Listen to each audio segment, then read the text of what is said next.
Y'all, I fucked up. I thought that a 1962 anime that Y'all, I nobody fucked up. remembers would be fine to play on my stream, but I was completely wrong. Tales of a Street Corner is definitely not okay to play on my live stream, it turns out. I done gone down. So I'll give everybody a second to make it to the new stream. No,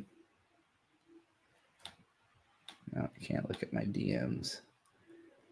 I need to retweet.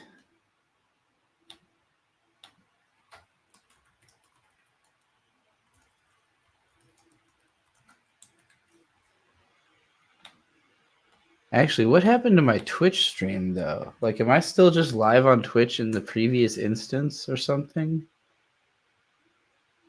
I'm still live on Twitch. I don't know if I'm. I guess I could find out by looking at the title, right? I'm not even logged in. Yeah, okay, this is the new stream. So I don't know if it just ended the other one when I started this one, maybe. I don't know how Twitch works like that. Let's see what happened here. Well, it's pub. The VOD is public. The VOD is fine. Let's see what happens if I try to make it advertiser friendly. Yeah, so it's got monetization on it for now. So I guess it's not even gone. It's not even down. Whatever. Hey Trixie, one thing you could do is keep these anime watching streams Twitch only, since Twitch is much less restrictive about copyright. That is true. But I have such a small Twitch following. Will everybody follow me over there? Like, will everybody have notifications available? Do you all have Twitch accounts? Are you all prepared to watch me on Twitch regularly? I have 24 followers on Twitch. There were more than 24 people just watching the stream earlier, so I don't know.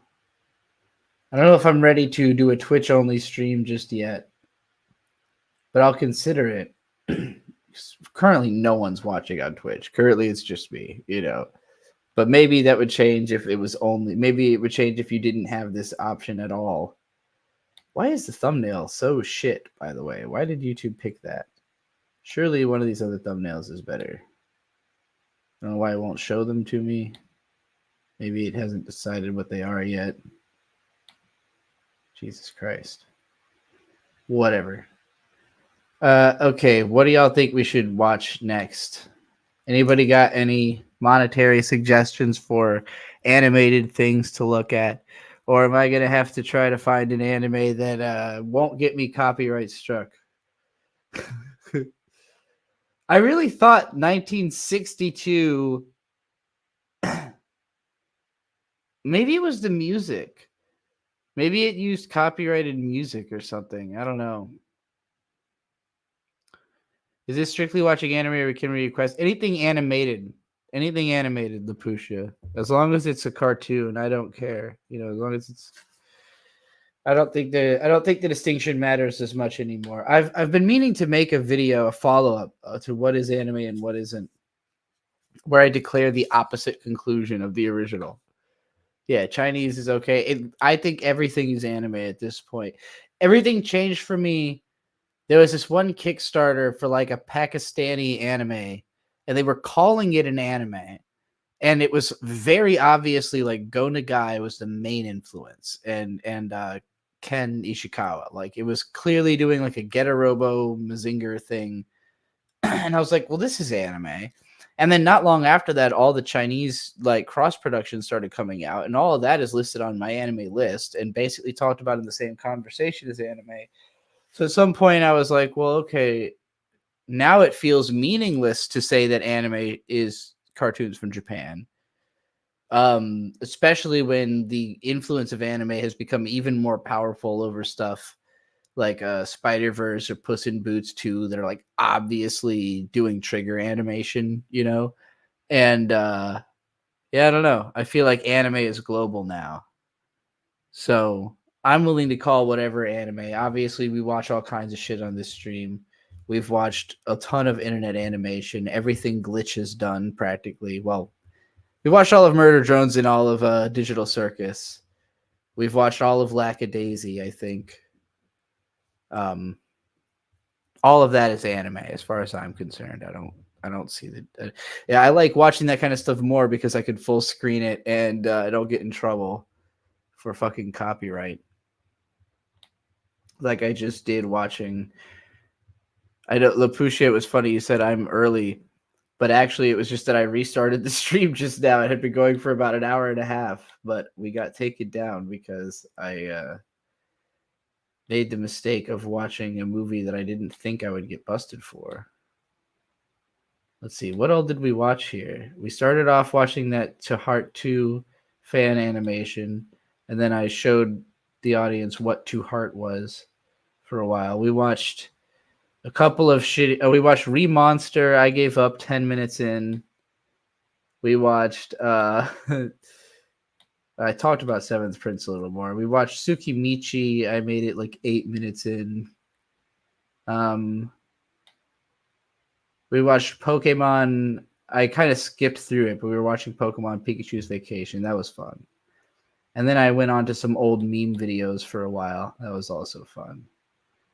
And then, oh yeah, and then I did this entire furry pride recommendations video that Aura Luna created for me.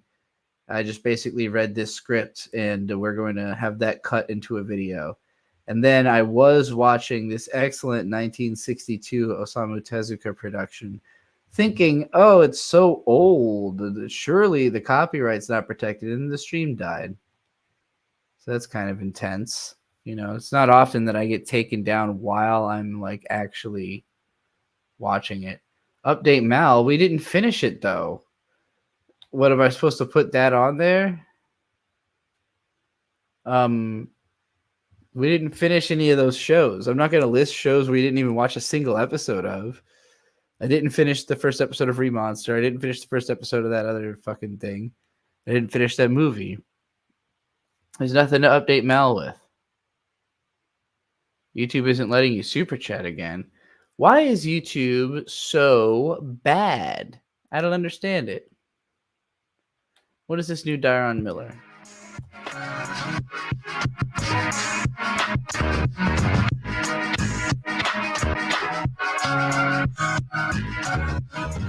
Been a long time coming and I won't stop. Even when life ain't lovely, I'ma get it if I want it. Through these obstacles, I'm hunting for a high stock. As my name increase, looking for some good people. Kaztim 11 with, I assume that's Russian $5 or 5 rupees maybe, or I don't know. $5 in R. Fog Hill of 5 Elements is a Chinese donghua with a really cool art style. All right, we'll watch 5 minutes of that, I guess. Fog Hill of 5 Elements. I've never heard of this at all. Ooh, this looks neat. That's season 2. I want season 1.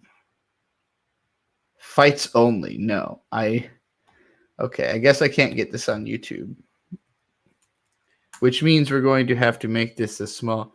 Lapusha, why did you just send me a $50 super sticker? What is that for? What's that going to go? Oh, it's Brazilian money. You're right. I am I don't know, it's just the letter R. There's more than one thing that I get that are just labeled as the letter R.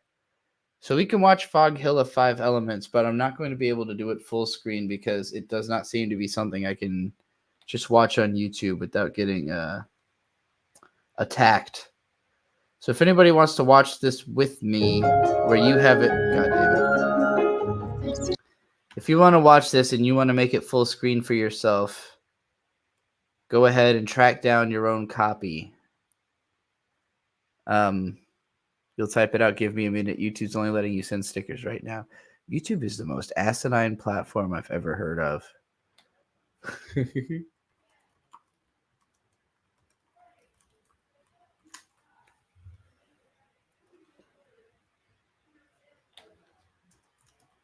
I'm curious, what is Australian $50 worth in USD? 33.29. Interesting.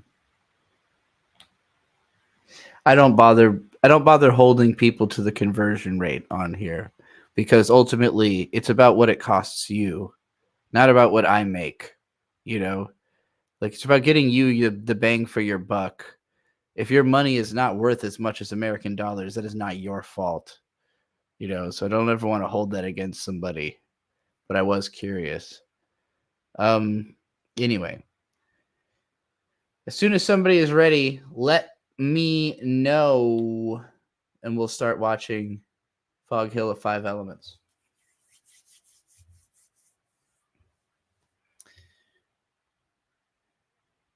Unless nobody wants to like watch it full screen on their own thing, you can just be like, I ain't doing that. Just fucking hit play, bitch. And I'll be like, I bet. I look so fucking sunburnt, man. I was only outside for like an hour today. I look sunburnt to fuck on my face. I probably should have worn sunscreen. I didn't expect it to be nearly as bright or as hot as it was outside.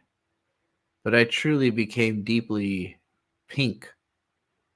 I look like I was outside during a nuclear test or something.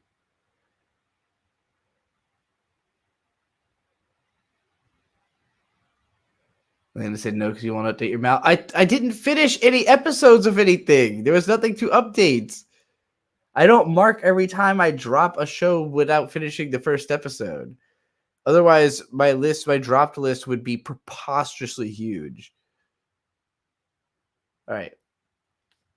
Ellen's ready. 3, 2, 1, go.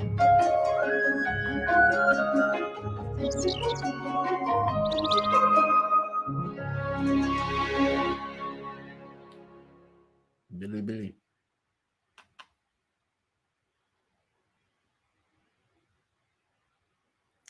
Samsara Animation Studio. All right. I'm not going to count the long-ass intro title sequence as part of the time of the episode, by the way. That's a nice boat animation? They turned nice boat into an anime studio? Oh, we are literally watching Chinese cartoons. Yes, also. Ooh, this looks cool. What the fuck? Which one is the sky and what is the floor? What is the... Whoa. This feels like a Mortal Kombat cutscene.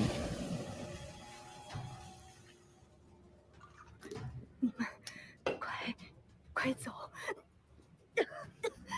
别再说话了。I like her design. This is a really interesting style fusion going on here.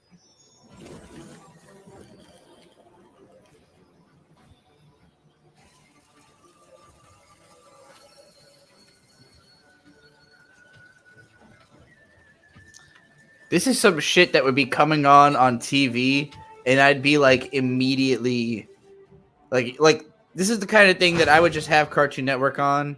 A first episode premiere would start. I would have no idea it was going to happen.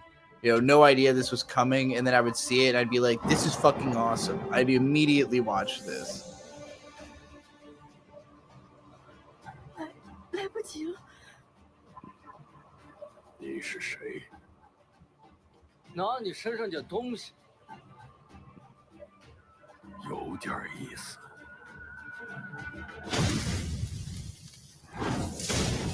Oh shit.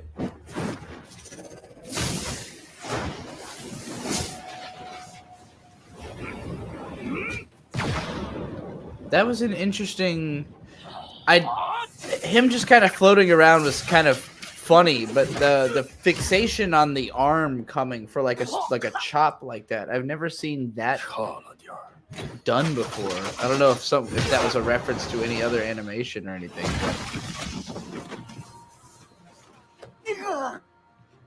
But these days, it's almost impossible to see a fight animation that doesn't reference another fight animation. Whoa. This is fucking wild. There's something to be said about like setting the expectations for the quality of animation low and then radically exceeding them like right away. This definitely feels like the One Punch Man finale, season 1 finale.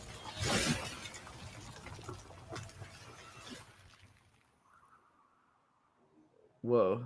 Okay. A lot of powers going on 真是 here. 狼狈。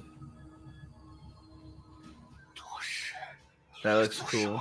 快滚开！ 巨蟹神盾怎么开了？是你做的吗？ I like the 火锅 music. Oh, her design is really cool. 无望之祸， I dig the 你这 masks. 臭小子，总算是赶来了。 This goes hard. That little lighting shift there was cool as fuck. That actually might have been my favorite shot in the whole thing so far. Just the lighting going on that little mascot thing. Whoa. 盾既然开了，再封上就是。 Yeah. Kill that little Frieza bitch.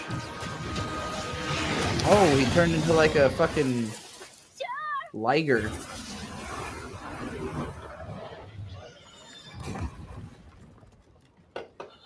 This is fucking wild.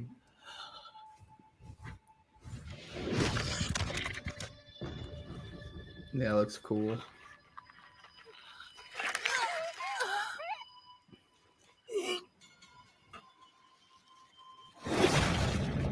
放下元兽。 Ice arms. Whoa.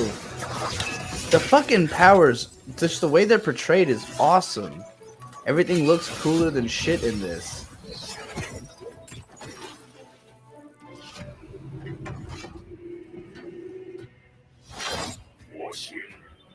Yeah. Yeah, you shouldn't have done that shit. You shouldn't have made his son go missing, dog.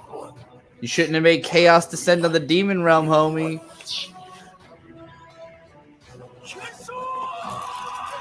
Whoa. This is fucking sick. I've never seen anything that looks like this before. The show is made by 7 people. I'm telling you, man, it's all about talent. Budget doesn't mean anything. All right, skip this intro.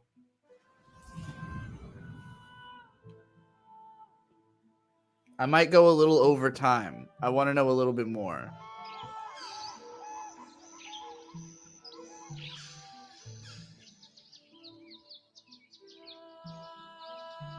The backgrounds are fucking gorgeous. What the fuck? Totally different art style from the previous backgrounds. Now it looks like Muramasa the Demon Blade with the multiple, what's that called? Parallax scrolling?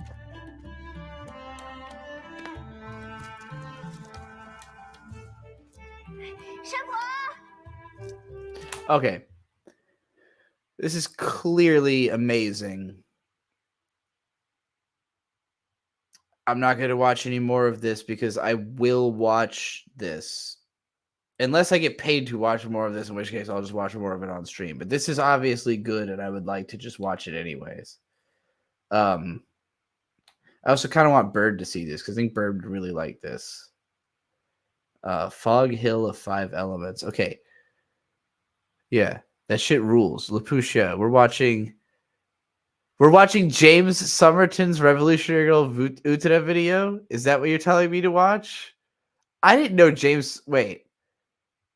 Have I seen this? I don't remember James Somerton having a.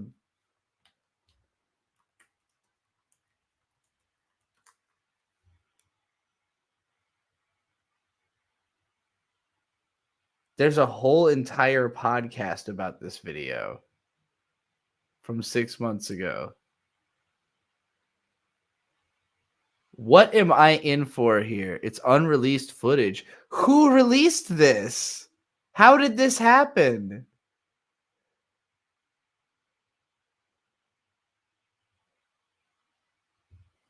That show only has 7 episodes so far. Oh man, well we'll definitely, yeah, me and Bird will definitely watch that. That shit was awesome.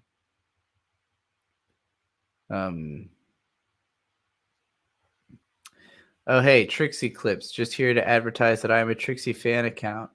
Yeah, I'm here to advertise Trixie Clips because I don't want to have to edit all of my own live streams into clips. So Trixie Clips has helpfully taken all the murder drones, all the Lily Orchard. Well, you haven't taken all the Lily Orchard takes. Trixie Clips, I would highly, since you got so many views on this one, I would highly recommend that you take the clip of me talking about Lily's Little Witch Academia video. I know I wasn't nearly as fucking explosive about that as I was about the Utena video, because that shit was wildin'. It was probably here, right? Finishing the Jujutsu Kaisen edit. I'm sure I didn't just do that. Just literally collecting. Where the fuck ended up taking? I don't know. Somebody else will know. Ask somebody else. Ask somebody who would know. Probably whoever paid me to do it. Oh right, I forgot to make the screen bigger. Good point.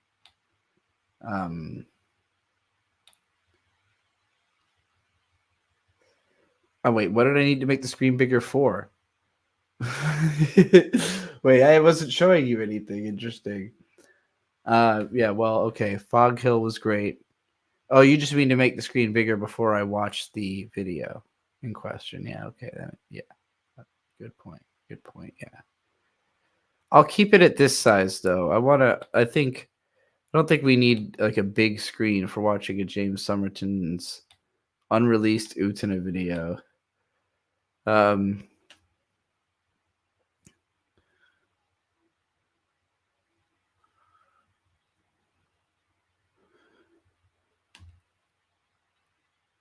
Unreleased footage. James Somerton made a lot of anime analysis videos. That's how I ended up watching him in the first place. I think it was a Yuri on Ice video or something that first got me watching him. But yeah, everything he wrote was either plagiarized or made up, pretty much. You were right. It cannot possibly be worse than a Lily Orchard video. I don't see how that could be possible. You just finished the bad Ava video reaction. Oh, excellent. Excellent. Landon, you got your wish. Trixie Clips clipped the fucking Necromancer segment.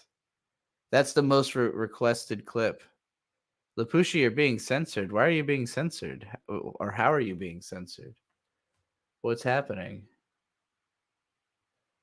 You have to Google it. I have to go. It's right here, isn't it? Is this not the thing? Say, Skreeg legal. That's what you said, right? Skreeg legal. Is this not it? Skreeg legal, the real revolution of Utena, James Somerton's unreleased video, right here. 56 minutes and 30 seconds. Wow, there's a lot of people who've talked about the Lily Orchard video, I guess. This video has 49,000 views shitting on Lily Orchard's Utena take. Oh, this person also has a take on Somerton and Lily Orchard's Utena videos. Oh my god, this is 5.5 fucking hours long. Jesus Christ. I don't know this Psy person. I don't know if y'all know this Psy person.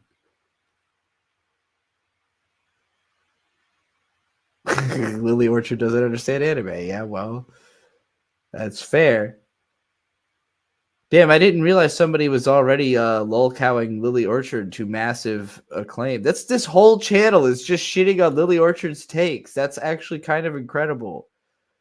I didn't realize how much could be wrung out of shitting on Lily Orchard's takes. Truly. Imagine having takes so bad that somebody can have a whole career shitting on your takes. Well, obviously I should subscribe.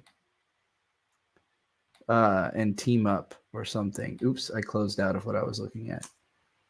All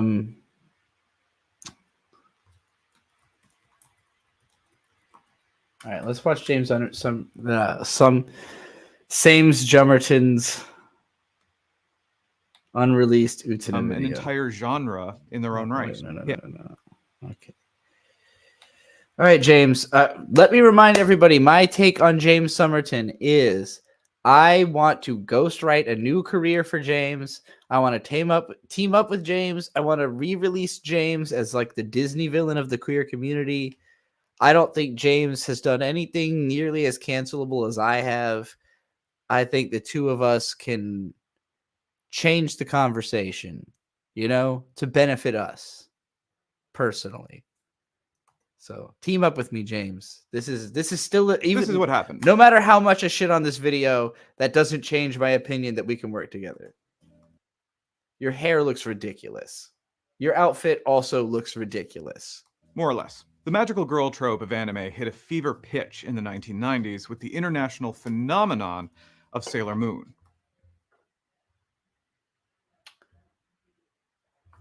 Hold on. Fever pitch. This is what happened. More or less. The magical girl trope of anime hit a fever pitch in the 1990s with the international phenomenon of Sailor Moon. True. Which typified the style. Both in homage and parody, these tropes have been recreated by artists ever since. And have also... I'm not, by the way, going to bother figuring out what is or is not plagiarized here. Like, I will assume that probably stuff that is true in here was plagiarized. I'll just call out whatever's not true. Also become an entire genre in their own right. Whether it's newer magical girls like Puella Magi Madoka Magica, the westernized magical girls like the cast of She-Ra and the Princesses of Power, or the gender-bent magical boys of Cute High Earth Defense Club. The trope has been a staple of anime. There's no chance in fucking hell he has ever heard of Cute Earth High Defense Club, except for whatever he stole this writing from. I promise that. For decades. But none, to my knowledge, have been more discussed and dissected than the 1997 series Revolutionary Girl Utena, created by... I don't think this is as true as the reputation is now that Utena is like super discussed and talked about. Like, that's fucking super recent. Like, the reason so much of it is happening is because it wasn't before. Utena wasn't that talked about for like 20 years. It's kind of like a rediscovered masterpiece. And this is a problem that also Lily Orchard made. Like, everybody keeps saying this, like Utena was this queer classic going back to the 90s. Utena was not popular. It was a cult favorite that is just finally finding its legs, like finally really being like broadly appreciated as of the 2010s, by Bipapas, a production group formed by director Ikuhara Kunihiko, Saito Shiho, Hasegawa Shinya, and Okido Yoji. And it annoys me that he said director, but then didn't specify what anybody else's role was. Goro Yurichiro. So let's dive into the mesmerizing world of Ikuhara. I fucking hate that tie. Why does the tie look like it was not tied like a tie? Why is it just like a weird scrunched up bundle? Why is your collar up with the... This is why you can be a Disney villain. You could be... This is some shit that what's his name? The bad guy that Gary Oldman played in The Fifth Element. He looks like Gary Oldman in The Fifth Element in this video. His creative journey. You see, back in the 90s, Ikuhara graced Toei Animation with his presence during the production of the beloved Sailor Moon series. He co-directed the second season, Sailor Moon R, alongside Sato Junichi, and took the helm as the sole director for both the animated film Sailor Moon R the movie and the third season, Sailor Moon S. But Ikuhara grew restless in the confines of adapting existing works, longing for some creative control. Thus, after the conclusion of Sailor Moon S in 1995, he set forth on a quest to birth an original series. In this endeavor, he assembled the illustrious Bipapas, a consortium of creative talents from anime and... See, this is more like... This isn't necessarily untrue, but we don't really know that it was Ikuhara specifically. Like, everybody in Bipapas, I'm pretty sure, was working on Sailor Moon or like had some kind of involvement. It wasn't like he just personally did this, That's why it was a 5-person group. Manga. You see, Bipapas had quite the history together. Hasegawa and Enokido had previously joined forces with Ikuhara on Sailor Moon. So yeah, they were. Penned many why make it sound like one guy's idea if they were all working together already? Bipapas had also lent their talents to the esoteric Neon Genesis Evangelion. As for Saito, she was a seasoned manga artist. No, Papas didn't lend their talent to Ava. They weren't formed yet. They couldn't have. Some of them might have worked on Ava. That doesn't translate to that. who had not yet ventured into the realm of anime. Now, initially, Ikuhara envisioned Utena as a mainstream shoujo series, hoping to ride the coattails of Sailor Moon's commercial success. In fact, they began with a concept titled Revolutionary Girl Utena Kiss, featuring a group of valiant female warriors known as the Neo Elegansar. If this is true, I've never heard it. I don't know if this is like deep tier information that I just never came across. I don't know this part. Extravaganza! Battling the enigmatic end It of the certainly world. doesn't matter. But It as the doesn't add creativity anything flowed, to they know settled on a that. different path. Yeah, a romantic citation action needed. show Thank you, starring a pretty Alan. girl who wears boys' clothes. The school setting was a cornerstone of anime, but other elements like the duels and the mysterious rose Also, you can call it boys' clothes, but like, I don't know. None of the boys are wearing fucking biker shorts with their whole legs exposed. There's a little bit more to it than that. ride were yet to enter the plot. As Bepapas commenced their 6-month planning phase after Saito's arrival, they delved into the nitty-gritty of the story, world building, and the intricate process of translating Saito's visual style into It's more anime. just to say In she's parallel, not Saito wearing the embarked on girl's creating a manga uniform. adaptation of Utena, while still contributing her expertise to the But like, look at what the guy's wearing. Like, he doesn't have frills, you know? He doesn't have like a skirt implication. anime's development. Now, a fascinating tidbit here is that while Utena inevitably carries You're right, Light Space Mind. His bad habit is making his writing sound more dramatic by being wrong on the details. That is exactly the issue. That's why I think he, again, makes a great Disney villain. Not a good journalist. Like, he should be doing something more dramatic, more like James should be doing dramatic readings of stories.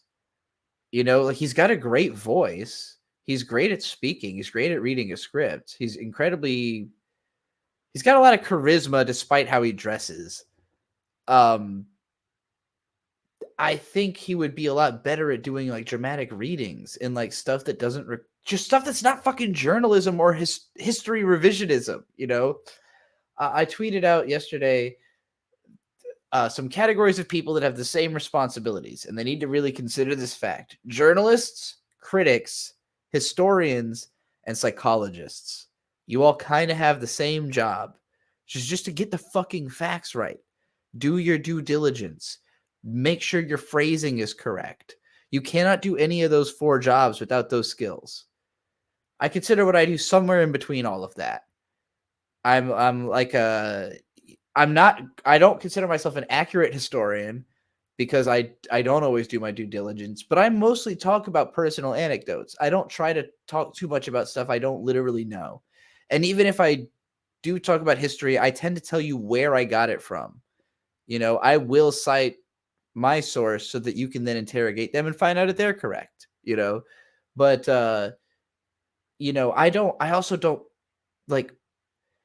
purport my videos to be like these collegiate essays. I think James went just too far in the direction of trying to look like he is like belongs on Nebula, you know, or like is one of these like edutainment YouTubers, and he's not. He's like me. He's a narcissist, you know. He's like a person who this is all born of self-love, you know.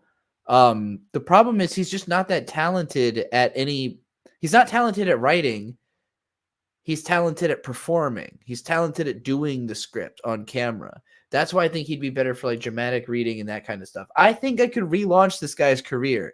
I just have to get him the fuck out of journalism, you know? echoes of Princess Knight and The Rose of Versailles, 2 shoujo manga series known for their cross-dressing sword-fighting heroines, Ikuhara was persistently apprehensive about being seen merely as a parody of these iconic works. Saito, on the other hand, was brought in to Bepapas primarily because the team wanted a female perspective to avoid unintentionally parodying shoujo manga. Shoujo manga is manga that's aimed at young girls, by the way. Fast forward to 1996, with Saito's manga adaptation of Utena underway, negotiations for the broadcast of the Utena anime were finally sealed, and production began in earnest. Bepapas took the reins of production, with the esteemed JC. I just think he could take one of these stories about like an anime production's background, one layer of abstraction, make it fictional. Just like instead of lying and like stealing, just like make it fictional, you know, and then tell it as a story, and it would be better. It would be interesting and original, and it would make people think instead of just like getting history wrong by over dramatizing it, you know.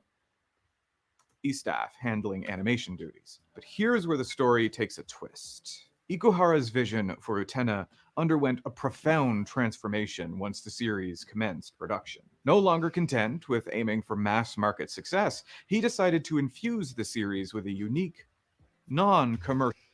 Ricky Tripp said, lawyers and accountants are also professions where facts and circumstances are very important and have their own phrasing and jargon. That's true. I feel like, I mean, all of these professions are places where sometimes people will like fudge things to support their own ends. I feel like with lawyers and accountants, there's a lot more incentive to win.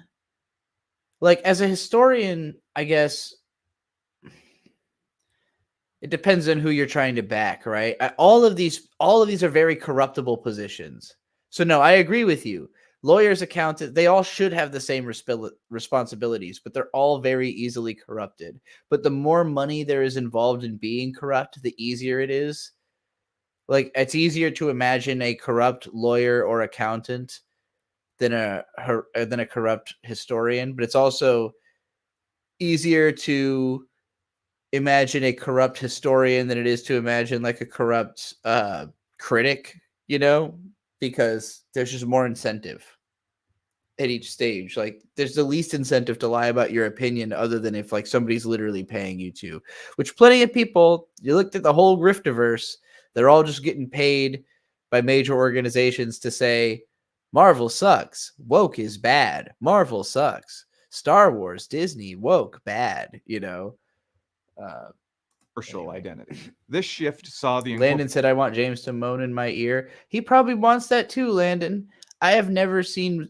Another thing I like about James is that he has power bottom energy. This is kind of what I think what made me a fan of him in the first place. Because I first became a fan of James when I first, you know, was like really going into the gay part of YouTube. Like I need to start following more gay creators type mentality, you know. I need to hear the voices of people who take as much dick as I do. And James, no, I don't want to fuck James Somerton. I'm saying I view him as a fellow power bottom. There's not a lot of us. There's not a lot of people out there who have like bottom energy that is also like, who are also like narcissistically self-involved. Like people who are like, I'm badass, but, you know, someone even more badass can hold me down, you know? James is also a massive misogynist. I mean, he's got a lot of problems, man. He's a narcissist. I think at the core, he's just a narcissist.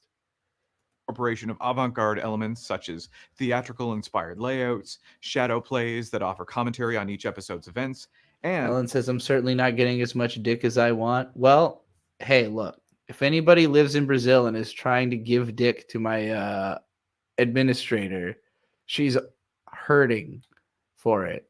So the experimental choral compositions of J.A. Cesar. That's the best I could do for you, Ellen. I'm sorry it's embarrassing, but the series veered away. Signal boosting is the best way, creating what Ogoro described as a tug of war. It's worked for me. Saito and Ikuhara. Saito ardently championed the initial romantic concept for Utena over Ikuhara's increasingly esoteric vision. They even reached a point where they didn't speak to each other for 3 months straight. Saito's concern, you see, was not ideological, but pragmatic. She believed the mainstream shoujo audience might not embrace anything other than a traditional male-female romance. Ikuhara, however, kept the full extent of his intended same-sex romance between Utena and Anthy under wraps. Ultimately, Saito supported the way the series handled the relationship between...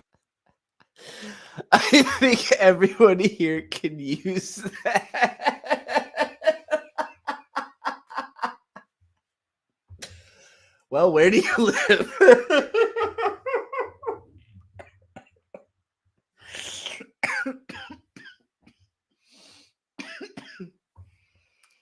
Everyone who needs dick, tell me where you live and I'll signal boost you.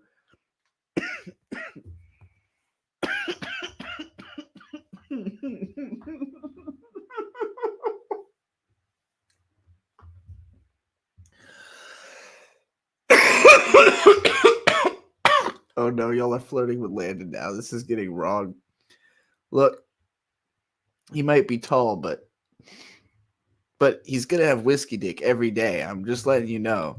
Between the characters. Nothing succeeds like success. Since then, Revolutionary Girl Utena has garnered a chorus of praise both at home in Japan and across the international stage. For all that Sailor Moon takes the lion's share of public discussion, Utena's influence can be felt in the development of anime to this very day. In 1997, the series won the coveted Animation Kobe Award for the Best Television category. And as the years rolled on, in 2017, NHK, the network behind Utena, conducted a national poll to determine the 100 greatest anime in commemoration of the 100th anniversary of the medium, in which Utena placed 19th. Wait, Utena hold has graced on. multiple Wait. best of lists with What are its you talking presence. about?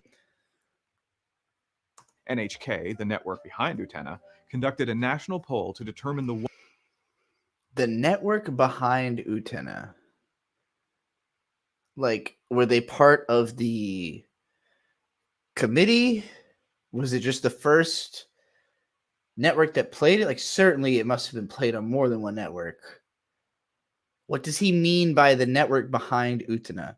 And that kind of stuff is confusing when you spent the whole video like being like, okay, these people were behind Utena. Also, this network is behind Utena. Whoa. Who is that? What is the NHK? What are you talking about? Like, I know that the NHK is the Japanese PBS, but it's like, or the more like the Japanese BBC, like a mandatory, like government funded channel that everybody has. Does James know that? You know, like, because there's a number of anime funded by them, but it's kind of rare. The Welcome to the NHK is literally about making fun of it. 100 greatest anime in commemoration of the 100th anniversary of the medium, in which Utena placed 19th. Utena has graced multiple. This is the kind of thing where it also feels like you're trying to sell me on how much of a classic this thing is. But if that was true, we'd all just know about it. Like, he's talking about it like everybody knows Utena, you know, because it won all these contests. And it's like, well, okay, if everybody knows it, why do you feel the need to sell me on how important it is? Best of lists with its presence. Anime Insider hailed it as one of the top 10 best Anime anime Insider. ever. Writer Mike Toole, in his review, declared Oh the my God, series Mike to be Toole. the most important anime of the 90s.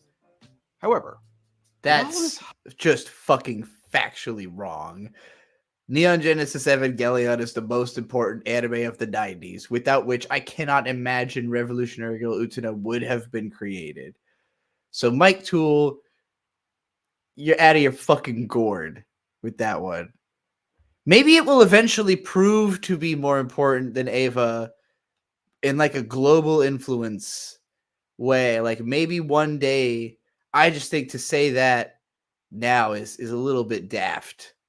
Even with trans people, Eva is more important than Utena still. I don't think it's even caught up. hype about it. What is Revolutionary Girl Utena actually about? Get comfortable. By the way, this is total fuck music. This is like pornographic music playing in the back of this. I just noticed. Because that's not an easy question to answer. And things get weird. Y'all are talking about Dream Eater Mary in the chat? Or Luna, you know all the weirdest things that I know somehow. Dream Eater Mary, I can't remember a single thing that happened, but I watched the whole anime and read all the manga that was translated at the time, and I don't remember a single thing that happened except for how much of that girl's midriff they showed in the anime. It was the same guy who directed Kashern Sins. That guy just loves to put midriff on camera.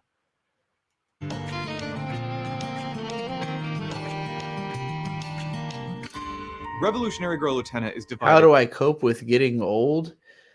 Losing weight and staying healthy. Being in the best shape and being the best looking that I've ever been is how I've coped with getting old. I basically just copied my dad's technique. I watched him get fat in his late 20s and then become incredibly swole in his early 30s. I always kind of figured I would do the same, something similar, but I didn't know what kind of body type I was looking for yet. The whole transgender thing helped a lot. So, yeah, taking care of myself. That's how I've coped with getting old. Being in better shape than I was when I was young. And into 3 sagas: the Student Council saga, the Black Rose saga, and the climactic Akio Otori saga, or the Apocalypse arc, depending upon the release. Utena Tenju is a middle school student, and it's very, very important to remember that she's a middle school student throughout the series and the movie. To say that she struggles to keep up good grades is unfair to her, because she doesn't really seem to care about that stuff or anything that isn't sports or her friends. Yeah, now we're in like dramatic piano ballad music. She is, as we would describe, a tomboy and a subject of... Amy, I'm with you. Utena's a better show, but definitely not more influential. Yeah, I would say that too. And even then, I only think it narrowly edges out. And again, I don't think it really could have existed without Evangelion. I don't know. I can't imagine something like this gets greenlit without the success that Eva is starting to have, you know, by the time this comes out. Ooh, old anime. Yeah, we're talking about Bruxva, if that's how I read your name, over on Twitch, in the Twitch chat. That's right. I've got access to both chats at the same time. Reminds you of Ranma 1/2. I love Ranma 1/2. Ranma 1/2, low key inspired by gender transition, because talking about the fact that I wanted to have Ranma's powers on my Crunchyroll lightning round caused people on the Reddit board trans to call me a gender fluid egg. And I looked into what that is, and that started my trans journey. Revolutionary Girl Utena here, though. There's definitely like some transgender themes in this anime, but I wouldn't really say that's what it's about. It's more, I would just say it's a feminist anime. Like at its core, Utena it's about power dynamics. It's about chauvinism and chivalry and transcending the idea that pretty much just transcending the idea that men are better than women, you know, trying to prove that, nah, not true. You know, embracing the feminine identity as something empowering and not as something that makes you a victim, I think is what I think this show is about. You didn't realize I'm trans. Don't pay attention to that stuff more, so keep to yourself. Yeah, no, I'm not the most flagrantly trans person. I don't do a lot with my voice. Well, it's actually more like I stopped doing something. Like if you watch a lot of my old content, I was putting on a deep voice. Like I was trying to sound more. I can actually do it better now than I could back then, but I was trying to sound more masculine. You know, I didn't do it this well. I wasn't that good at controlling my voice yet. But ironically, I could do any kind of voice I wanted to do now better than I could back then, but I've kind of settled on whatever I think sounds the best through my microphone. I'm a lot less focused on gender performance than I am on what will sound good through this microphone, you know? What will make people want to listen to me all day, you know? I that's the vocal frequency I'm aiming for. It would probably help if I finished my VTuber. I got to figure out how to do that. I got to figure out how to become a full-on VTuber. Because nobody needs to see my sunburnt face and my bloodshot eyes. Everybody likes my cool t-shirts, but nobody needs to really look at me that much. When I could be like an anime, you know? Anyway, let's watch this fucking James Somerton video. Simultaneous jealousy, fascination, and desire from almost everyone in the school. As a child, there is a whole VTuber app, but I don't know how to do it. And so somebody designed me one. It's just not been rigged. I don't really know what that entails.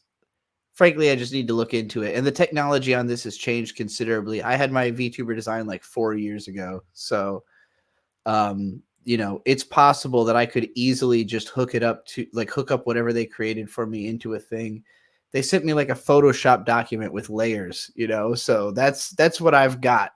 And it's not even on this laptop. It's at like a computer in Kentucky. So I don't know.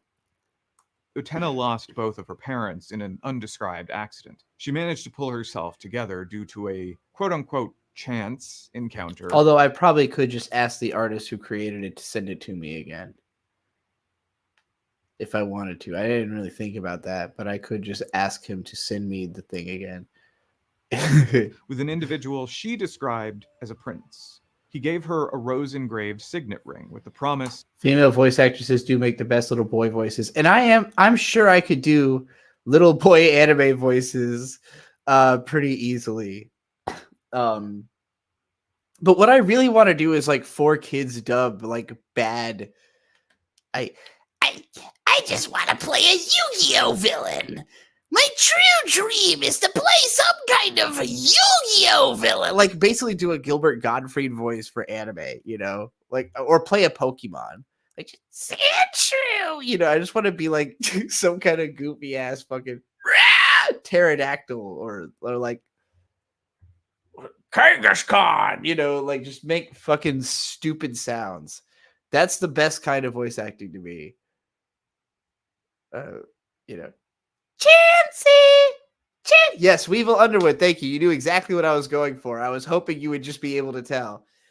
But Weevil's got a little wetter voice. Say goodbye to Exodia! Yeah, that's the Weevil voice. That's my favorite kind of, or Pegasus, Yugi boy. You have to hand over those Exodia cards. Or Ghost Kaiba. You don't stand a ghost of a chance. Just like the most over-the-top, ridiculous voice acting. I feel like I missed my window. I grew up with all these shows, so that's what's in my brain is like Pokemon noise, Squirtle, and Charmander and Bulbasaur. Like, I could do all that, but they already have people doing it. They already got a whole team on that. They don't need another Pokemon voice. Especially not one that just sounds like the ones that already exist. Or abridged series still a thing. Well, that's also a part of it, right? Watching the Yu-Gi-Oh! Abridged. Like, it's like he drew attention to the voice acting in a way that made it like through the fact that he interpreted it, you could then figure out, now I know how to do Dan Green because Little Karibo did such a good Dan Green that now we can all do Dan Green. Mind crush, but that's probably not that good of a Dan Green. I don't have his deep, suave voice. I'm too goofy. All right, Shion, did you just say you were teabagging someone in my chat just now?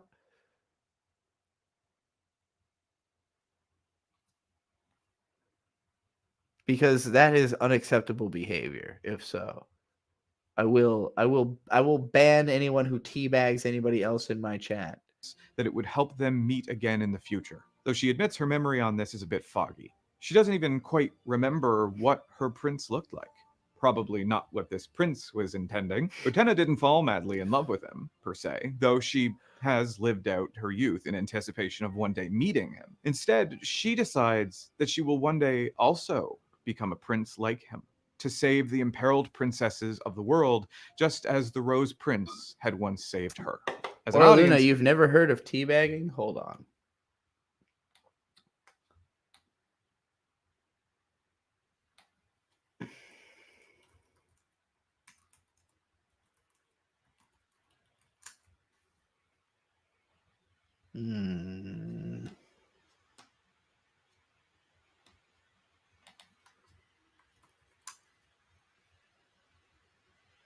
God damn it. I'm going to have to find it.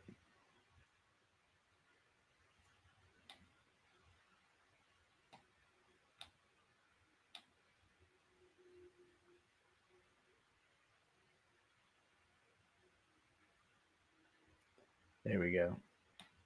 calling Disturbing the Peace. To help... Hello. Thank you for calling Disturbing the Peace. To help expedite your call, please listen carefully to the following options. If you're calling to solicit a demo tape, press 1. If you're calling regarding a job, press 2. If you're calling to borrow money, press 3. If you're calling to find the nearest weed spot in your area, press 4. If you're out of alcohol on Sunday, press 5. If you need a hoe for the evening, press 6. If you woke up with a hangover and a pair of hairy balls on your forehead, press 7.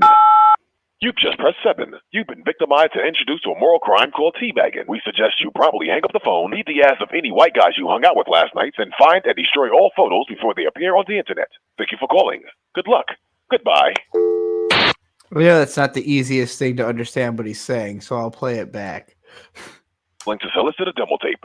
Press 1. If you're calling regarding a job, press 2. If you're calling to borrow money, press 3. If you're calling to find the nearest weed spot in your area, press 4. If you're out of alcohol on Sunday, press 5. If you need a hoe for the evening, press 6. If you woke up with a hangover and a pair of hairy balls on your forehead, press 7. You've just pressed 7. You've been victimized and introduced to a moral crime called teabagging. We suggest you probably hang up the phone, beat the ass of any white guys you hung out with last night, and find and destroy all photos before they appear on the internet. Thank you for calling. Good luck. Goodbye. Aura Luna has now been traumatized. Well, Shion, if that's what you meant, I'm afraid you have to get banned because you've now traumatized my chat. I cannot allow this. You're borrowing money, you'll pay me back in 5 years? No, it's too soon. That's too long. It takes too... Wait, who are you paying back? Are you paying with money for the trauma? Is that what you're implying? Who is this character you've got as your avatar, and why are her titties so big? I don't trust like this. I'm sorry. You're getting timed out at least. Goodbye. You've been timed. I don't know if I want to ban somebody with a big titty anime avatar because they'll probably give me money one day, but it's not okay. You need to delete the photos. It's true, Aura. You need to delete the photos. I don't know how much of AMV Health 3 I could get away with watching without getting YouTube blocked. Obviously, there's a reason it's on Internet Archive and not YouTube. What happens in the Utena clip? I don't remember. I feel like hollering at the moon. You go. Where should I go? What should I do? Frankly, my dear, I don't give a damn. Yeah. Anthe getting slapped. Ain't that just what she like to do? Damn computer! It ain't everything! Big fat smug, damn stupid crappy piece of crappy crap! This is my favorite video that was ever made. I don't need the aqua lung.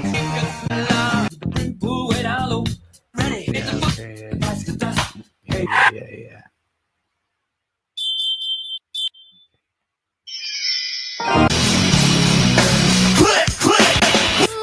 I'm a sucker, all I gotta say. Round moves around, we won't let it get us down. Gets beneath the door frame.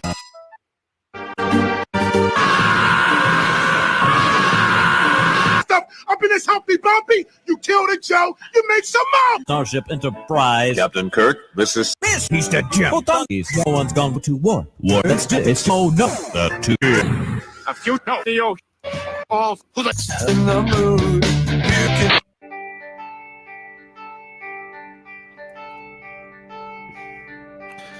Step the front door like a ghost into a fog where no one notices the contrast of white on white. In between the moon and you, the angels get a better view of the crumbling difference between wrong and right. You really don't have any idea how important this is until like the last 5 episodes, maybe even the last 2. Until then, it simply seems to be a backstory that drives Utena to enroll in the prestigious and exclusive Otori Academy. There, she is the source of wonder for the girls, a source of envy. What did he call it?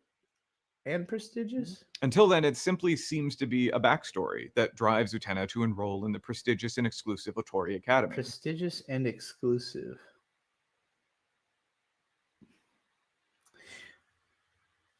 I mean, it is definitely implied to be prestigious. Is there anything that implies that it is necessarily exclusive? There, she is the source of wonder for the girls, a source of envy. No, for- Landon, I agree. He's definitely never seen this fucking show. He's reading. He's never seen any of the shows he's mentioned. I don't know if he's seen a show. I think this motherfucker has seen Disney movies, and that's about it. all the boys, and a source of confusion for all the teachers. She acts and dresses like a boy, and is noted for her fierce sense of justice and dignified nobility. She really doesn't Spying dress like a shy boy, and though. reclusive No Anthy other Hinamia boy being dresses like slapped that by her in the boyfriend, show. she intervenes on what she believes is Anthy's behalf. Challenge you to a duel. Anthy is a piece. I would in a very describe her as a complicated game of butch chess femme. that focuses around this school's enigmatic student council. This befits a beloved anime trope of the high school student council holding a position of political power that can rival a small government. Anthy has a secret double life as the Rose Bride, and the student council is so interested in her because the Rose Bride is the key to unlocking a power that can revolutionize the world. The one who is engaged to the Like the thing he's wearing, the coat is cool. The coat could match the hat. The tie, he should have done a bow tie. He should have same color bow tie. None of this fucking up collar bullshit. I hate that. Tuck the collar down, use a bow tie. This works. I promise this would be the fine. Rose Bride can access this power and bring about revolution. Even with the presumably to douchey suit hair. their own whims. The Rose Bride becomes engaged to whomever Maybe pretty tomboy. I guess Butch is more masculine even than this, right? Yeah, tomboy. Sure. Tomboy. can best her current betrothed in a duel. Utena wins a duel with the student council vice president to stop him from hitting Anthy, so I mean, tomboy basically means bike shorts, right? Like tomboy just means a girl in bike shorts, basically. Utena becomes Anthy's new groom to be.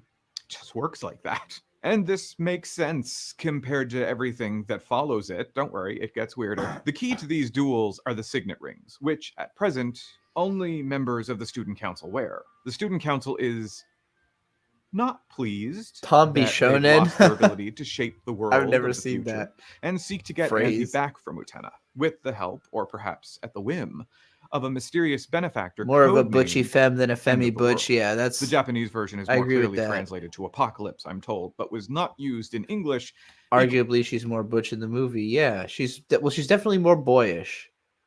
She's almost more of a trans boy in the movie, I would say. Like she comes off more like she's deliberately trying to look boyish in the movie. I don't think that comes off in the anime. I think she's more like, well, what makes this boyish in the anime? You know, in the movie, she's more just like, yeah, I'm a prince. You know, like I am cosplaying a prince.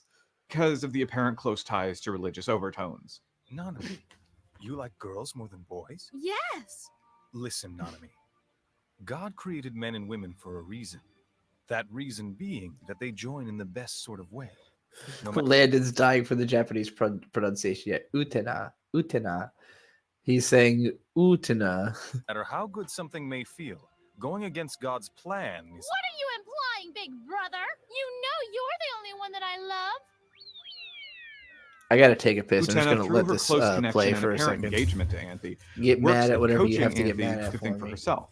An unfortunate drawback of the Rose Bride is that the Rose Bride can only ever do or feel the way that she is instructed to by her betrothed. Even as her bridegroom, Utena tirelessly coaches Anthy to advocate for her own needs and her own feelings, and to do what she wants rather than what her magical husband person-to-be tells her. I'm sure tops of all genders can identify with both the irony and endless struggle of trying to coax their bottoms into being less subservient. In the first arc, we see the various reasons that the members of the student council would want to use the power of revolution. Her winning streak against all of them is brought to an end when the student council president, Toga, tricks Utena into believing that he is the Rose Prince from her childhood. Though after Utena finds her courage again, she defeats him handedly. The first arc is privy to a number of oddities outside of the premise of dueling in the upside-down floating castle in the sky where eternity lies with the power to bring revolution to the world. Toga's younger sister, Nanami, seems to have a bit of a complex, like a very strong fixation that by far exceeds protective. But don't worry, it does get weirder. The first arc does a lot of the heavy lifting in terms of establishing the rules of the world and the themes running through the whole series. Subsequent plot arcs just get deeper and more unsettling. Truth be told, the second arc doesn't really do much to elaborate on the plot, though it is important for establishing some guiding mechanics of this world, as well as introduce the heavy, very Toga's in the upside down flow.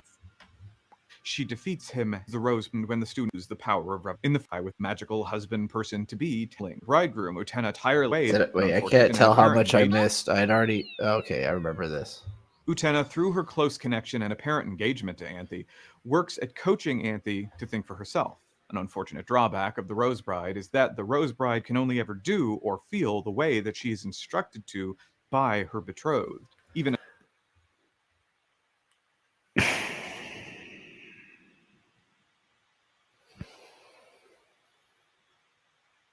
It's not that she can only feel that way. She can only... No, it's not even can. She's just decided that it's best to... She's just purely in defense mode. If you really understand Anthy, she is just an abused... She's a woman who has seen enough abuse that she is not going to question anything. Because even when she doesn't question anything, she gets hit. Like... She is just like at an untold level of abuse. And as her bridegroom, Utena tirelessly coaches Anthy to advocate for her own needs and her own feelings, and to do what she wants. That's rather more than accurate. What her magical husband but person to be not, tells her. It's not that I'm she sure can't. All gender. She obviously is like seething in the background for most of the show. Like once you know her real story and you rewatch the show, you can see her just like not being able to say what she thinks all the time. People are like asking her questions and she's just kind of staring at them sadly, like, you know, like she might as well be holding up an NDA sign, you know? Can identify with both the irony and endless struggle of trying to coax their bottoms into being less subservient. In the first arc, we see the various reasons he tells her. I'm sure tops of all genders can identify with both the irony and endless struggle of trying to coax their bottoms into being less subservient.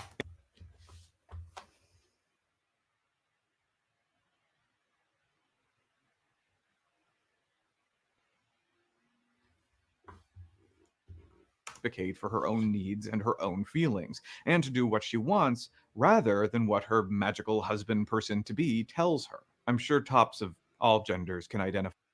I'm sure tops of all genders can identify with both the irony and endless struggle of trying to coax their bottoms into less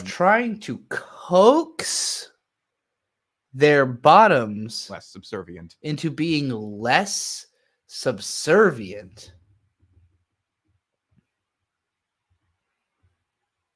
So this is obviously a personal experience.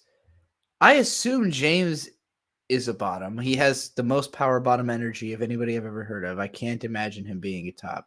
Call Bird me to a top opinion. I think he's asleep. It's 10:41. Bird's definitely passed out. In fact, he messaged me 3 hours ago and I missed it. Bring me. Oh wait, no, never mind. I already addressed that. I got him dessert. That's cool. He's definitely asleep. I haven't heard from Bird in hours. He's definitely asleep. Bird would say he wants her to be more subservient. Yeah, absolutely. That's a big part of why I'm so confused. What top is looking for a less subservient bottom? Is this something that James has had to... Has he been trying to get his bottom to be... Surely not, right? He's too subservient? And his top has been trying to make him less, but he's too into being a bottom? I don't know. Yeah, I mean, also, if you put it perfectly, self-report. Like, but self-report, it's such a weird thing. Like, and it's so weird to frame that, like, and absolutely everyone's experienced this. You're just like, wait a minute, no, that cannot be every top's experience. Especially when he uses the word coax. Like, Let's see how the word gaslight is defined on Google real quick.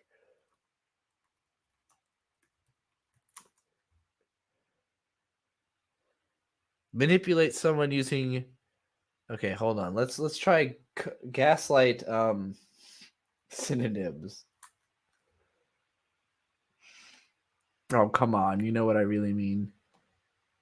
For gaslighting, sure. Wow, I'm surprised it doesn't seem to be here. I'm honestly shocked. It just sounds like he's telling...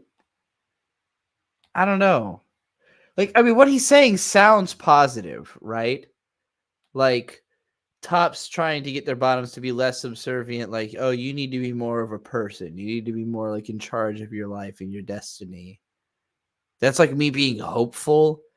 But, like, that requires me to read into it positively. You could read into it any way you want to, you know? Yeah, manipulate, coax. Like, coax does not strike... You don't positively coax people. That's not like coaxing. It has I don't know. To me, there's a connotation of something like convince is a positive word. Coax is like I had to bribe you. You know, like coax is like I'll give you cake if you be less subservient. I don't know. But I think coax, I think of a carrot on a stick. You know.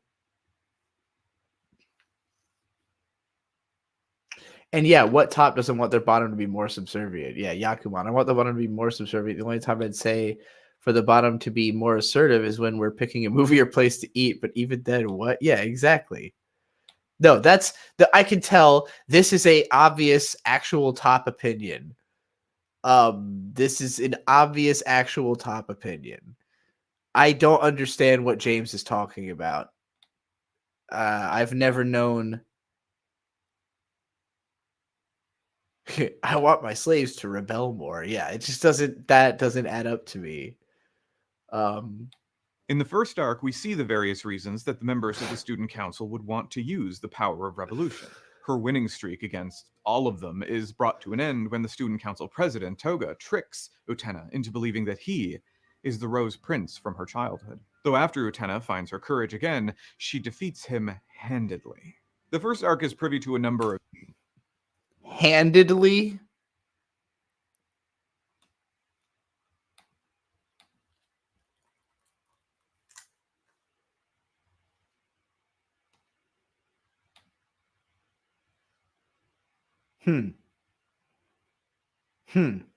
Why did this word suddenly become so searched in 2018? Okay, so handedly doesn't even come. It's not even a word. I was thinking like surely he meant handily, and handedly would mean to do something with your hands. But handedly is not even a word. It's not even a word. Of oddities outside of the premise of dueling in the upside-down floating castle in the sky where eternity lies with the power to bring revolution to the world. Toga's younger sister, Nanami, seems to have a bit of a complex, like a very strong fixation that by far exceeds protective. But don't worry, it does get weirder.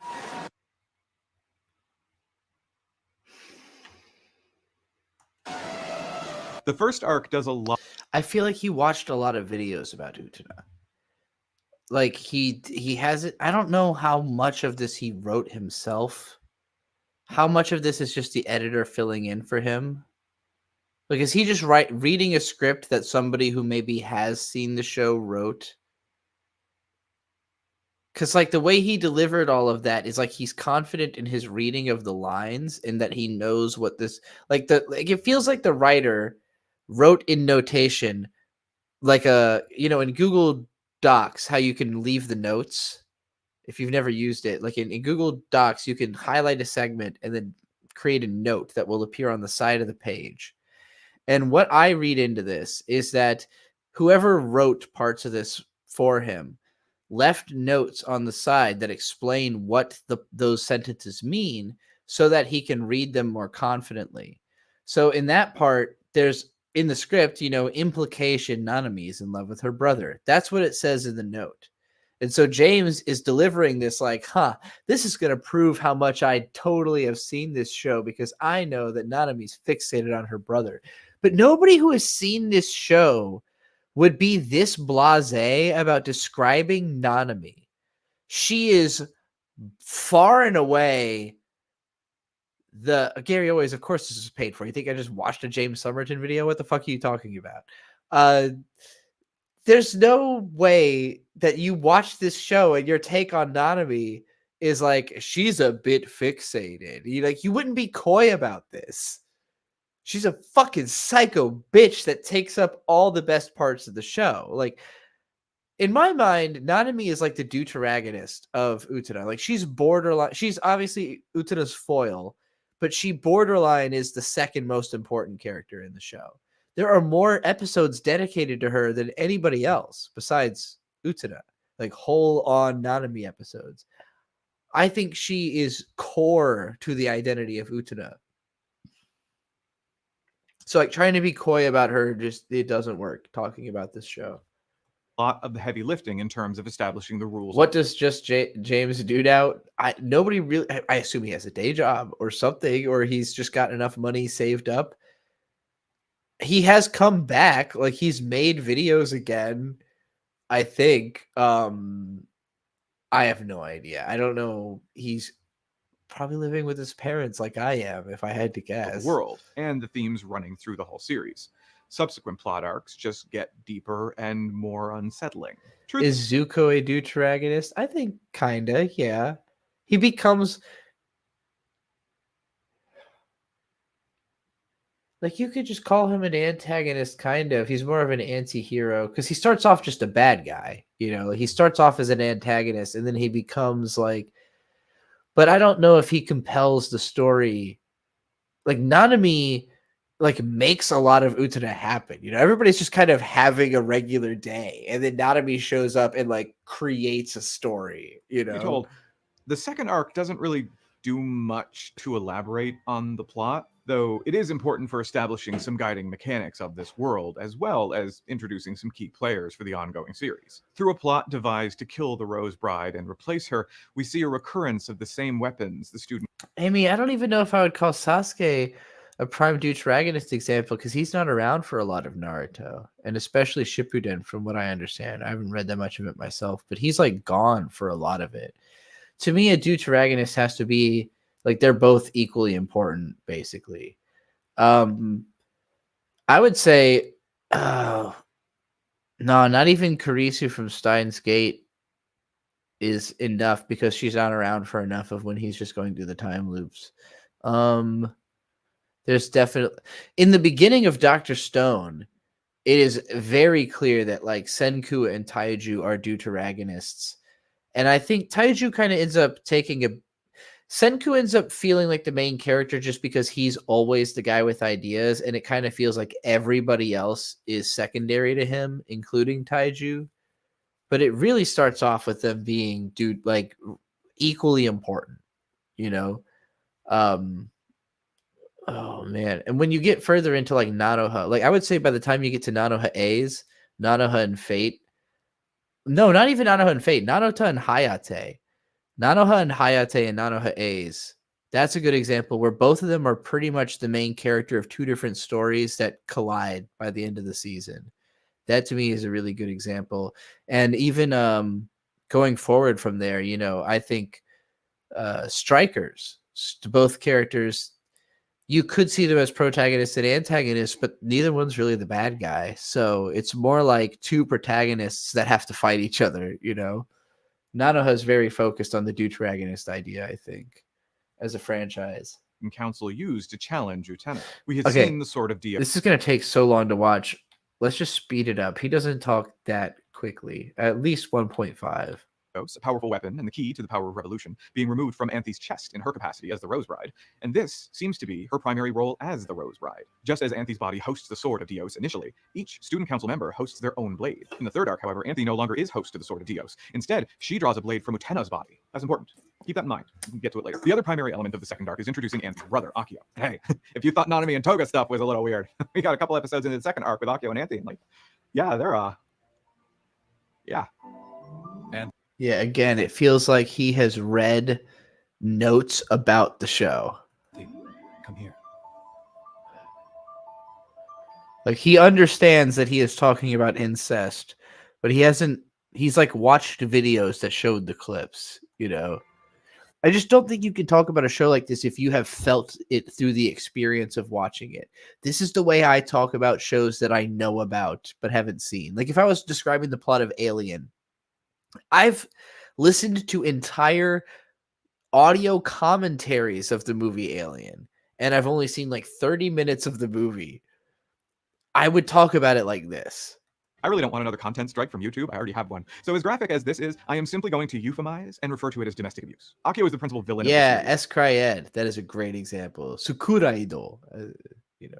And was both end of the world as well as the Rose Prince who gave Utena her ring, which, drawing a parallel to Utena's duel with Toga, Akio's primary objective seems to be to feminize Utena and groom her.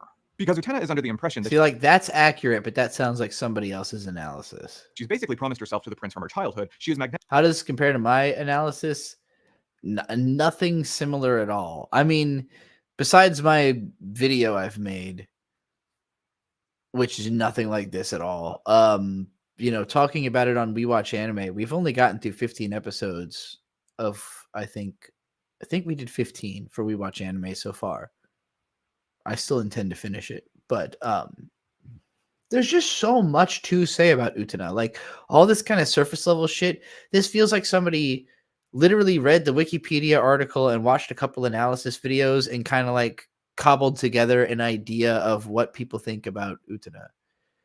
Gary, we will definitely check out Kiwi by Mad Yeti 47 after we finish this long ass James Somerton video. To fester due to being so gaslit her whole life that she feels her only sense of value is to be of service to men. Something that is Satoru Gojo a deuteragonist? No, he actually spends.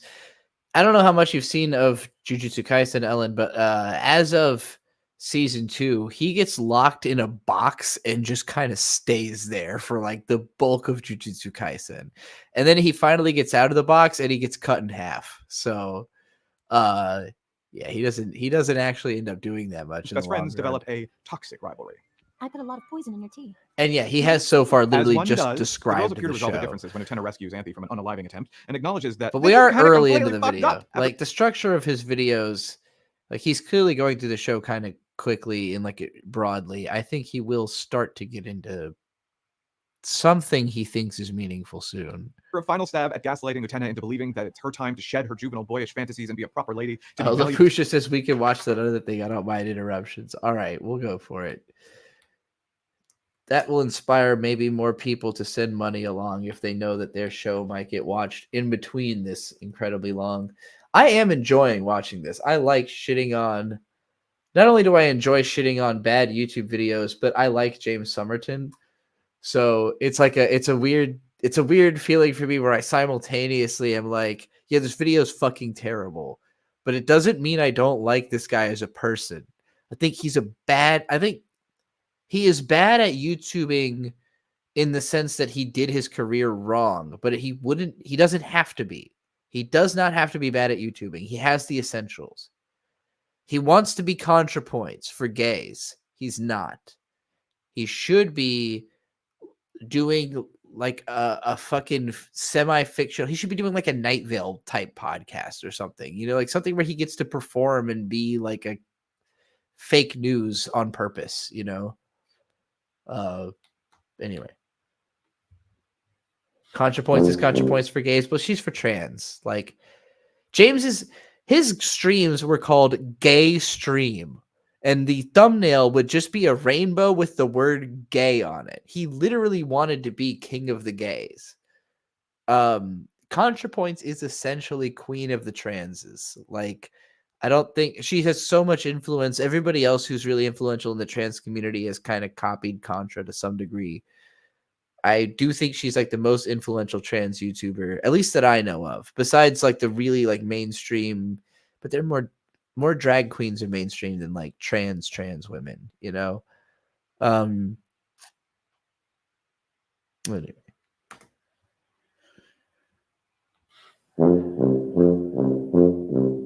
Oh my god. Yakuba just gave me to watch episode 1 of Popey the Performer. I've actually never watched it, but I'm very excited for that. I know a lot of Popey the Performer fans. This Kiwi is fucking adorable. I gotta show this to Bird. He will love this. Although it weirdly looks featherless, like it looks like if it was like a, you know, when you take all the feathers off a chicken, like it's like a kiwi that's been defeathered. It's just an odd color choice. I feel like kiwis are a little darker than that, but maybe they come in different colors.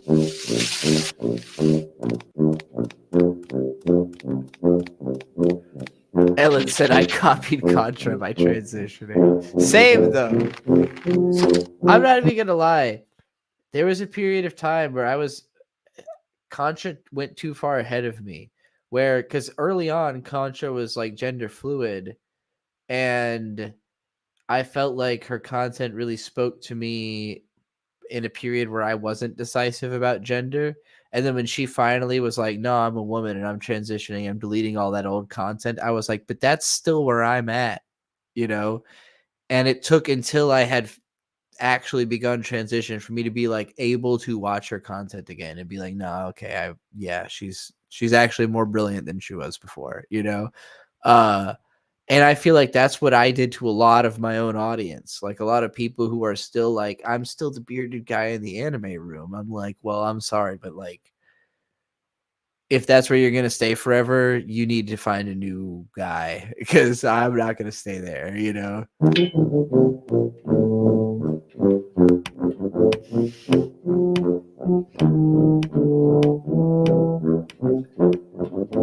Why is he putting so many nails in this tree? Just to keep the tree. Oh, okay. You got this, Kiwi. I believe in you. You can keep that tree there forever.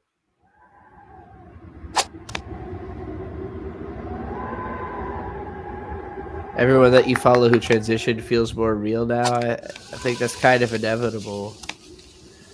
Well, and like for someone like me, I feel like I spent a lot of time just not being, you know, like staring into space and just like falling down a hole mentally, you know, like I have time now. Like I got time back. Time that I used to spend like falling indefinitely, I can now spend doing. And like you can't necessarily do as quickly as you can fall, but everything you do means a lot more than free falling in a void indefinitely.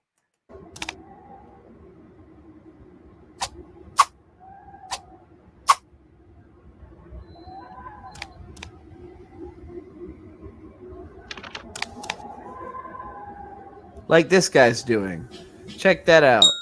It's like I can read the future or something. Ah, but see, perspective perpendicular instead of falling. Now it's like you're just walking with style, like Buzz Lightyear. Except he was falling with style, but this is... Now it's like a Miyazaki plane thing, you know? Just imagine that you're creating your circumstance and not that you're just going to die when you splat against the ground. That's the way to live. Kiwi. Did he die? Is he just dead? Did he killed? He fell and he's dead now? He believed in himself to death? A Don Pernetti animation, which means I made everything except music by Tim Castelli, Clouds by David Johnson. Special thanks. Yeah, okay, well, I guess that was my reading on that. I guess I live analyzed that right to the end. Wow, incredible. Yeah, it's about the perspective you can live with before you splatter. All right, Yakuman, let's watch Popey the Performer. I'm excited. I've heard this is a very sadistic clown anime. Early CG work. And it has a ton of episodes. I've known a few fans of this over the years. Oh wow, all of it's collected into one 3-hour video. Cool. Let's just watch the fucking Christ, that is loud.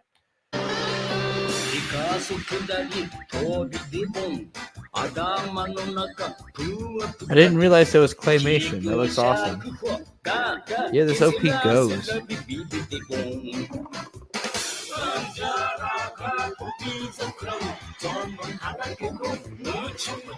Or Luda says, Popey the Performer was the most messed up show on a kids station channel, and that's saying something because Shadow Star aired there. That's amazing. How did all that happen?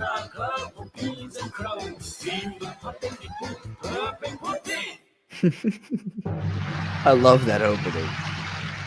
I love this title card. All right. This is so loud.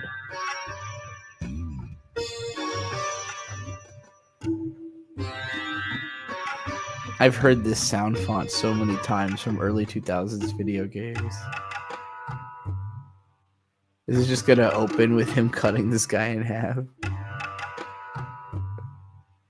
You're a magician. Get him.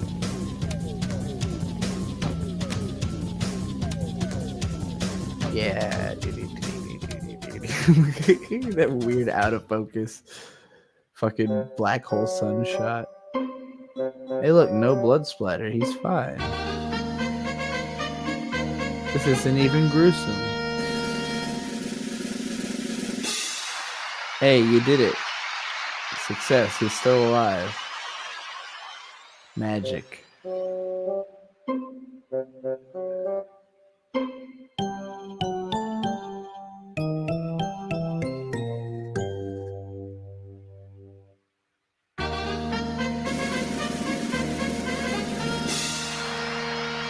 Is he backwards? Yeah, he's backwards. Gotta redo that. Gotta fix that one up. Oh shit, my dick's on backwards. I can't look at a chick while I'm fucking her at the same time anymore. This is a problem. Now I'm just watching my tail wag. So far, I don't think this would have traumatized me. This doesn't seem especially terrifying yet.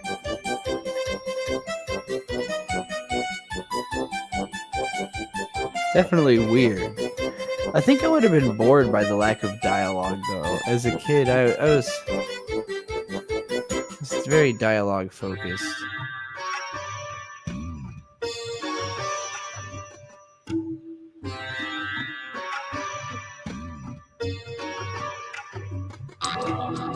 Uh-oh.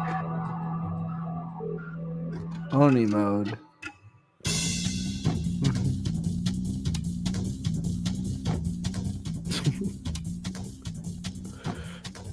Uh-oh. It's your turn now, Popey. You did this. Get him.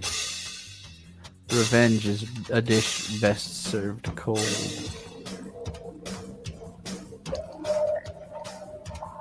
Put him back together wrong. Or not at all. Where did he, maybe Popey is above his level. Yeah, I think Popey's a little... Is he, like, supposed to be the Cheshire Cat from Alice in Wonderland? Of course, Weed Hole Chung is having an amazing time watching the clowns. Clowncore Weed Hole Chung.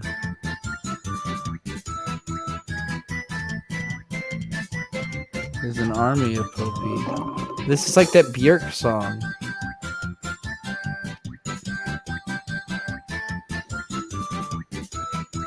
You're facing an army of me. Army of me. This is an off-the-air segment? What does that mean? Like late night or... Bokurano OP does pop. Uninstall, uninstall. If you go to Otakon Karaoke, you will hear like 3 people sing that every single year without fail. Okay, well, I guess that was the first We'll give it a little more. You paid for 5 minutes. This is grooving. Damn, this is literally how I feel when I'm dancing. Oh, he's doing a limbo. How low can you go? How low can you go? How low can you go? Uh-oh, he can't go that low. That's bitch made Popey. Okay. This is actually less creepy than I expected so far. I don't know if it gets a lot worse. But yeah, this actually is less disturbing than its reputation led me to believe based on that first episode. But maybe it gets a lot crazier. Amy says, I think about stuff too seriously to ever conceive of anything remotely similar to this. Not me. This is exactly along the lines of something I would think of, but mine would be a lot. I mean, I made Baby Stabbers, so you could tell where I'm at mentally. If I had the money, I would force you to watch every episode in one sitting, but in another universe, which don't worry. There's enough time in the universe to go through all of this. Probably. I'm not planning to die anytime soon. It could happen. But I could also live 90 years. Like another 90 years. Okay, I had to piss. So I will actually just leave this playing for you while I go pee.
Y'all saw the cat? She was really trying to get out of the room, and I didn't know she was in here.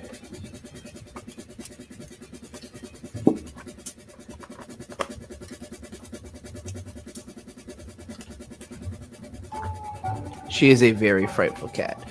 Her name is Furball.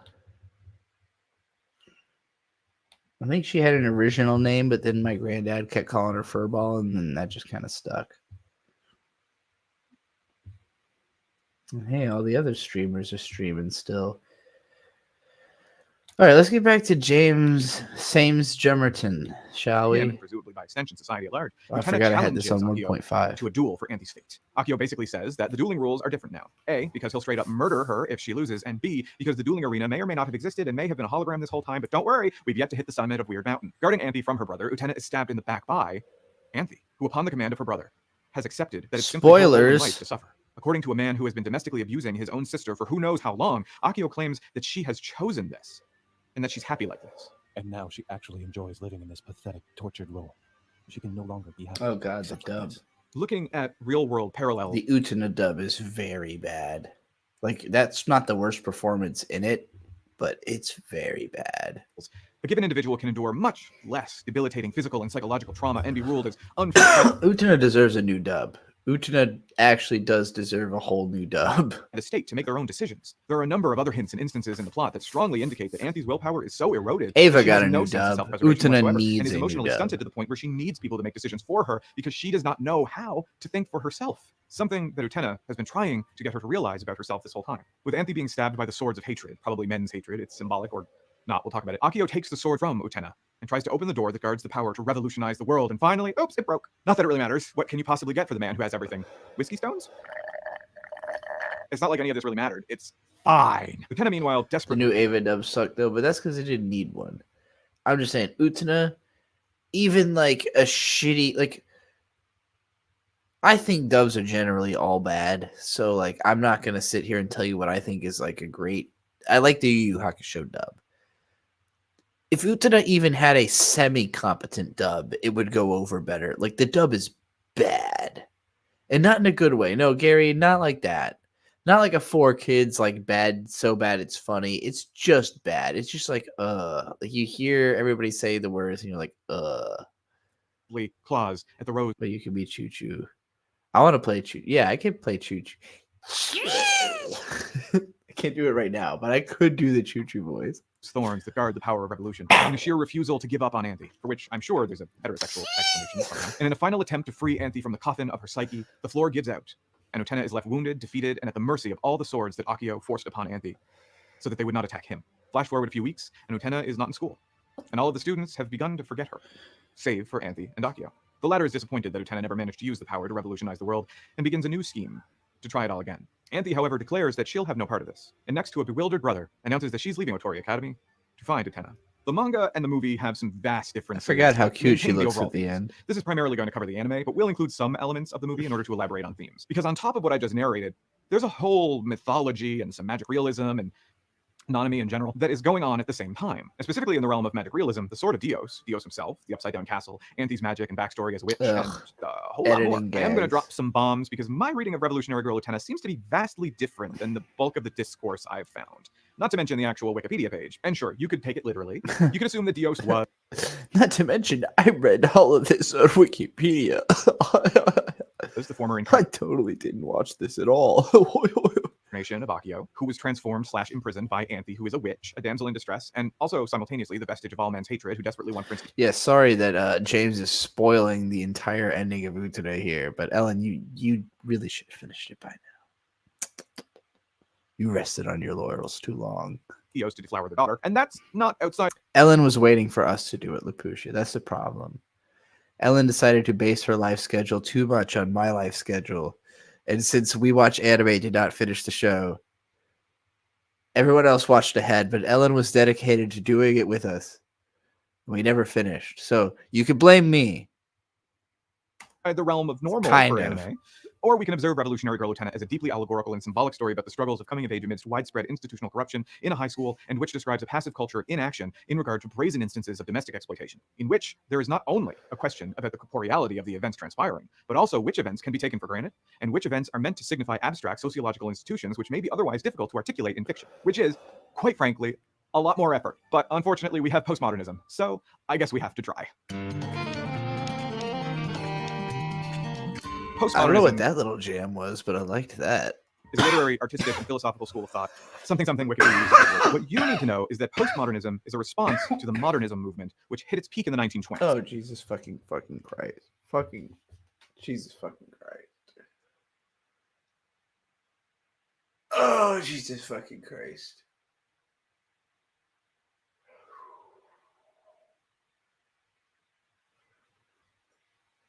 Oh man, this is the last place I needed this video to go. We just finished the recapping the show and its legacy part of the video, so now we're entering the I'm going to start making points about Utena part. And the way we've started that is with attempting to explain the entire concept of postmodernism, but instead of actually going into what it is, assuming you either know or don't care, and therefore trying to summarize it like this.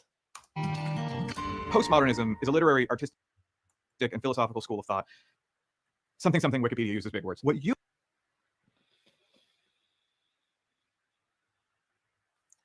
Something Wikipedia uses big words. Man's never looked up postmodernism before this video. My homie, you are doing literary criticism. You're in your 30s and you've never heard of postmodernism until you had to read a fucking Wikipedia page for a Revolutionary Girl Utena video. You know where I heard the best explanation of postmodernism ever?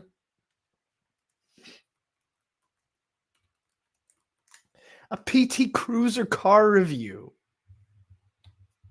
PT Cruiser, the official car of getting your Made by a 9-year-old furry. son a balloon-tired temple now.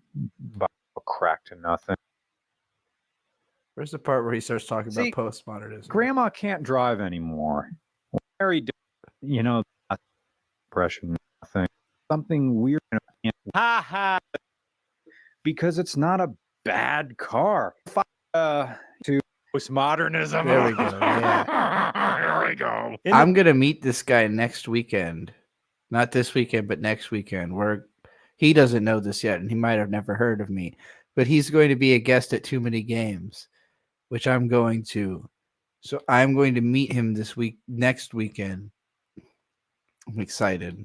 The tradition of postmodernism, the PT Cruiser is a meditated version of reality Chrysler wanted to present to us. A reality This is what being able to write sounds like also. where the exploits of the past are equally fascinating as the potential of the future. And the key word here is equally, because postmodernism, and if any of you are in AP classes, start writing this stuff down. I'm giving you master's level stuff right here. Postmodernism rejects the notion that any text or product or media, and by text, product, or media, I mean anything written, anything photographed, and media is anything that you can hold and derive an information from building blocks to GoPro accessories to this chair that's on the other side of the room. Anything, this shirt that I have is all KUR Kutztown. This is media. Any media is inherently more valuable than any other. I'm going to repeat that.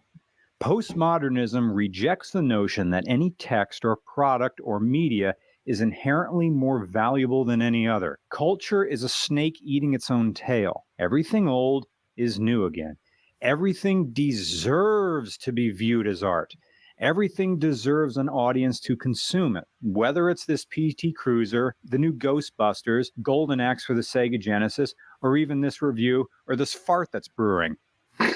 Or even that episode of Deep Space Nine where Cisco trips balls and imagines he's a science fiction writer in the 50s. Everything is worthy, and anyone can lift Thor's hammer. Joe Rogan, I'm talking directly to you. In a number of your recent podcasts, you talked about recreational outrage, Me Too culture, the kind of folks who seek out reasons to be offended, anger at...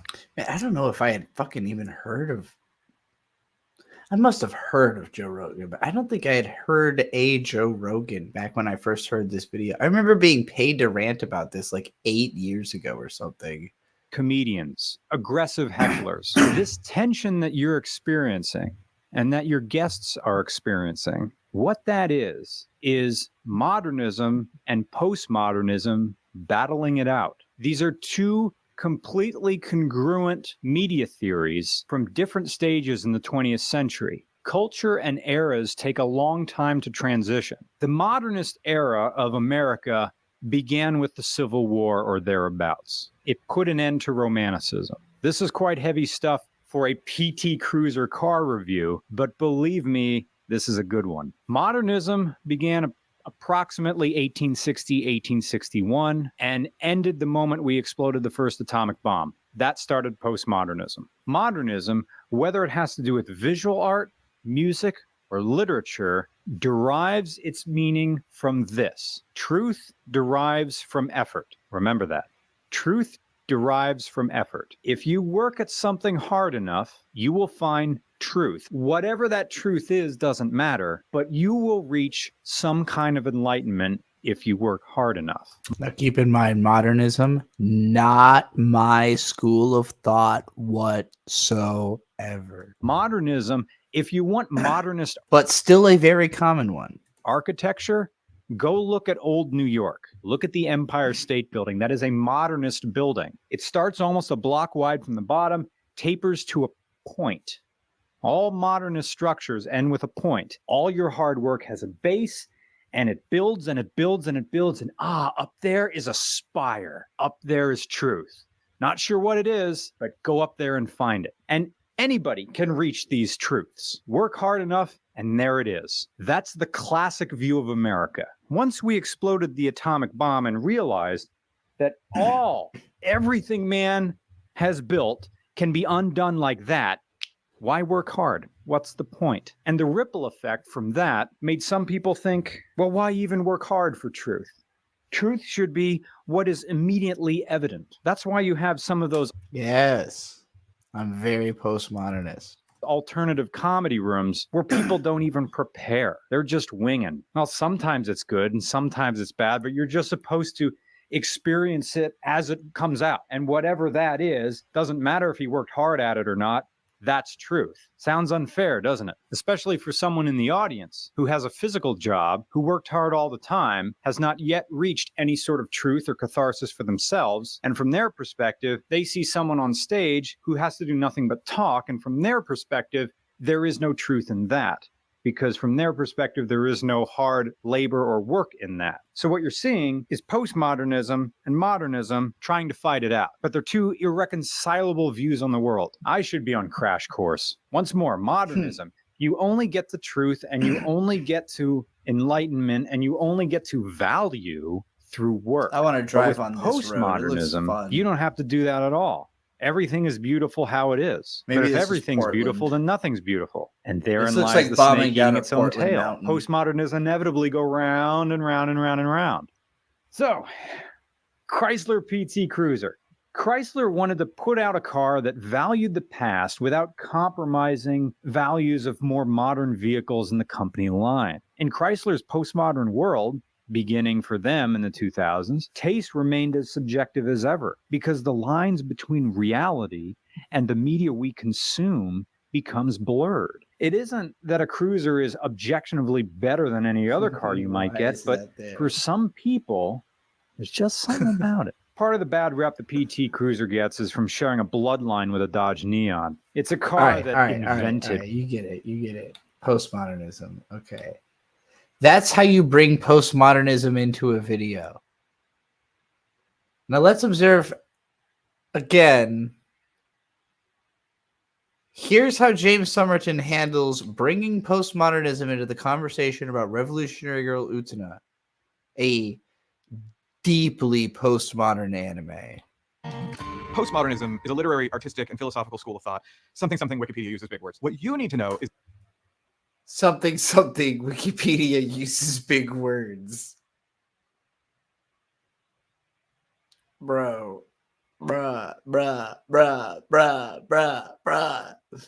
Imagine citing Wikipedia and complaining about how Wikipedia is above your head. Who is supposed to be the audience for your video essay content? is that postmodernism is a response to the modernism movement, which hit its peak in the 1920s. It's complicated. There was a lot of overlap, especially when looking at areas of study which began to shift away from the modernist Just movement. don't say things you have to defend if you have to make a brush defense.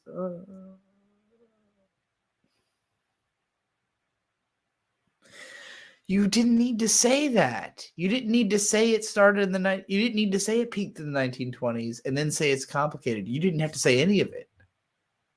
You didn't have to say none of this at all. You didn't have to put any of this in this video. You had no reason to do this. You don't know what you're talking about.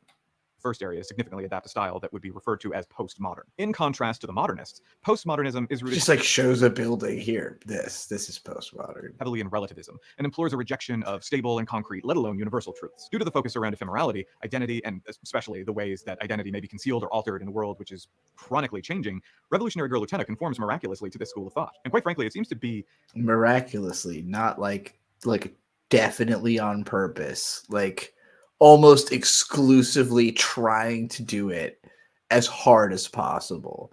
Like, what if we made the most postmodern anime we ever possibly could? Like, that's probably a conversation that was had at some point. a shining exemplar of presenting these tenets in a way that is clear, though compelling enough, to be more than just a textbook case. This is considered one of the most significant and influential but also a textbook case. animes of the 90s for a very good reason. Now, it's easy to see how this Bro, this postmodernism could fit so many buildings and Unas in it. Thank you, Aura.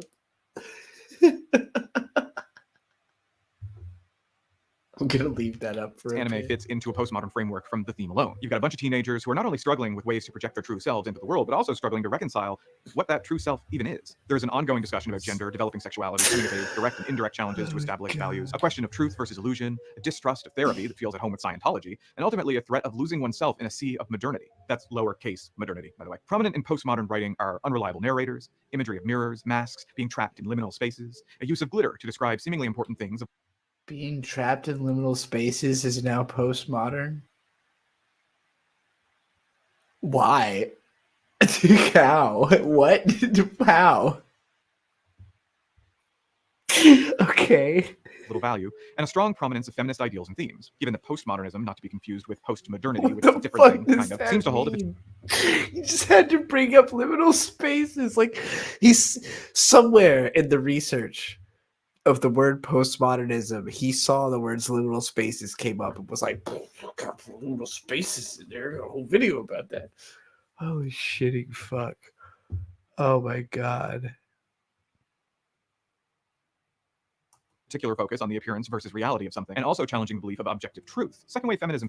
Ellen said, you know, it's funny. James can say anything he wants, no matter how dumb, and you can't blame him because it might be stolen. No, it's not true, because if you haven't seen Todd in the Shadows video also, everything he didn't steal, he made up. Like, there's as much made up stuff as there is stolen stuff.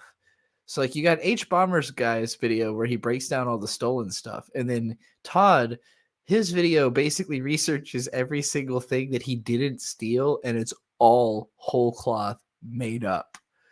So it's all one or the other. That's the fun of it. So you can either assume, like, if he says something that you're like, that sounds kind of almost correct, you're like, okay, he probably stole that. If you hear something that you're like, wait, what the fuck did you just say? Like the thing about the tops, where he's like, every top has definitely experienced trying to coerce their bottom into being less subservient. What? Like, all of us, everybody in the chat simultaneously went, I have a question, you know? Very at home when postmodern thought made its way into literature. By the 1960s, the two could often be spoken of in the same breath. They both drew roots from the rise of existentialist thought that endured the Second World War, spurred by an intellectual school of thought that placed importance on the self, and developing a sense of self-worth based on action rather than birthright or strictly through labor. Also, like, everything he's saying right now makes sense to me because I just listened to regular car reviews explain this in a way that made sense. But I can't imagine listening to that word salad he just said if I didn't know what postmodernism is and coming away with any understanding of it. Think about the way regular car reviews handled this, where he was like, he used the same phrases over, like keywords that he used over and over, you know, like breaking it down like a lesson. This is nothingness. Yeah, this word salad needs more ranch. I agree, Anonymous. But the ranch that he provides is always going to be something weird. Like, we're going to get another weird little fetish thing in there. We've only had one, like, true aside, like, true peek into James's mind so far. Existentialism was a primary influence for Ayn Rand and her school of objectivism. Still, an ongoing trend within stories with a female lead was that... Amy, I was a fan of his. I was subscribed, and it's... How do I put it? Because all of it's been pretty much taken down. Again, you have to remember, most of it is plagiarized. This is an unreleased video that we're watching. So this one was just didn't pass whatever stage of quality assurance, you know, like it needed to reach before somebody, James of Telos, is that his original name or something? I don't know that one. I think I started following him because of a Yuri on Ice video he did. To me, it just seemed like, yeah, this is a cool video. I remember sharing it on like Facebook, and, you know, other friends of mine who watch analytical videos enjoyed it. And like, again, I never thought he was perfect, but I don't have high expectations of analytical videos. There's not a lot of people who make analytical content that I'm like in love with their writing or in love with everything they say. So I didn't think he was right 100% of the time, but I liked the content because I thought I like his presentation. I think he's got a good voice. Again, I like his power bottom energy.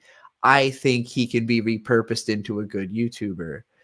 But this is the kind of content that I would throw on while I'm like smoking bowl after bowl and checking Twitter. You know, like I'm not giving this my full attention. And I also don't watch enough other content or like read enough other like I didn't know the stuff he stole from, you know, like I'm not in this sphere of the internet. He was kind of my introduction to this. Like I was trying to get more into like a gay YouTube through this guy. And the only reason I think the reason his content worked is because he was stealing all of it. He could talk about everything.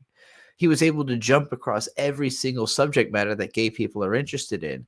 And my assumption was he spent a month doing research about this thing and made a video. The reality is he spent a month stealing different scripts. And I remember a point where he was putting out videos so fast that I thought it was like going, like, I remember literally thinking, I can't believe how fast James Somerton can make these videos. Like, it's incredibly impressive that he can make videos this well researched and everything in such a short time. Like, you put a video like every 2 weeks for a while that are like these 50-minute analysis videos. I'm like, I don't even think I could do that. Now I know why. It's all stolen, you know? So like when all this information came out, it felt like the synapses in my brain were all connecting. Like the bigger picture I'd been ignoring because I'm just looking at little pieces of it all came into view. And it was like, oh, it all makes sense. And the number one thing that this made sense of to me is his streams were so boring. He would do gay stream like almost fucking maybe like 3 or 4 times a week. Like he was streaming all the time. And his streams, he would just kind of be quietly like reading chat. Like he would read what chat said and then maybe have like a short reply. But most of the time he's just sitting there waiting for somebody to give him something to respond to. And it just felt so guarded. It was like, well, what's the point? Like this isn't doing anything, you know? And I think people were just tuning into it because it says gay stream. And I always thought he was like an attention whore and a narcissist and a power bottom. But again, I like that. I like some of the things. I like the brattiness, you know. I like that he's like a queen and a diva. That's why I want to turn him into a Disney villain. Like, again, I think we could relaunch this person's career because he doesn't need to be a journalist. He's a bad journalist. Nobody disagrees about that. But he doesn't need to be a journalist. He doesn't need to be a bad content creator just because he's a bad journalist. He just needs to apologize and, you know, promise never to try to be taken seriously again. In order to frame the narrative towards emotional validation, the narrative needed to contain the typical postmodern elements of social destabilization, which leads us back to Utena, where the very plot is about revolution and whether or not a tomboyish young girl has the ability or the right to be responsible for it. But you're here for the hot takes, right? What does this have to do with that? Guess. Throughout Utena, there is both an element of magic realism juxtaposed against the reality of high school drama. In spite of the fact that these are high school students, they fight grand fencing duels in a stadium in the It just keeps like saying words that describe the show in vague terms, but don't add to my understanding of it, you know? Where an inverted castle floats above. The student council... He needed a strong-willed top like Bird to fight dumb people in chat. Yeah, that's probably true. I don't know who he works with. You know, I know he had like editors, he had a co-writer. I don't know what all their perspective or what type of people they are, how involved they were. You know, I'm always surprised by how at arm's length other creators keep like their editors and co-writers and stuff like that. Because when I work with somebody, I'm always like very all in. And it's not to say that I'm going to work closely with them, but that like with Devu, I would literally just send the scripts and then get a video back. Like I gave almost no tips usually, unless there was like very specific parts I needed. I would use the notes, you know, on GDocs or whatever. But I usually thought Devu was just more creative than me and would do better without notes. You know, it's just him and one co-writer. Okay. I know the co-writer has kind of tried to act like they were less involved, but it's also possible they're trying to play it off, you know, for the sake of escaping criticism. I don't know. I haven't looked too much into their whole situation, but I watched the H-Bomber guy and the The Todd in the Shadows video. The Todd in the Shadows video was the one that really got to me because it's one thing to steal, it's another thing to just make shit up. And some of the stuff he had made up was stuff that like I had remembered being like, what? Really? That really happened? And it's like, no, the answer is no. This guy just lied to me. And that was when I really felt like, oh, motherfucker, you really just lied to me like for years, you know? Fucking A. Like how much good thing I wasn't paying that much attention to your goddamn videos, you know? Has this anxious anticipation about their ability to self-actualize and anxieties about growing up, while at the same time carrying the kind of weight and authority one would expect from feudal politics. It's like Game of Thrones with miniskirts. In my reading of Utena, no, it is not. It is not at all in any fucking way like Game of Thrones with miniskirts. It's just not. It's not at all like Game of Thrones. There's no similarity. I cannot think of one single similarity other than there are people in competition for power. That's it. That's the only similarity.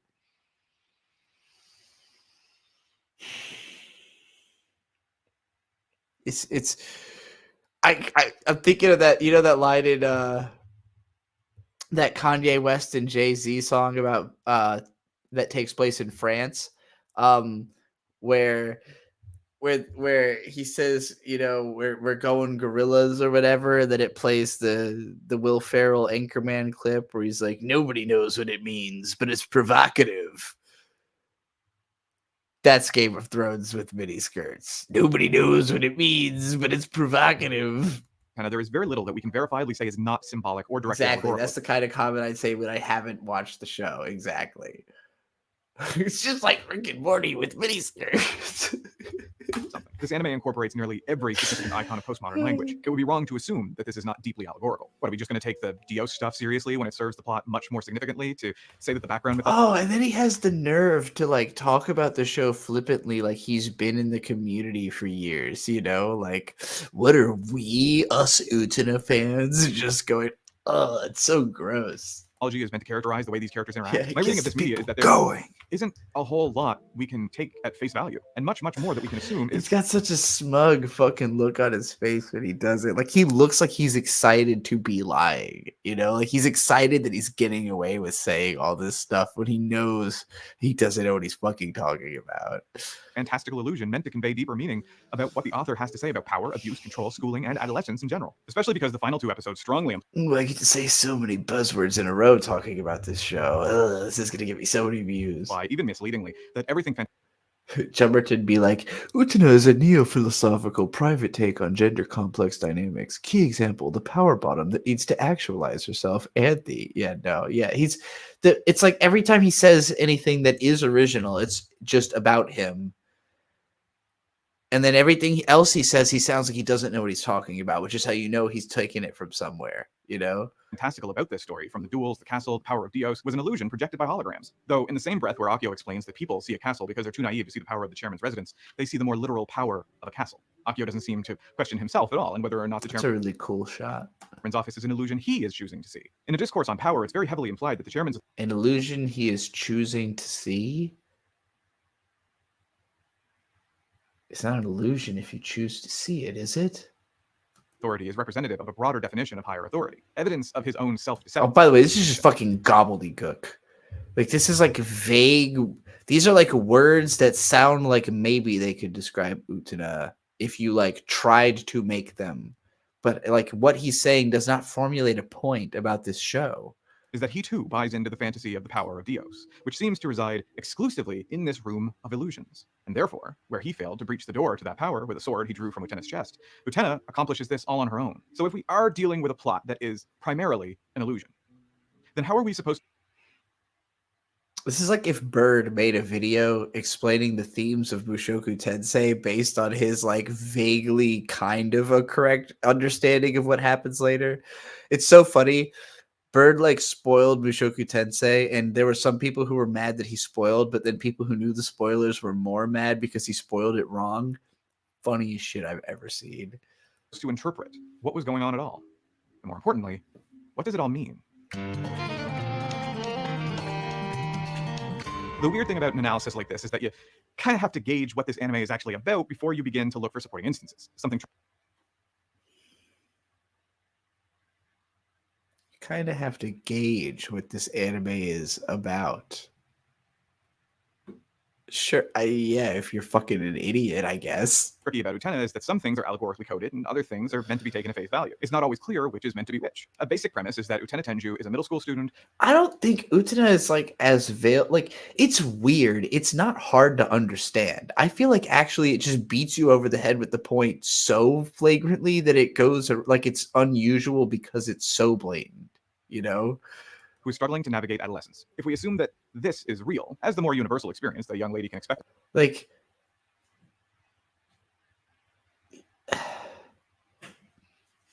it's dreamlike. I don't think this is supposed to be not literally happening.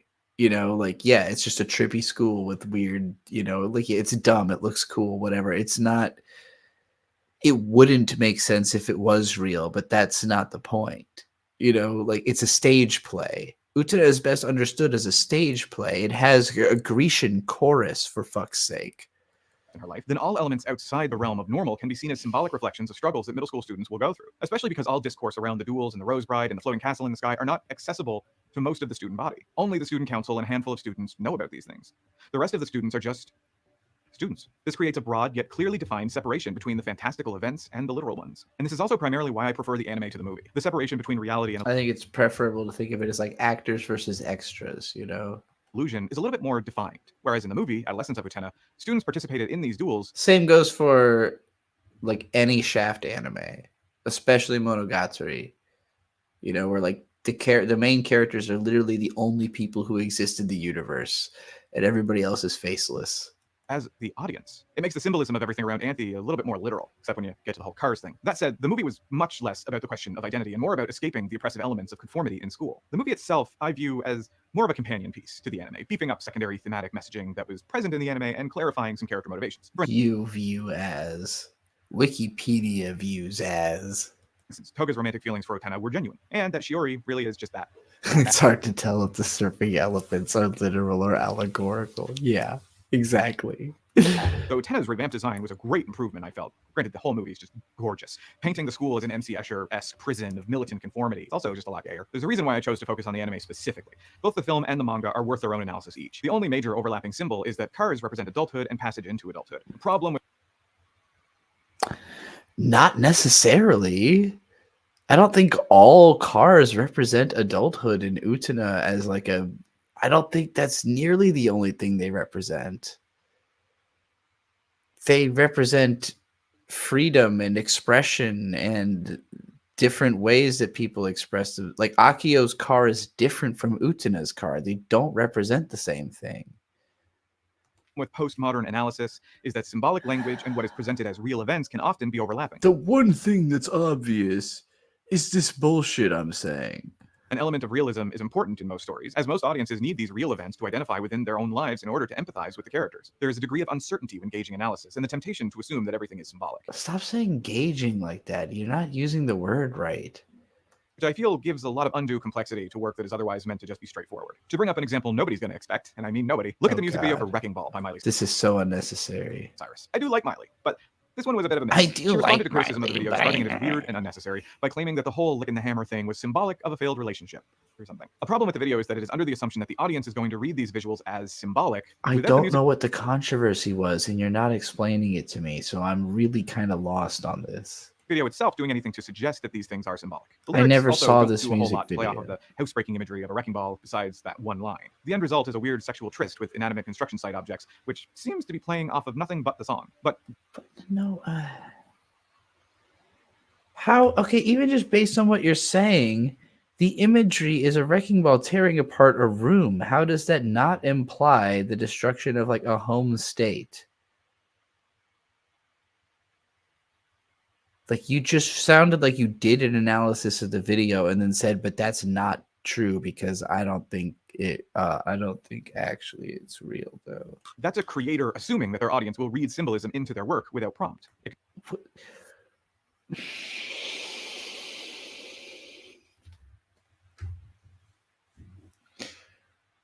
Oh my god. This is what people think. People think you need to be prompted to assume that there is symbolism in a work. Like if you don't get a flag that comes up and says, by the way, there is symbolism in this work, you're not supposed to assume it's there. You're supposed to just think that you're making shit up. Like if you see something and you think, oh, that seems like it might be symbolic, you're supposed to go, but they didn't signal that. What the fuck?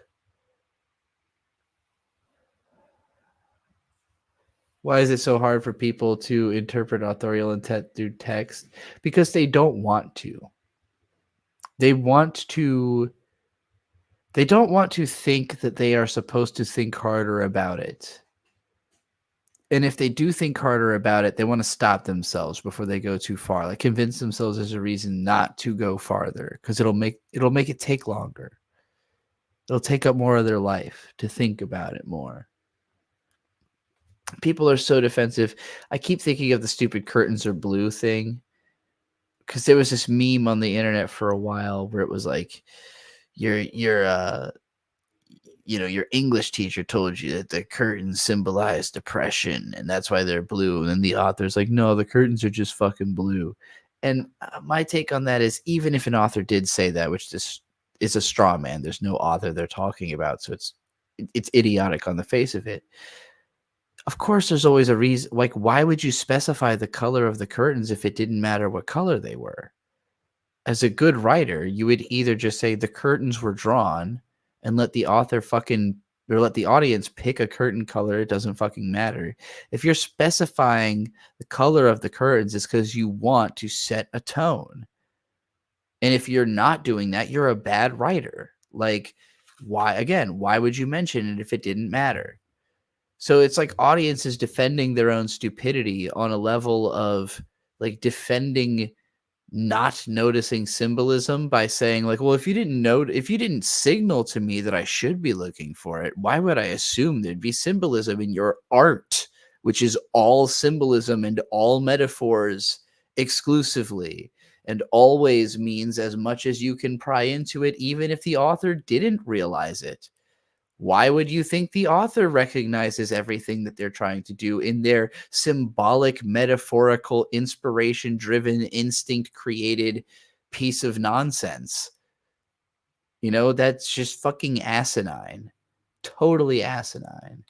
Can work in the other direction too. Taking Lord of the Rings as an example, and this is entirely hypothetical, it would be like saying that Aragorn kicking the orc helmet and crying out in anguish is symbolic of his rejection of regal responsibilities resulting in the suffering of those around him. It is. No, he's kicking a helmet because he's frustrated that he's misplaced his hobbits, and screaming It's because both. Viggo Mortensen accidentally broke his foot. That's why you don't just specify random details in a story that don't mean anything and don't symbolize anything about the characters. That's bad writing.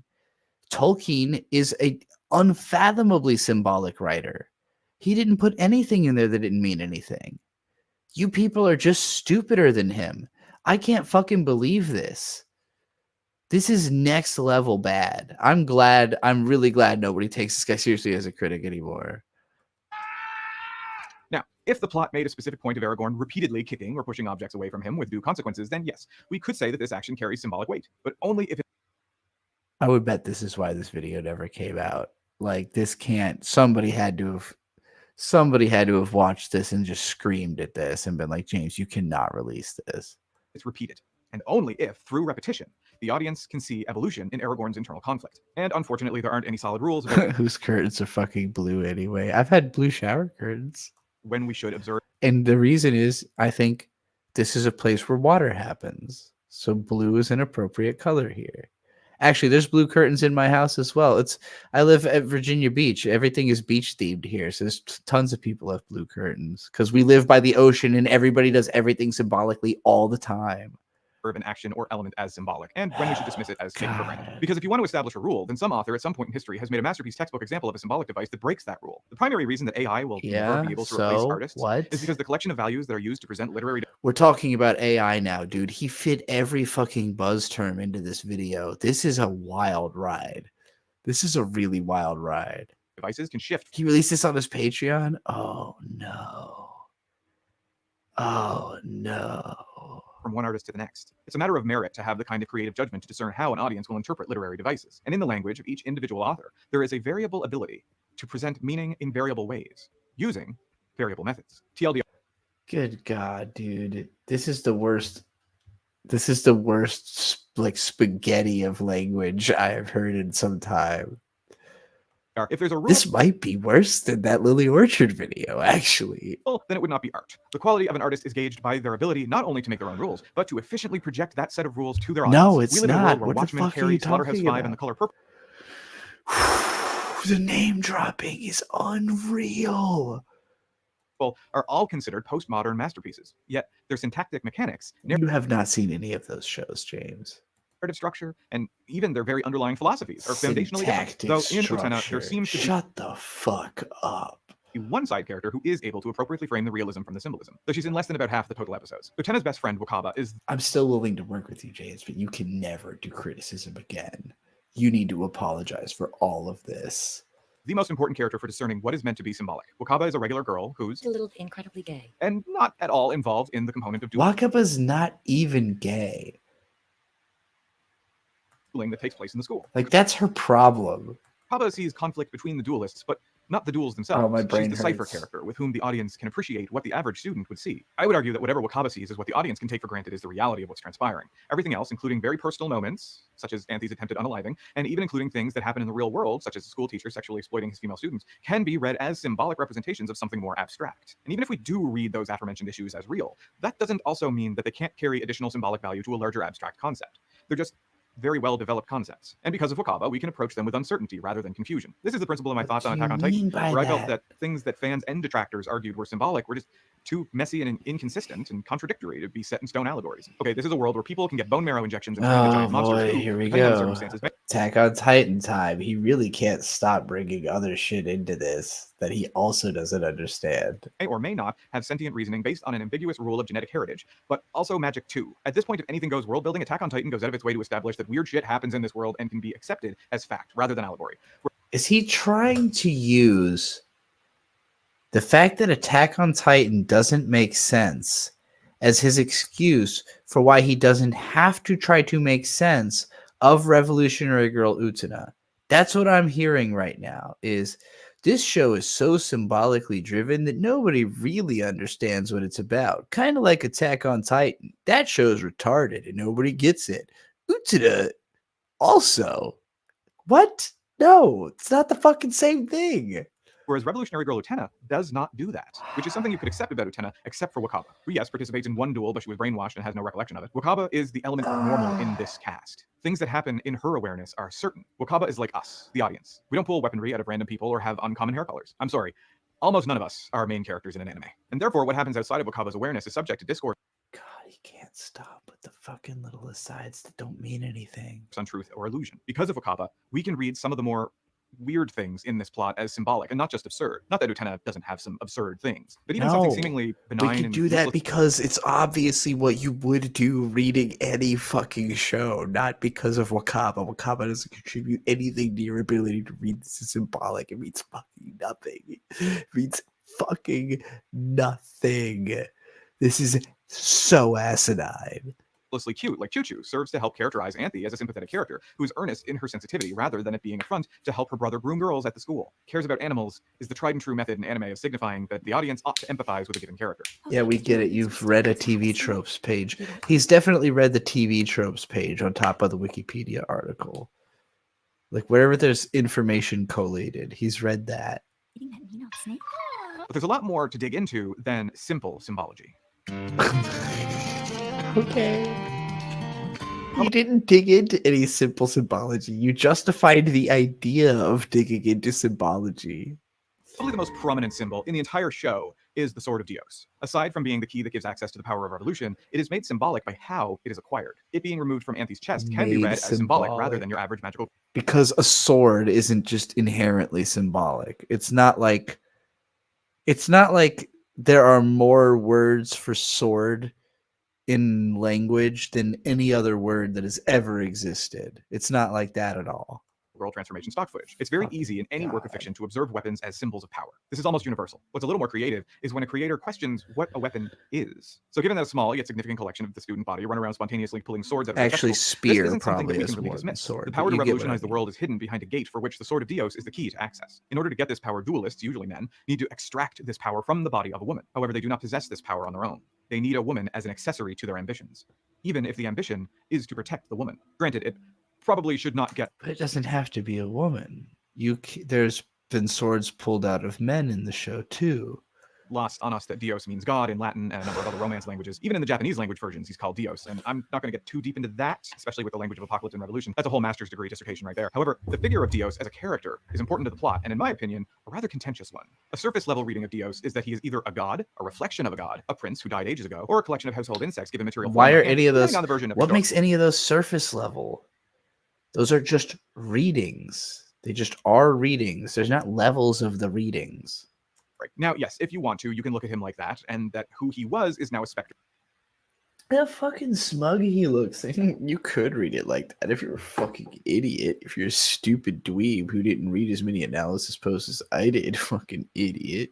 This is consensus. That resides in the sword and or castle. He is the figure who gave Utena her signet ring and inspired her to become a prince. And he is not Akio, though can be read as and is occasionally a reflection of Akio. For all that Dios is approached with the language of the Christian god, Akio's name is derived from a Japanese character used in the name for Venus, the morning star, which is associated with Lucifer. Lucifer, which is, dare I say, a misappropriated name for Satan. Lucifer instead originally referred to a Persian god of the morning light. Why do we need these details? It's hard to watch this because he throws so many barbs at you. Lucifer, which I think, by the way, is the wrong name for Satan. What does that have to do with anything? What are you fucking talking about? Who cares? What are you fucking talking about? Why is this coming up in a Revolutionary Lieutenant video? This is why it's 56 fucking minutes long. And Satan actually means the accuser, not the devil. He was God's prosecutor, not Who his enemy. fucking Frenemies! cares? But anyway, Who religion and cares? anime, fun. So yes, the literal reading is there, but that's boring when there's so much symbolism afoot. Dios is simply You're right, a it is tool to explain boring. the Holy motivations of characters shit. that do exist than as a character himself. Oh When a my character is a character God. but is not a character, but represents an internal character The foil that character pretends is to a be their identity, character, but it's not a character, but represents a character. that may be a figurative mask, but mask nevertheless. So Dios doesn't exist, not strictly. He exists as a concept given a name. The concept is nobility, chivalry, and power. The subject of nobility is also noteworthy in Utena. The Prince of Roses as a concept seems to hold a different meaning to each character. To Utena, the prince is the archetype of the nobility. I'm not gonna try to deconstruct every part of this because I haven't rewatched the ending of Utena to be able to say with confidence what Dios is. I'm sure it's not whatever he's saying because he just makes up so much. It's like a constant left turns. She wants to represent. One may even say a transition icon if you want to adopt that reading of Utena. However, No. for additional instances Why is she a transition icon? And then also only if you adopt that reading of Utena.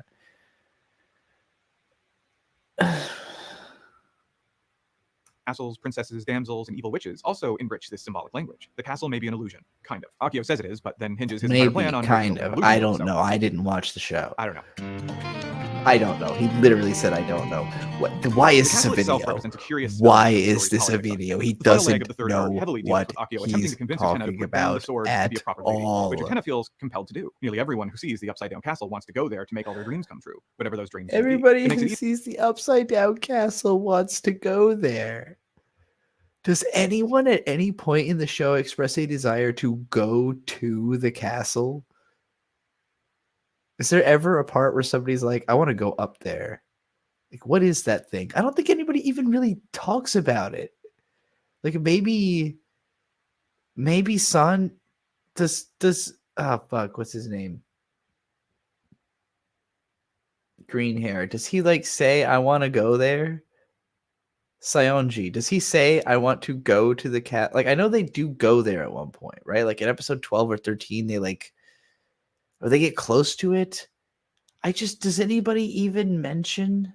Sionji doesn't even believe it's real. He says it's a trick of the light. Okay, yeah. Nobody wants to go to the fucking castle, dude. No one. At no point in the show is it ever suggested, let's go up there. Holy fucking shit. I guess Akio wants to go up there. They go into it at the end, I think. Oh, man. What a wild thing to say. What a wildly wrong, made up thing to say. Easy for someone like Akio to manipulate others under the promise that he can make those dreams a reality. What's noteworthy is that the castle is tantalizing, but it's also inaccessible. It's not. It is, in fact, Maybe only to the accessible through audience. engagement to the Rose Bride. The reality of this castle is challenged by two things. First, yes, that Akio claims that it's an illusion within an illusion, It is. very Inception-y, but also that it is Probably. upside down. We know from the study of symbols that when a given symbol is inverted, it holds an opposing meaning. Take a castle. What does it represent? Monarchy, regality, nobility, safety, and fantasy. A castle as a symbol, if inverted, still carries those values, but instead becomes an ironic subversion of those values. It's the difference between saying a castle wall is meant to keep the bride safe, or maybe that it's meant to keep her imprisoned. An inverted castle says the latter. It's also significant 12?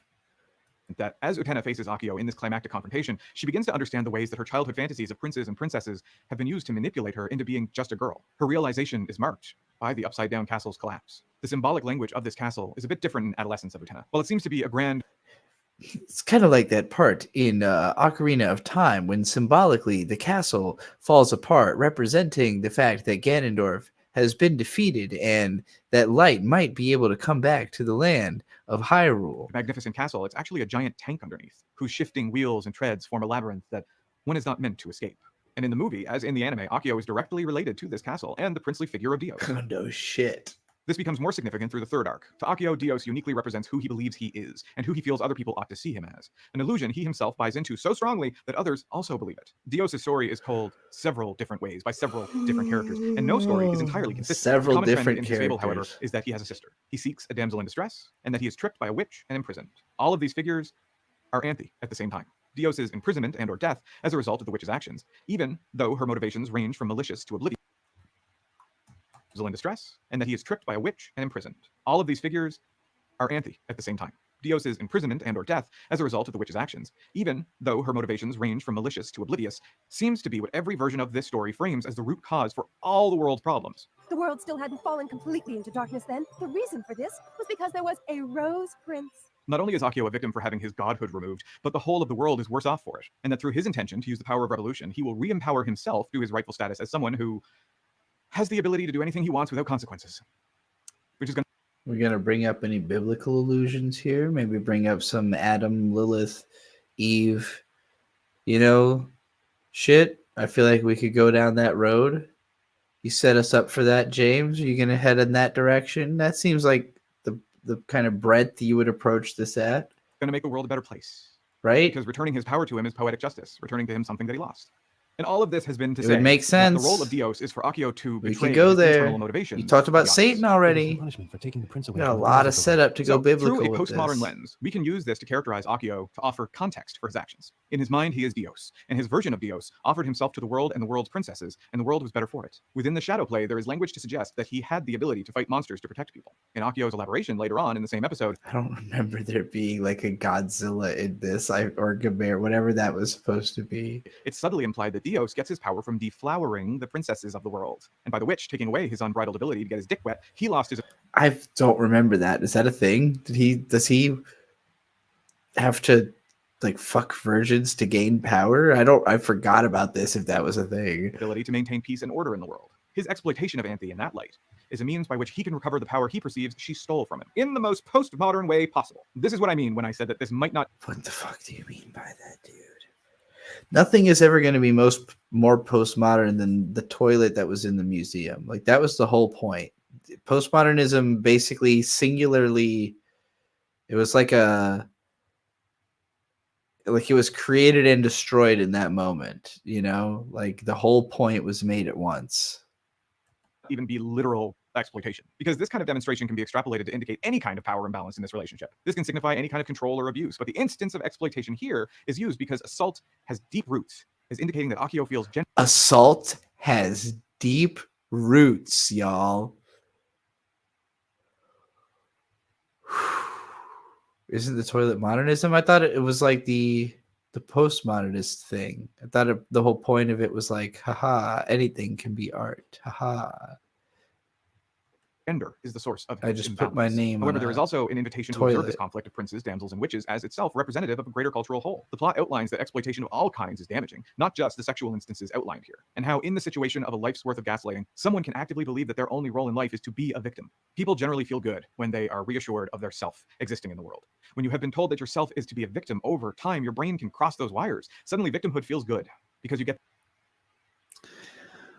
We're starting to get into James talking about himself again.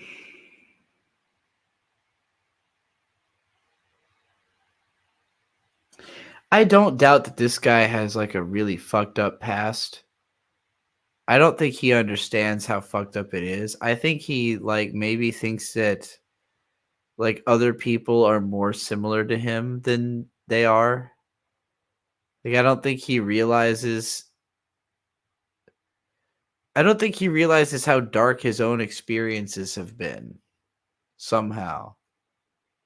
Maybe I'm going too deep with my read here, but that's the read I'm getting on James Somerton is he talks about what sound like really harrowing experiences, like they're something everybody has gone through.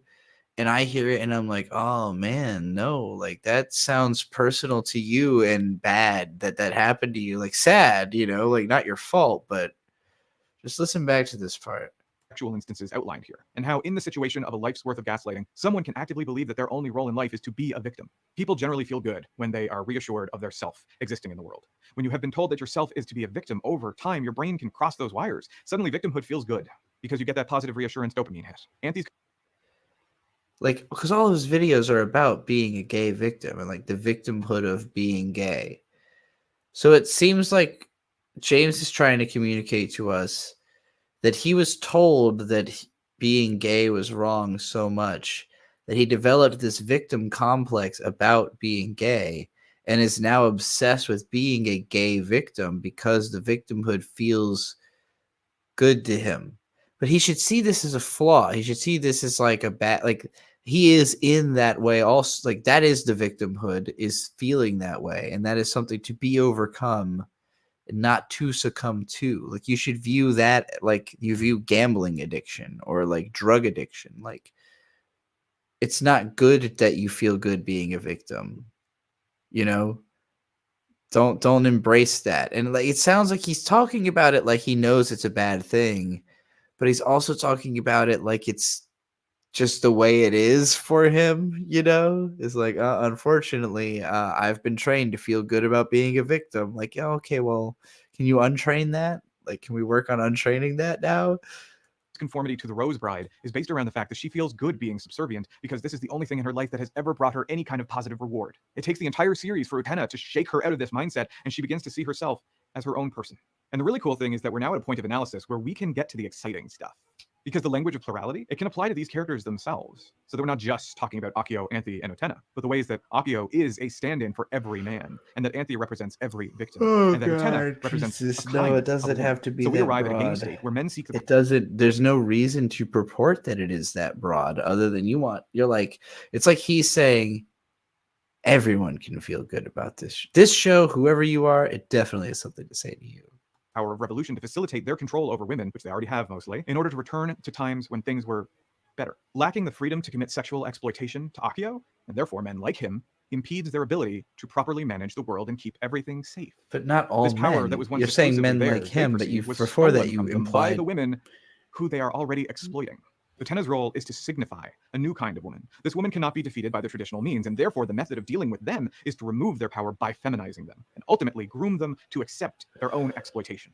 And that's just what you get from the end of the world stuff, which is probably one of the weirder parts of Utena, until you get to the turning into cars thing. But I digress. There's a lot more that Utena has to say about power, truth versus illusion, schooling, adolescence, in conjunction with other symbols and themes like the Upside Down Castle and the power of revolution.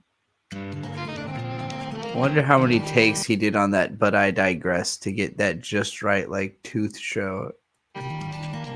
This is about the revolutionary girl, Utena, after all. which is strange because for all that the language of revolution is dangled over God, the I world, she hate seems the to way reject these it. scripts Power are structure written. itself is something all versions of Utena seem to discuss, and seem to come to a singular conclusion, that the objective of those in power is to facilitate their control by crafting the next generation His into head drones. is so tiny looking at that shot. And this is clearest in the movie. The power brokers don't need to get their hands dirty when they can just organize an increasingly complicated schedule of duels to sick the students onto each other. Another reading of Akio, outside of Dios and the Revolution, is that his surname is Otori, which is different from his sister's, Himamiya. Otori being the same name as the Academy. Again, rather than a singular individual, he could represent a broader scope of authority figure.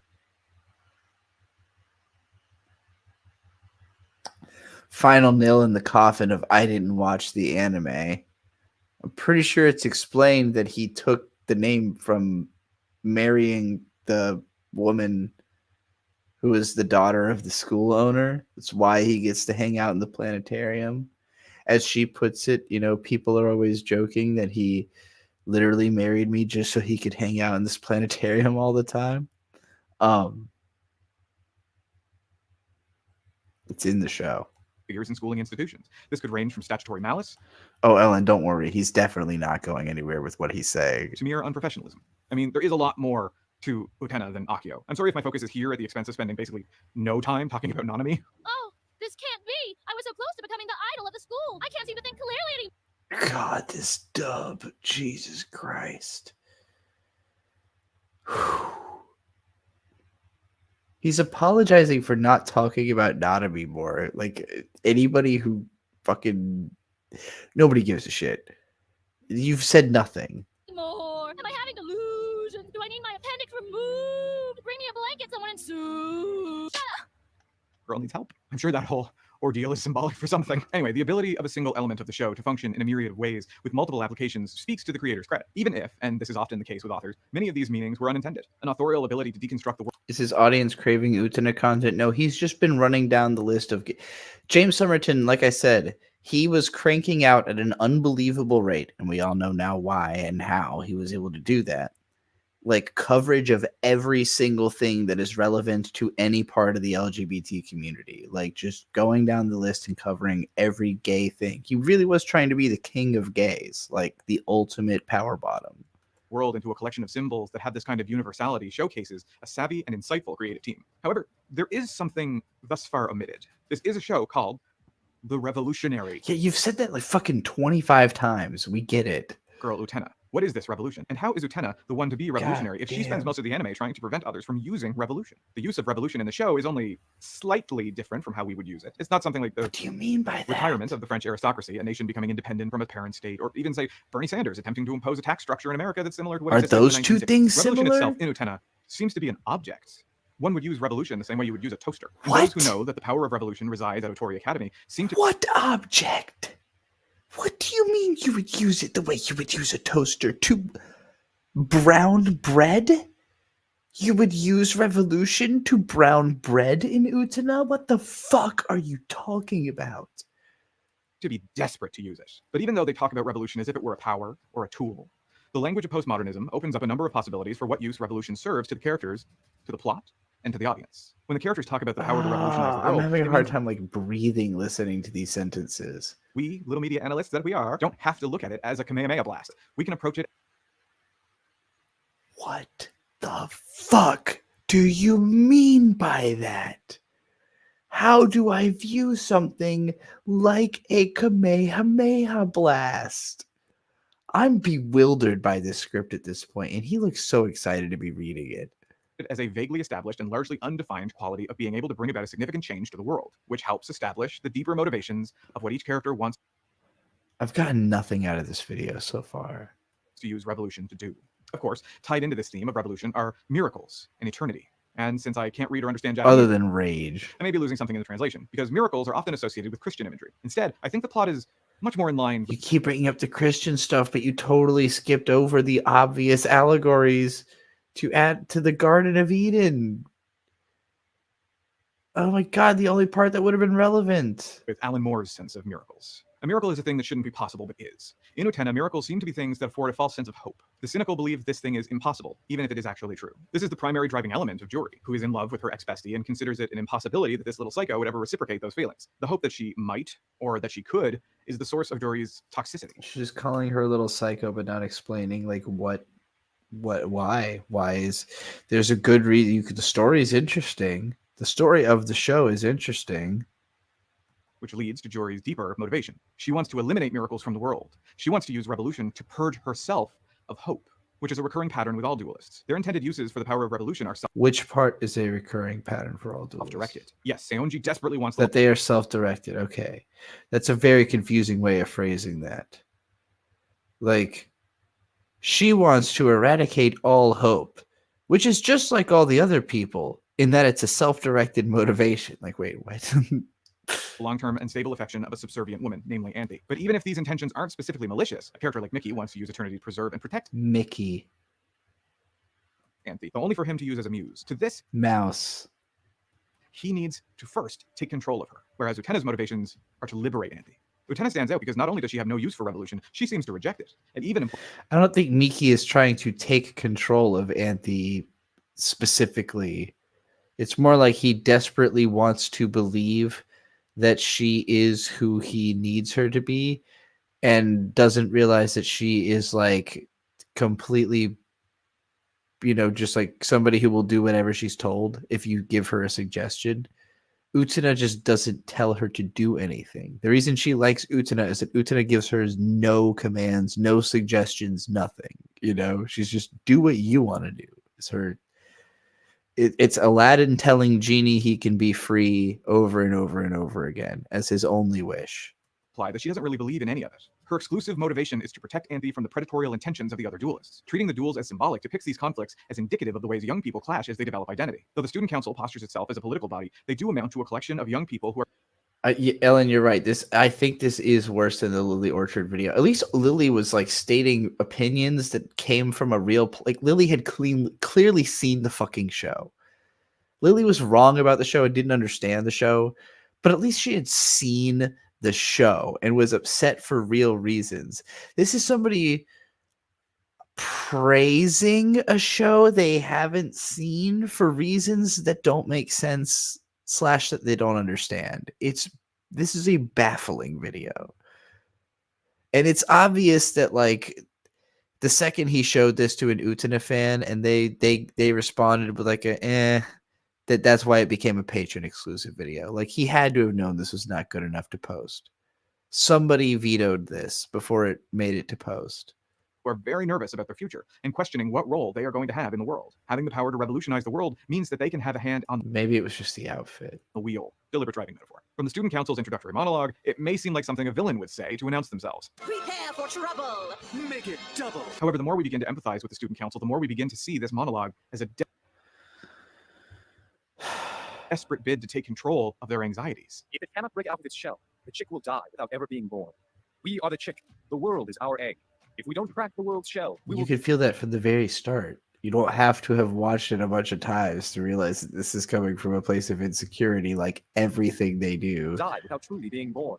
Utena echoes a particular anxiety of growing up in Japan in the 1990s, when the nation was in one of the worst financial depressions in its history. To many, it did feel like the end of the world, and discourse around revolution was not far off. We'll get more into that in an upcoming Evangelion video, I promise. And if Japanese...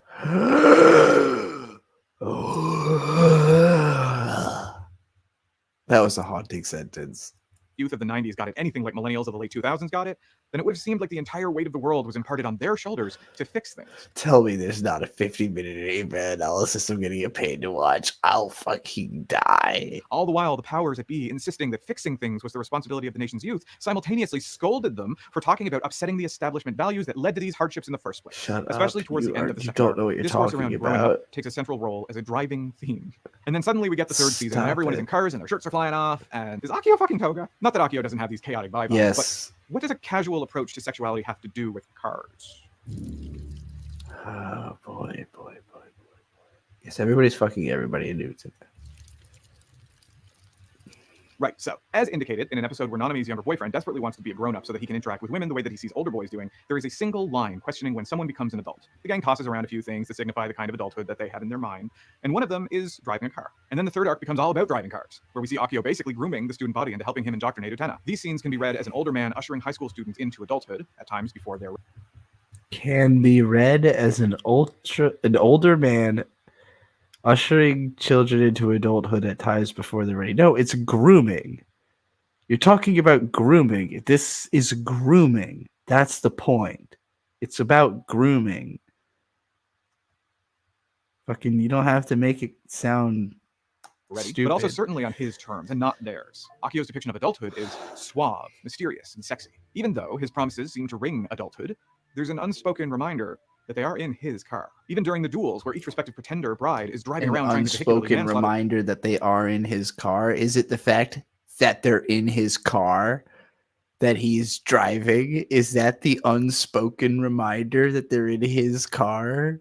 Fucking Jesus Christ. Utena, they are in his car. They are not in their own cars. It's not until Seonji begins to question why Toga is letting himself be manipulated into being Akio's wingman that we see them in their own vehicle, with Toga driving Seonji. A scene we can read as these two young men breaking away from the patterns of manipulation and oppression that have been established by the adults in their lives. And that isn't to say that either of these young men don't have a lot to make up for, but they have a better shot at doing the right thing while cutting their own path. This is clearly read from somebody else's analysis. Rather than being under the tutelage of someone like Akio.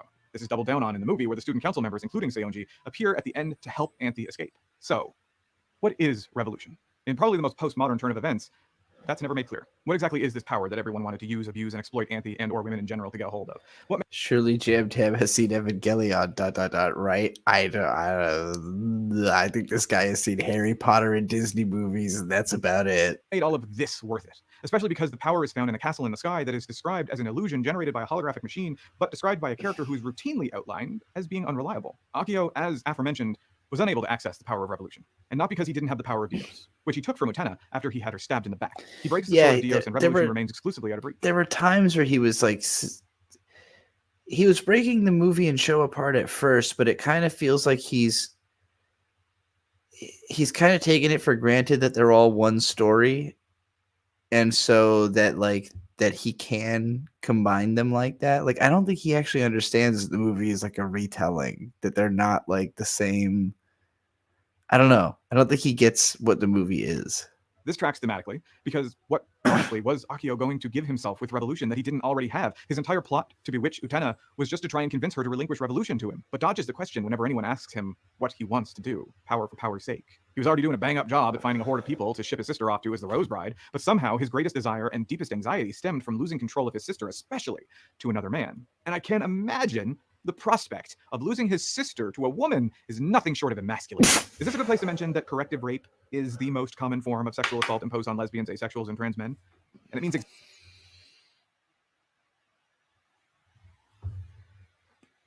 exactly what it sounds like.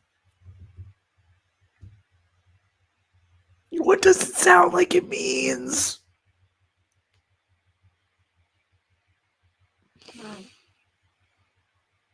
James.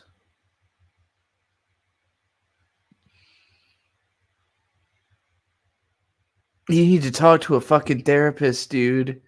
This isn't the way to slow decompress this information. You can't bring this all through the internet. This can't be the way that you can't slow trickle your fucking. This makes me really sad. It feels like we're listening to a guy trauma decompress in like little bits and pieces in between. It's like every 25 minutes he says something like really revealing about himself. Wow, what the fuck? Let's go back a little bit. I mean, again, citation needed. This is something that doesn't sound true. It doesn't sound. How would you quantify this? And like, notice every time it's something that it sounds like he wrote himself, he's always insisting this is everybody, right? Like all tops, corrective rape is like the most common. What was the other thing he said? It's always something that like, well, and everybody knows this very haunting specific thing that sounds like it happened to me. You know, it's like, oh, well, I don't know. Finding a horde of people to ship his sister off to as the Rose Bride, but somehow his greatest desire and deepest anxiety stemmed from who's better at revealing something about themselves, James Somerton or Hideaki Anno? Somerton, he's more direct about it. It's just like, it's just rarer, you know. It's like every 45 minutes or so, you just suddenly hear like incredibly personal detail that makes you perk up for a second. And I know I've heard other stuff like this in his videos too. This is definitely the most I've paid attention to one of them, because now that I know I have to really like pay attention to what I'm hearing in his videos, really paying attention. And since this is one where I really know what he's talking about a lot more than he does, it's like particularly egregious when like he suddenly says something that I'm like, wait a minute, that's a very unique perspective you've suddenly brought to this situation when you otherwise were obviously reading Wikipedia and other people's scripts, you know? How would I feel if you made a video off a script I wrote, but he added weird shit like that? I would be fascinated for sure. In control of his sister, especially to another man. I would definitely tell everyone, like, hey, by the way, I didn't write these 5 sentences. That was all James, you know? And I can't imagine the prospect of losing his sister to a woman is nothing short of Although I guess if we're ghostwriting, maybe I would emasculating. Is this a good place to mention that corrective rape is the most common form of sexual assault imposed on lesbians, asexuals, and trans men? And it means exactly what it sounds like. Lesbians, asexual, and trans men specifically, like, what? Where are the stats for this? How, in God's fucking name, would you get the stats for this? Where would you even get anecdotes for this? Why did he choose those 3? There's no clarifications about what the fuck he was talking about there. That was so bizarre. And while he may express disappointment in Utena for not being able to bring revolution to the world, So out of nowhere. he's met with a nasty surprise that the key to his martyrdom is suddenly making decisions for herself. And worse yet, using that new power to leave him. So we, the audience, can easily interpret that as a victory in spite of Utena's apparent defeat. That yes, she somehow did manage to use the power of revolution, and she used it in an impossible, selfless way. She liberated her best friend from a toxic power dynamic she had with her family. And for those who know, getting someone to abandon a toxic family environment, even if it is emotionally and psychologically damaging, is next to impossible. Many people who try to separate a friend from a toxic family end up having to abandon their friendship to protect their own mental health. Through a not-so-allegorical reading, we can say Utena did the same. That ultimately, in spite of her bravado and nobility, she had to throw in the towel. Anime can show teenagers saving the world from interdimensional vampires all at once. Presenting a story where a teenager can engage with deeply toxic authority figures without deep-seated emotional scars is always going to be more unrealistic. I just can't stop thinking about like who hurt James. Like, I'm sure he's probably still got some kind of deep-seated loyalty to this person that he'll never like admit or like give up the names. But like somewhere inside this man is screaming out like, I am a victim and somebody really fucked me up. And I don't know how to get out of the way. I don't know how to like escape the brainwashing. Like that's what I get out of this is like somebody who has like learned these like fucked up coping mechanisms from whatever strange relationship they were in and like doesn't know how to talk about it other than do like the abstraction of analysis videos, but hasn't seen any of these fucking shows. So like it's like desperately trying to cobble together your impression of shows into something relatable to yourself and your experiences that occasionally just like is so blatantly wrong that it just sounds like you speaking directly to the audience about something that happened to you, you know? Anthy's final decision to leave the school and find Utena speaks to her acknowledgement that she has been a participant in this, and that she wants to make things right. This also echoes the final act of adolescence of Utena, where she becomes the literal vehicle of Anthy's escape, rather than the figurative vehicle in the anime. However, this is a postmodern reading, which means this isn't Utena, Anthy, and Akio, but a new wave of unconventional women, the suffering and victimhood of all women, and the patriarchal values that oppress women. Utena prophesies women and their struggle to free themselves from victimhood, and how this uphill battle will have casualties. Because in this context, we can appropriately examine one of the more elusive concepts, eternity, which is spoken of frequently, but has even less elaboration than revolution does. Both eternity and revolution are said to exist in the Upside-Down Castle. You'd think that eternity and the power of revolution would be contradictory things, and you'd be correct. Utena's hidden driving force through the entire plot is to reconnect with the prince. Why would I think eternity and the power of revolution would be different things? And how am I correct for what I obviously didn't think? What the fuck are you talking about? Gave her the signet ring. It's implied that the prince, Akio, showed her something eternal. Hot take, I don't think he has any idea what postmodernism is. He literally said his explanation of postmodernism was blah, blah, blah. Wikipedia uses a lot of big words. Which she now seeks to attain. And Akio uses this to groom Utena into believing the eternal thing she seeks is a romance with her prince. But Akio was never the prince Utena was trying to find. It was her all along. The signet ring may have brought her closer to this prince. However, she was the prince she was looking for. Though the scroll was blank, it's just a mirror that reflects your face. As more information is revealed to Utena, she remembers that, no, it was not a rose-scented embrace the prince showed her. He showed her the witch, frozen in time, bearing hateful swords in her body for all of eternity. And this is both punishment and justice. This is how the world must be. The witch, Anthy, must bear this hatred. Utena sees this as injustice, and her vow to become a prince is not in honor of the prince. That gulp. Gotta make sure I say all this really dramatically. We're in the final stretch. This is where I get my Oscar. Who rescued her. Her bravado is not due to a pep talk This is how I seduce my hunk. from a handsome man. Her drive to become a prince, her will, her determination, her very driving motivation that she herself does not remember is to free Anthe from the swords of men who somehow believe that all women are responsible for the suffering of the world, and that a woman's only contribution in this world is to endure suffering for the benefit of a man. Utena's princely quest is not just to rescue The Anthe. little licking the lips and everything. Like, he really can't help himself but to, like, gear. Like, I don't know. I think the editor should have cut that shit. Like, those are the little things you should just cut right out. But to rescue all the damsels in It makes him look like he's lying, or like he To doesn't, rescue all like women from he's suffering. putting on a show By and not empowering them taking what he's saying seriously. to rescue themselves. Like, he's more concerned about how he sounds dramatically than about what he's saying making sense. That was awful. That was worse than the Lily Orchard video. That was really bad. James, I would still work with you, but again, you can never, ever, ever do journalism again. Ever. You're literally disbarred from journalism for the rest of your life. You can't do that.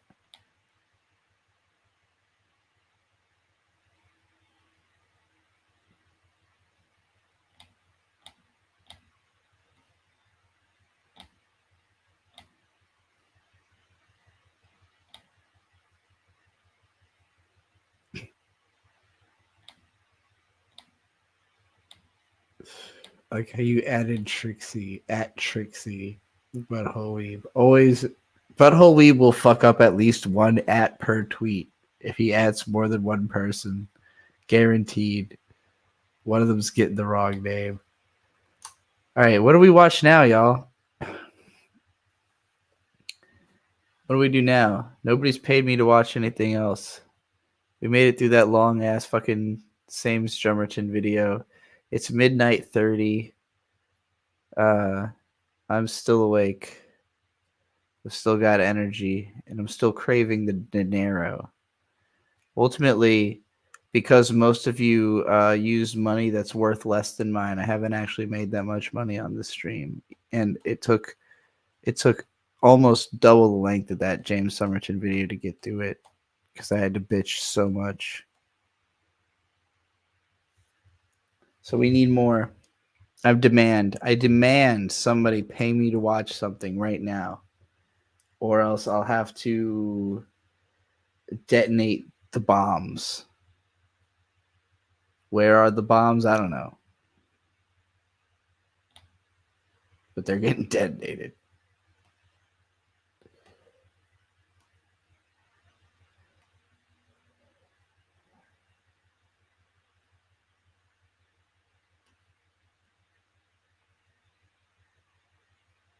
This was a good clip. Ethan Van Sciver revealed that Alex Stein is a bitch-made coward, an absolute ponce, a nothing burger of a human, undeserving of any recognition, simply not entertaining or cool or funny, but a bought and paid for shill, totally owned by the man. Popey the Performer, episode 2. All right, here we go. It's Popey time. All right, I'm going to scroll back to the start of episode 2 so we can all enjoy this together.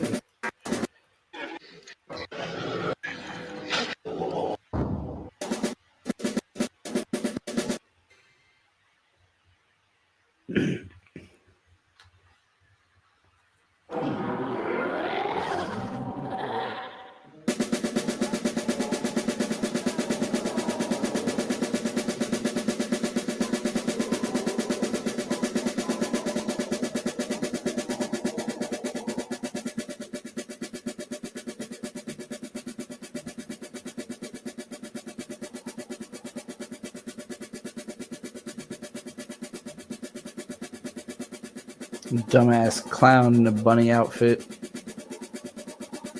Does he always have a bunny hat? Is that new to this episode?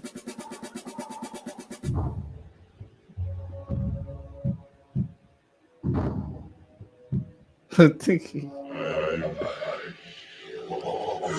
hell is going on here?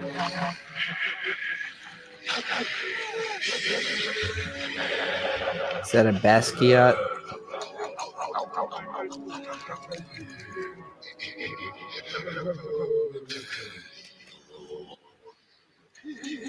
The audio design of this is perhaps even trippier than what's happening visually.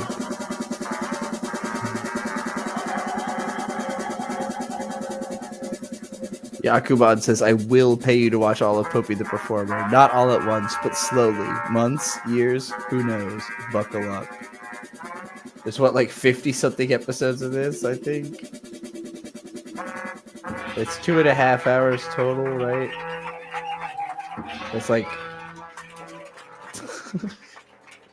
like $150 or something like that.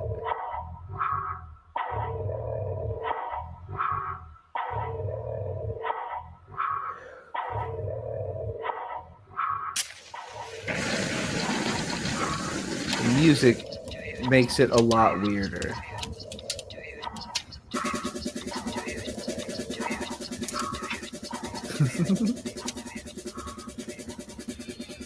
Sounds like something I would do to torment my friends when I was in my 20s. Musically, I mean.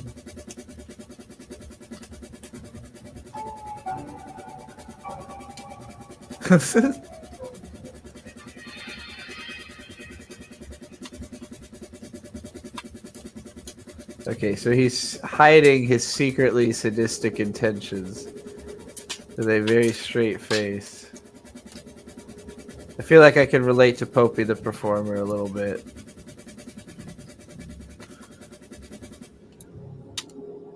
Oh shit, he's transcending. Your boy did it. Haha, yeah, get fucked.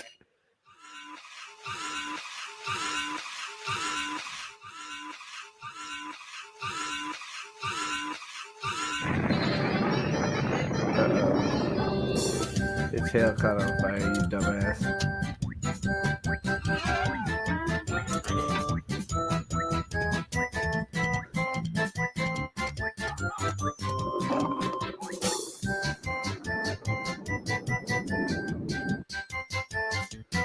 Get him. Light that dumbass on fire. Yeah. Burn his ass. Dumb clown. Uh-oh. Yeah.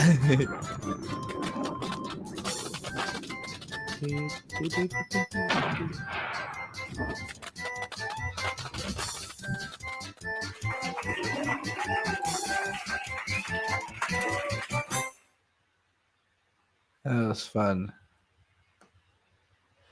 The show's kind of more adorable than I expected it to be. We'll watch a little bit more.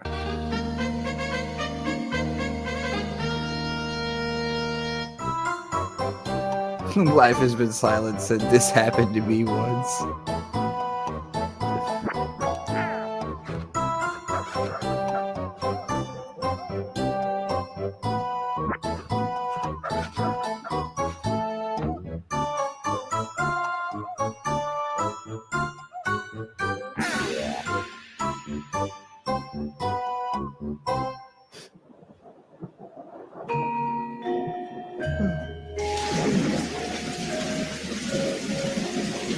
Yeah, get stuck, idiot.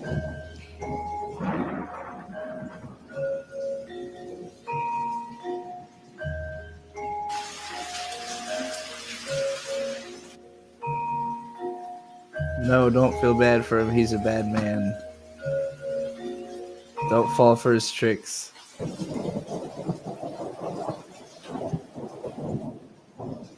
What about you? You don't even have an umbrella, you dumbass. Ah, well, I guess you didn't want one. Okay. Never mind. Sometimes good things happen to good people.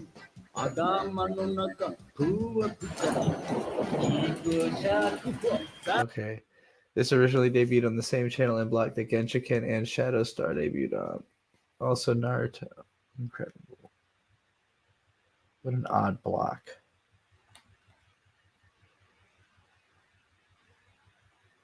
What did you miss? You missed the last time that somebody paid me to watch something. Now I'm hoping it'll happen again. Or else probably I will go to bed soon because it is late. I started kind of late today. It took a while to get around to my stream. I don't want to stay up absurdly late though. But I've also got other projects I want to work on. I've got some things that I want to do off stream. I don't want to do all of my like writing and stuff on stream because I don't want to give everything away. I don't want you to like get spoiled for every single thing that I do. But you know, I try to stream as much as possible, but usually when I do more creative stuff, I don't end up getting any super chats anyways because nobody wants to interrupt whatever I'm doing. So it's kind of pointless to stream during those moments, and it's more distracting than just buckling down and writing stuff, you know? Oh yeah, what's the next analysis video? Good question. Let's figure that out. Let's pick. Let's all choose together. I think I wrote these on this account. Yeah, anime scripts. Okay.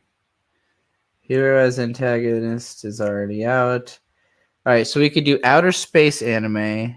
This one I've already recorded audio for. It's about the history of anime set in space, just like the whole history of any anime that's set that like uses outer space. Actually, I'm not gonna. This Jujutsu Kaisen's Turning Point video, I'm pretty much scrapping because the Jujutsu Kaisen versus Eva video is more interesting, and I wrote that later. Aging kids franchises, who are they for? This is basically about how Pokemon is for moms now, but this ended up being one of the longer scripts, so I'm kind of like afraid of adapting it because it's like 10 pages long or something. It will be like 25 minutes long if I made this video.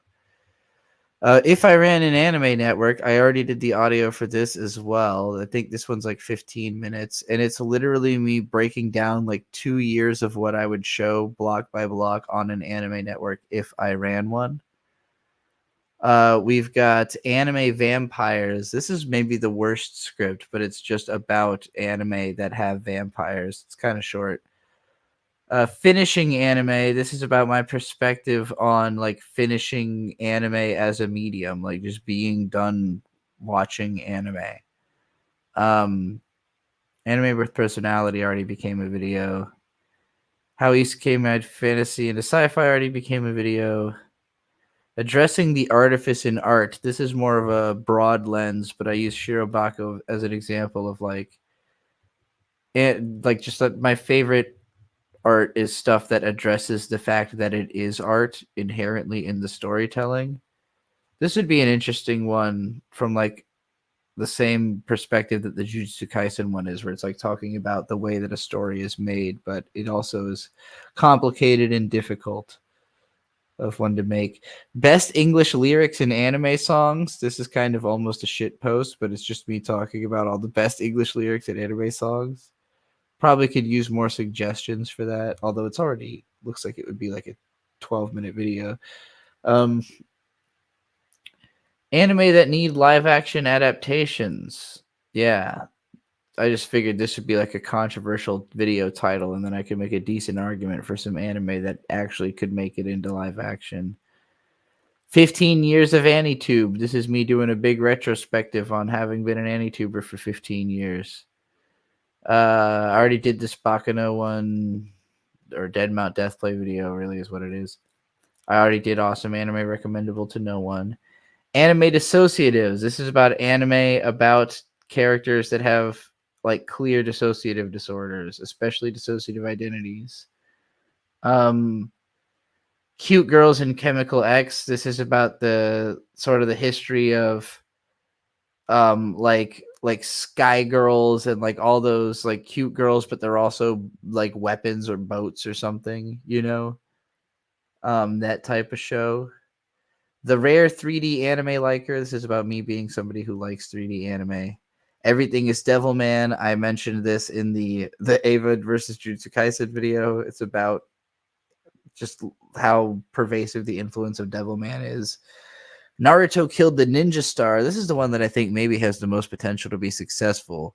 It's about how like Naruto has kind of become the end all point of all ninja media. Like ninjas were like a huge deal in the 90s, but ever since Naruto, it's just kind of all been swallowed by that.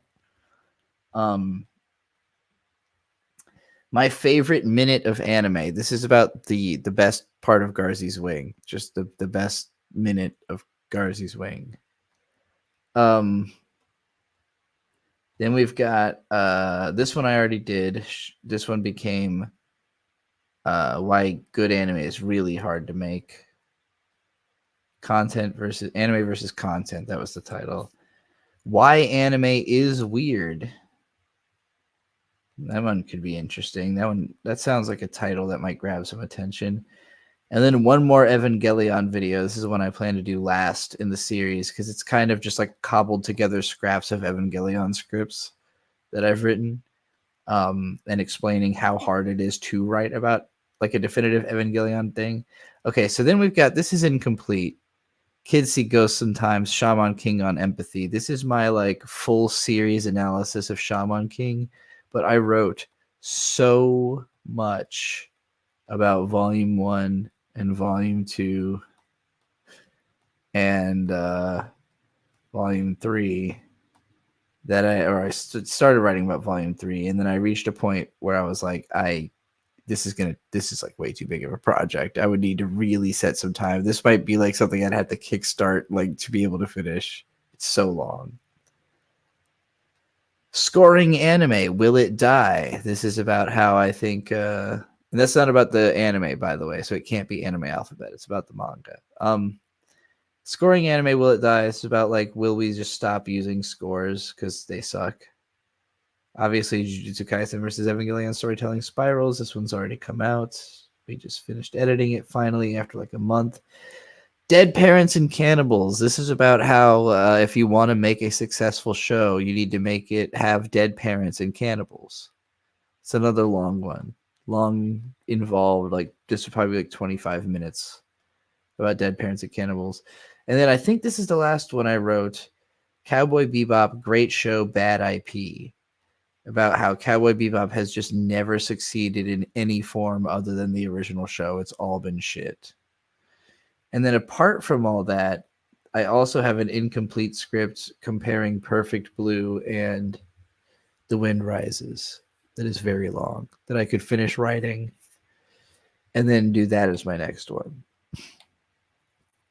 So what do y'all think? Out of all that, what was the most interesting? What was the most interesting? I'll go back to see your reactions so far. Let's see. Oh, Anonymous sent $2 and like a sticker of some mushrooms, a snake, and like a skunk or a badger. Oh, badger, mushroom, snake. Badger, mushroom. Is that the thing? Is that what you're doing? Okay, let's see. Aging Kids franchise. This sounds cool. I do like that one. We'll be there. There'll be a section on Galaxy Express 399 and Galactic Railroad. I do think I talk about both of those at least briefly in the space video. Aging Kids sounds incredibly fascinating. Yeah, I like that one too, but it's going to be long. It's going to be hard to do. I imagine you'd argue against live action adaptations of anime. I mean, a lot of them are bad, but there have been some pretty good ones, and there are just some that I think would work.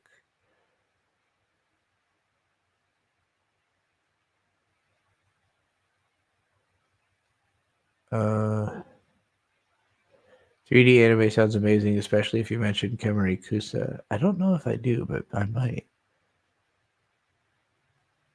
Yukukakusho.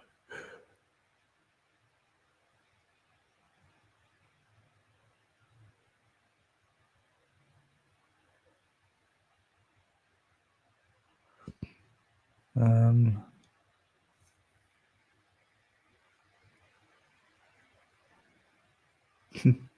Dang, not a single one of these I would be mad at seeing. Yeah, I mean, they're all, I wrote them all to try to be bangers. So far, none of my videos has really blown up yet though, from this script series. You heard something about Bebop having a shoujo manga? I don't know if it was specifically shoujo, but it had 2 different manga adaptations like really early, and they both are terrible. Neither one in any way resembles Cowboy Bebop. Every anime is Devilman. Other than the live action adaptation, there has been the 2 manga that came out right away. There were 2 like PlayStation games that like PS1 and 2 that are both bad. Just nothing they've tried to do. I don't even think the movie is as good as the show. You know, so I just think it's basically been falling apart since the start. Since they felt the need to continue it at all.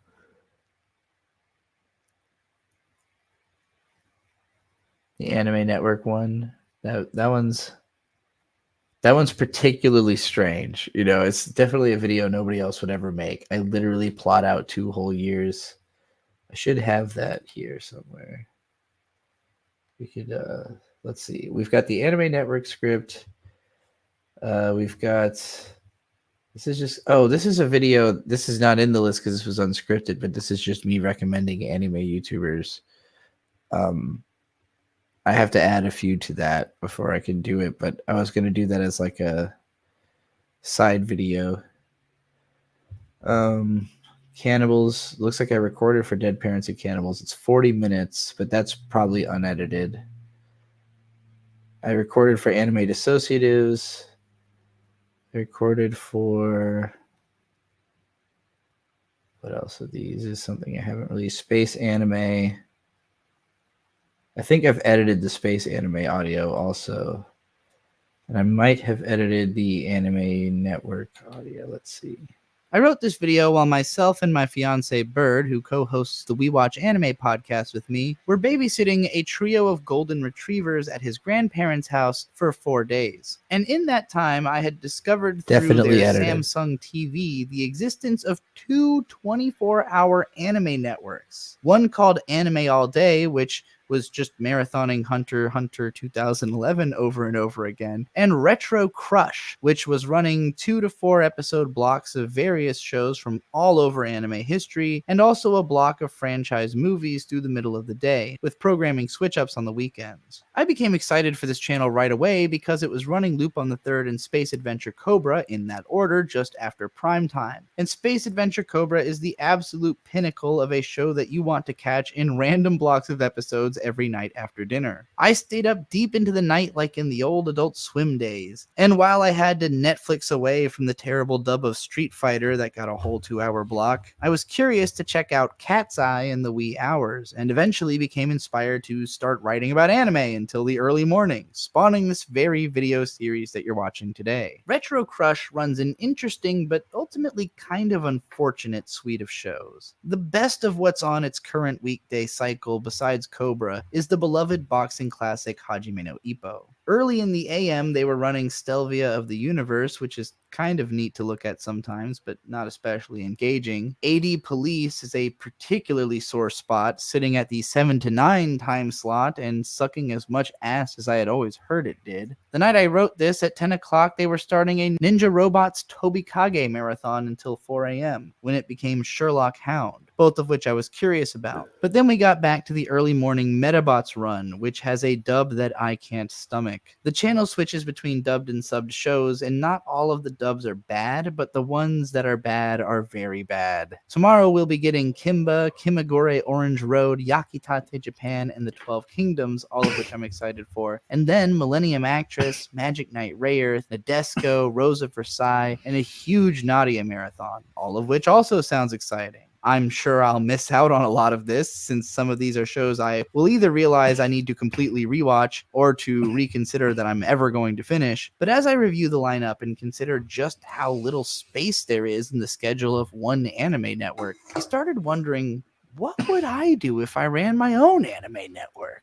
It goes without saying that I would like to run as many good and likable shows on my network as possible. Not only am I hoping to make a lot of money on this venture, but I also want to be able to watch this channel myself and have a good time whenever I tune in. Beyond the overall quality of the shows, my first major consideration is for visual appeal. I want people that are flipping through channels to stop in their tracks and ask, what the hell is this, when they get to my anime network? If I'm peeking on mushrooms and looking for something to stare at, I want to immediately know that I've made it to the right place when I click on this channel. You can tell I wrote this during my mushroom bender. That doesn't mean that I necessarily want a bunch of trippy looking shows, but it does mean that I'm looking for stories with strong visual storytelling and personality rich animation that keeps me staring at the screen. I'm also going to select only anime which I've seen enough of to judge the quality of, because I'm not going to take anyone else's word about what's good to put on my network. The launch of my network will come on April 29th, coinciding with the start of Japan's Golden Week, when everyone is off school and the TV ratings blast off. All of this week, I'm going to be marathoning Ghibli films in release order from the hours of 6 a.m. to 2 a.m., and then running 2 of the most popular old Toei films in those extra 4 hours each night. I'm not doing the math to make sure it's actually possible to fit all of the Ghibli films into 1 week, but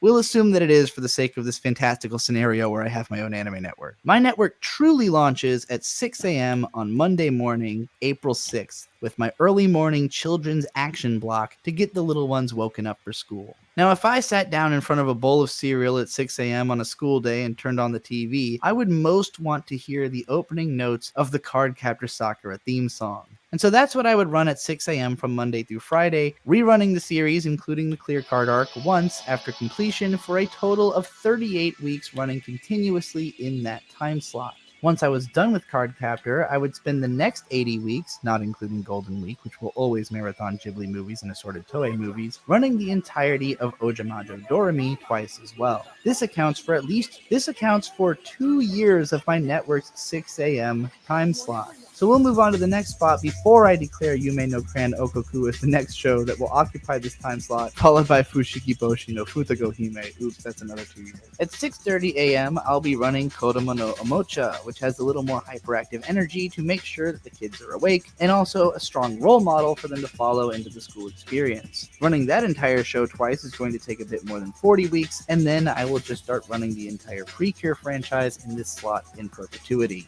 At 7 a.m., I'll be running the World Masterpiece Theater block, which goes episode by episode through every World Masterpiece Theater show over and over again forever. At 7:30 a.m., I'll be doing the exact same thing with the Macross franchise.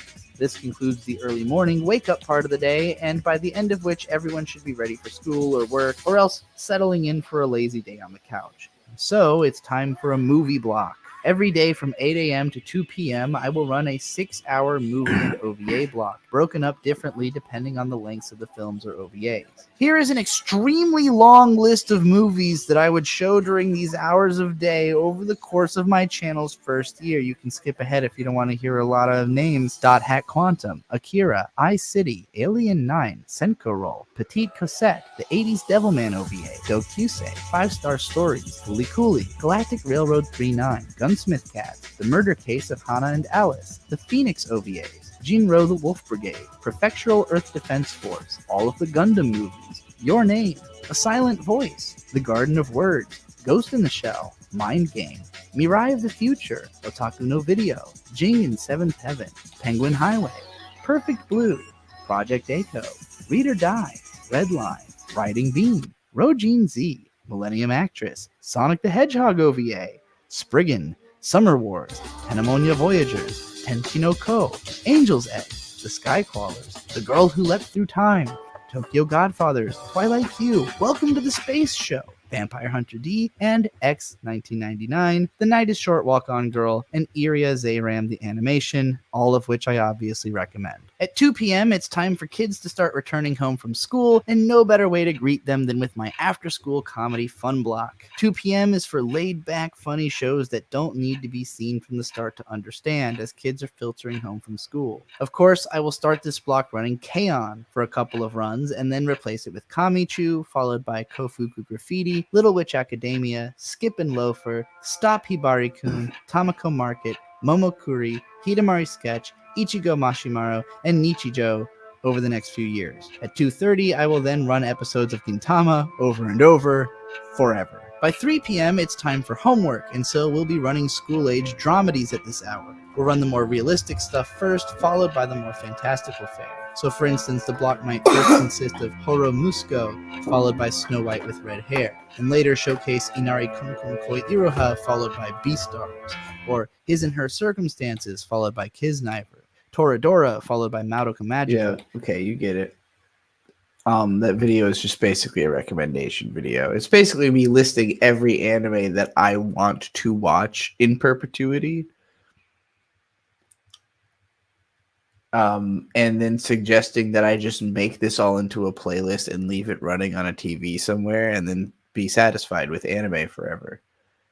That's ultimately the point of that. But editing that will be a fucking nightmare because I have to get clips from all of those shows. It sounds like hell. Sounds like absolute hell. So we're going to put that one off for now. We're going to say that's not going to be the next video. Way too many anime named in that. It sounded like y'all were interested in the Pokemon one. And that one concerns me because it also mentions a lot of anime and is long, but it's nowhere near as like breakneck like names of shows as that was. It was also one of the early scripts I wrote. I wrote it right after watching Pokemon Concierge because I loved it. The most effective lesson I've ever learned about marketing is the importance of recognizability. What if I just recorded the script for this right now? I don't know if I feel like I'm being kind of loud, and I don't know if reading a script unbroken would be like too much, but let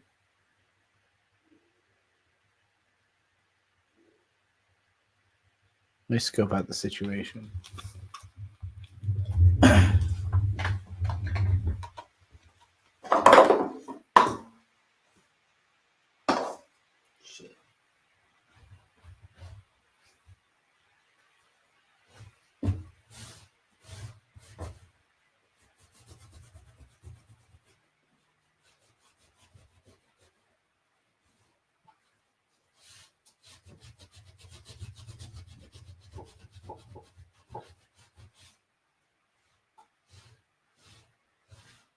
Okay, narrowly avoided staining the carpet with dark beer dregs.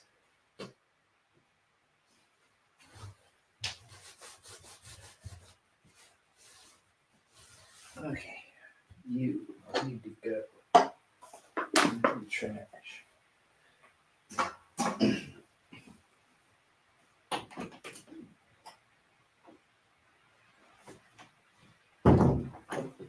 Okay. See, my granddad sleeps in the room next to this one, but he typically gets up at like midnight to go sit in this chair in the other room. He's already done that. So I think I could get away with reading this. You'd go with Bebop, Anonymous? Let's listen to this one first. We'll go ahead. We could do the scripts for both of them if I'm just going to record right now. Just to have them on hand and be ready to edit whenever I so felt like it. We don't need to record this in stereo.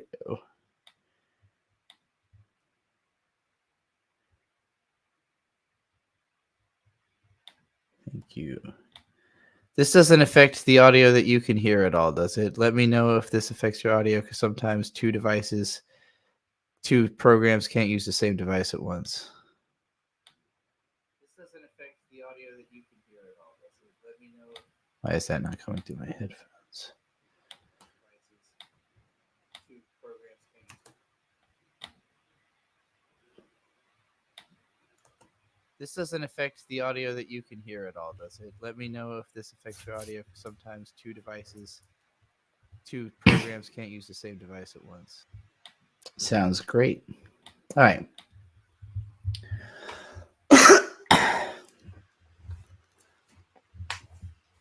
Let's go.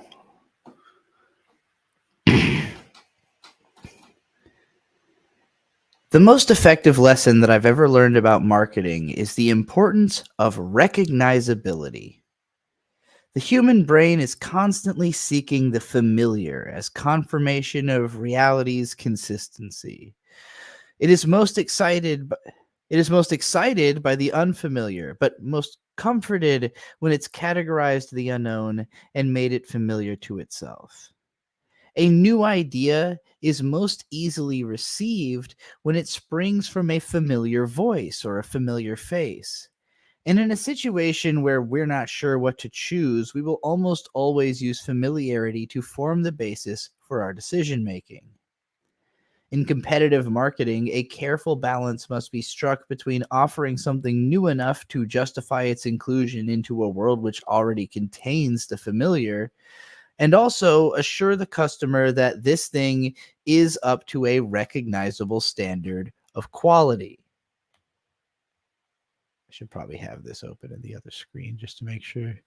Sate my paranoia that I'm actually still recording constantly. Okay. Uh-oh, what did I just do? Okay. A new intellectual property will almost always resemble a collection of recognizable influences in some way or another. But when a work of art transcends into the cultural lexicon, it becomes itself a recognizable influence on everything else to come. When I was a child, I had no context to compare, for instance, the Pokemon franchise to anything which had come before it. The video game franchise at its core is perhaps most comparable to Shin Megami Tensei in terms of things that already existed, but those games hadn't even seen a US release in any form by the time Pokemon Red and Blue reached our shores. Gamers familiar with JRPG conventions from the likes of Final Fantasy and Dragon Quest may have been better prepared for Pokemon's battle mechanics, but considering how Pokemon is aimed at children and is vastly easier than just about any other RPG that came before it, it's more likely to me that Pokemon served as most of its player base's introduction to the genre, rather than appealing mostly to JRPG fans. Pokemon's success as a video game in the US was mostly predicated on its recognizability as a cartoon and trading card game first. My personal in for the Pokemon franchise came from having already become a fan of Magic the Gathering, the card game, when I was 5 years old, and my younger brother had been too young to read those cards or to understand the game. Wizards of the Coast, which created both card games were created by Wizards of the Coast, and so for me, I was quickly able to understand Pokemon as a simplified, child-friendly take on Magic the Gathering, which also meant that I could understand it a bit better myself and teach it to my little brother.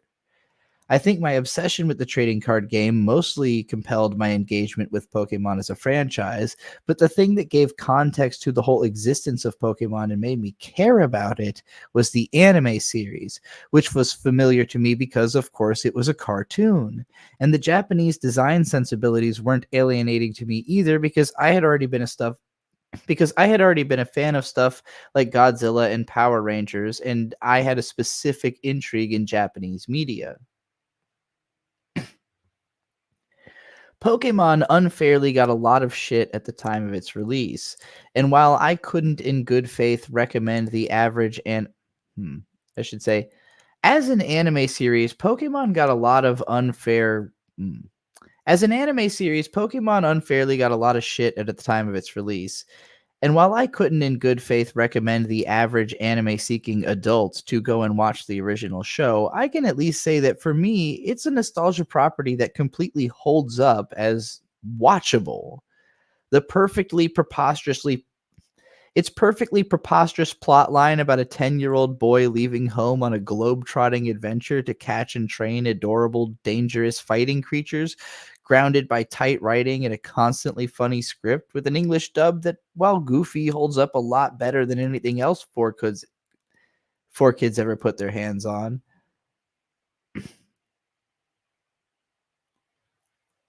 I feel like that sentence didn't have a resolution. kept me glued to the screen for the last 20 years. There you go. Granted, I watched the couple of VHS tapes that I had of this show dozens of times, so this stuff is so deeply rooted into my consciousness at this point that I can't imagine what it would be like to see Pokemon from the perspective of someone that didn't grow up with it. I'm lucky that enough people did so and can talk about it that I don't sound totally insane saying that I could still watch original Pokemon today. Pokemon created instant widespread familiarity with itself, such that a large number of franchises arose in its image and continue to arise as the decades press on.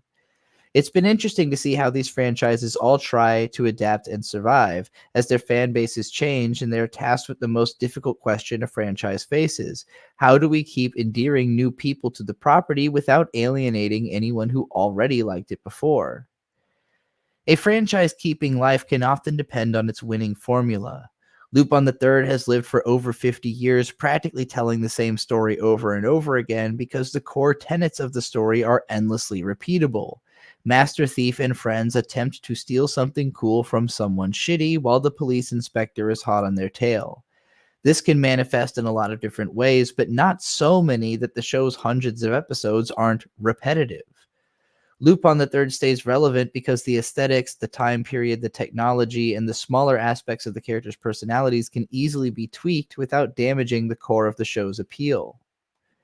Similar things can be said of Detective Conan, Doraemon, Shin-Chan, and all of the other hyper-long anime series which create an endlessly repeatable and watchable formula. But nailing the particular chemistry of a TV show cast so perfectly that they can win the hearts of viewers across multiple generations is no small feat. On paper, the premise of Cat's Eye is like a combination of Conan and Lupin, in that it finds a way to make criminal and detective almost equal parts protagonist and almost on the same team since they're unwittingly dating. And that show went on for over 70 episodes on the chemistry of that central premise. But without iconic characters like Conan and Lupin themselves to drive the action, it's not surprising to me at all that the series hasn't been reincarnated more than once when it crossed over with Lupin for a strange special episode just last year.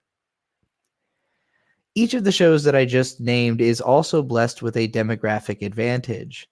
Lupin III will always appeal to adults that like sleazy fun. Detective Conan will always perfectly fill the primetime procedural detective role, and Shin-Chan is like a Japanese The Simpsons in how it has jokes for every member of the nuclear family and keeps itself culturally up to date with the times. In cases like Doraemon, where the franchise is by and large kid-oriented, it is also particular enough that I can imagine parents passing the show down to their kids with nostalgic excitement. Pokemon has gotten old enough that it's starting to enjoy the same status, but has also struggled a lot more than other episodic long-running shows to maintain relevance over the course of its run.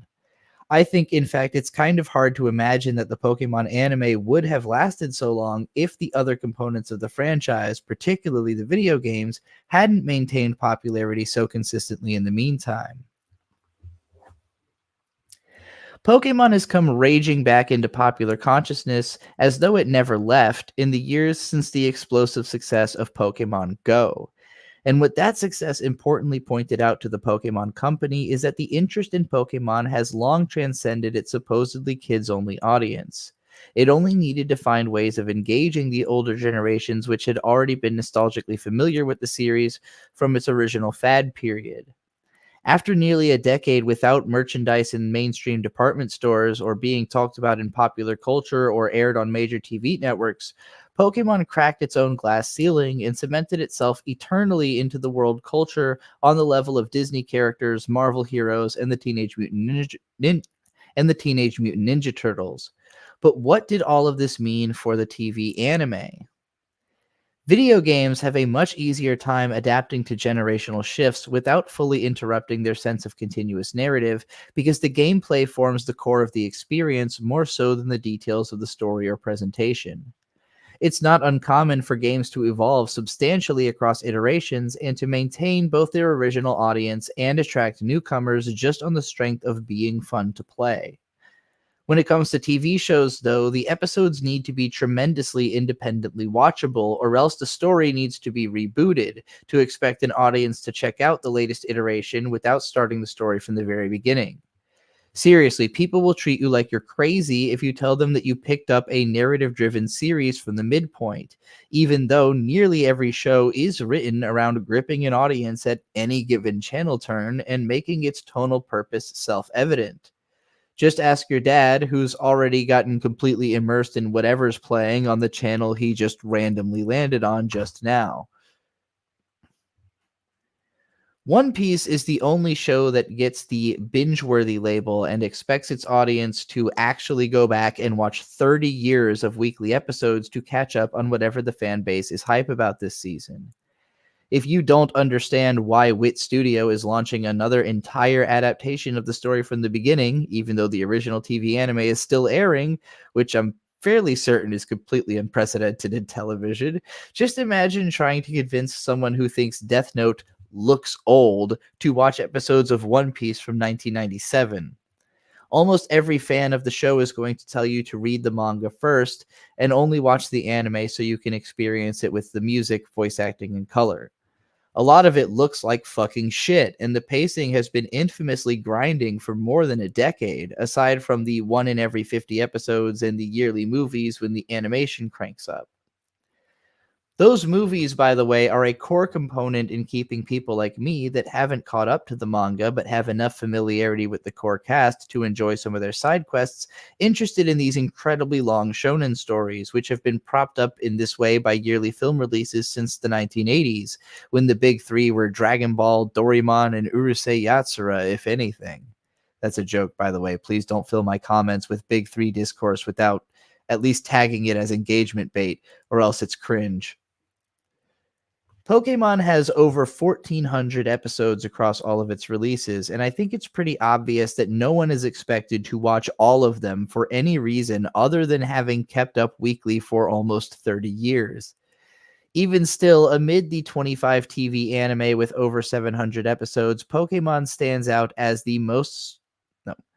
Even still, amid the 25 TV anime with over 700... What do I mean by this? Oh, even still, among the 25 different TV anime that each have over 700 episodes, Pokemon stands out as the most structurally unique and complicated of the entire bunch. Many of those shows are family and youth-oriented sitcoms like Sazae-san, Chibi Maruko-chan, Doraemon, or Anpanman, which don't really expect the audience to bring a familiarity with the show into any specific episode. They can all be enjoyed as is. Besides One Piece, the only shows which represent constantly progressing narratives across all of their episodes are Naruto, Dragon Ball, and, until recently, Pokemon. However, comparing any of those to One Piece is deceptive because of how each has stopped and started again, or softly rebooted themselves over the years. Both Dragon Ball and Naruto ended their original stories and rejoined their casts later in life, using the next generations of their families to connect with younger audiences all over again. Boruto in particular changes the whole format of the story to better allow for long-term publication, subtracting the sense of urgency in the overall narrative and creating something easier to onboard at any random point than Naruto had been. Creating a continuous adventure narrative over the course of hundreds of episodes almost doesn't make sense, as the wonderment of discovery will inevitably be undercut as the human imagination is exhausted trying to keep a show's formula while also adding something new episode after episode. A lot of anime adventure serials have covered satisfying ground in as little as 26 episodes, like Cowboy Bebop, Samurai Champloo, and Space Dandy, Gurren Lagann and Trigun, or felt richly explored with 39 episodes, like Nadia, 50 like Eureka 7, or 65 like Fullmetal Alchemist Brotherhood. Yu Yu Hakusho and Hunter x Hunter feel massive, jumping over the 100-episode count, and The Legend of the Galactic Heroes creates the most epic-feeling sci-fi narrative in anime over the course of 110. All of the super long-running shonen adaptations are infamous for adding substantial amounts of filler content to keep themselves airing weekly without catching up to the manga while it's still running, and the Bleach or Naruto adaptations wouldn't rank nearly so high on the episode count leaderboards if you stripped out all the filler, although it's a testament to the enormous success of those shows that they survived in the ratings despite that filler, while turning anime fans against the concept of filler so vocally that it's mostly disappeared from adaptations. In order to avoid burnout with a continuous adventure narrative, most of the super long-running shows that tell traditional adventure stories revolving around some specific toy sale driving gimmick simply reboot their entire story every couple of years. The Saturday morning block that runs live-action tokusatsu classics like Kamen Rider and Super Sentai, as well as the last surviving action Magical Girl franchise, Pretty Cure, has boiled the cycle of yearly rebooting down to a smooth science. Each of these shows restarts every year with a new cast and a new permutation of the core formula, and a new permutation of the core formula aimed at kids who are the exact same age as the fans of the previous show were when that one started. If one season of one of these shows becomes especially popular, it's possible they may receive an entire second season, and characters from previous seasons will always return in new movies to interact with the current heroes, just as a nod to the lifelong fans and anybody who goes back to watch all of the older shows. But fundamentally, each of these shows applies the same formula for episodic storytelling to a different central cast and using different core aesthetic themes. Nearly all of the shows that successfully adapted Pokemon's format also rebooted themselves every couple of years to avoid burnout. Yu-Gi-Oh! Has been the most successful thanks to its zeroed-in focus on the convoluted card game at the core of its popularity. But the individual stories and characters are so dissimilar that different generations of fans often have little to no awareness of what happens in any season other than the one that they grew up with. Beyblade, Yokai Watch, Bakugan, and Duel Masters have all taken the same tactic and found success through the strength of their tie-in merchandise remaining fun for kids over the last few decades. But Digimon is the only one of these franchises which went back to one of its older stories, even after having rebooted itself several times. Fans of the original Digimon Adventure felt a lot more vocally intense about its emotional 50-episode story, and it even received a more Dragon Ball-like generational sequel after its first ending.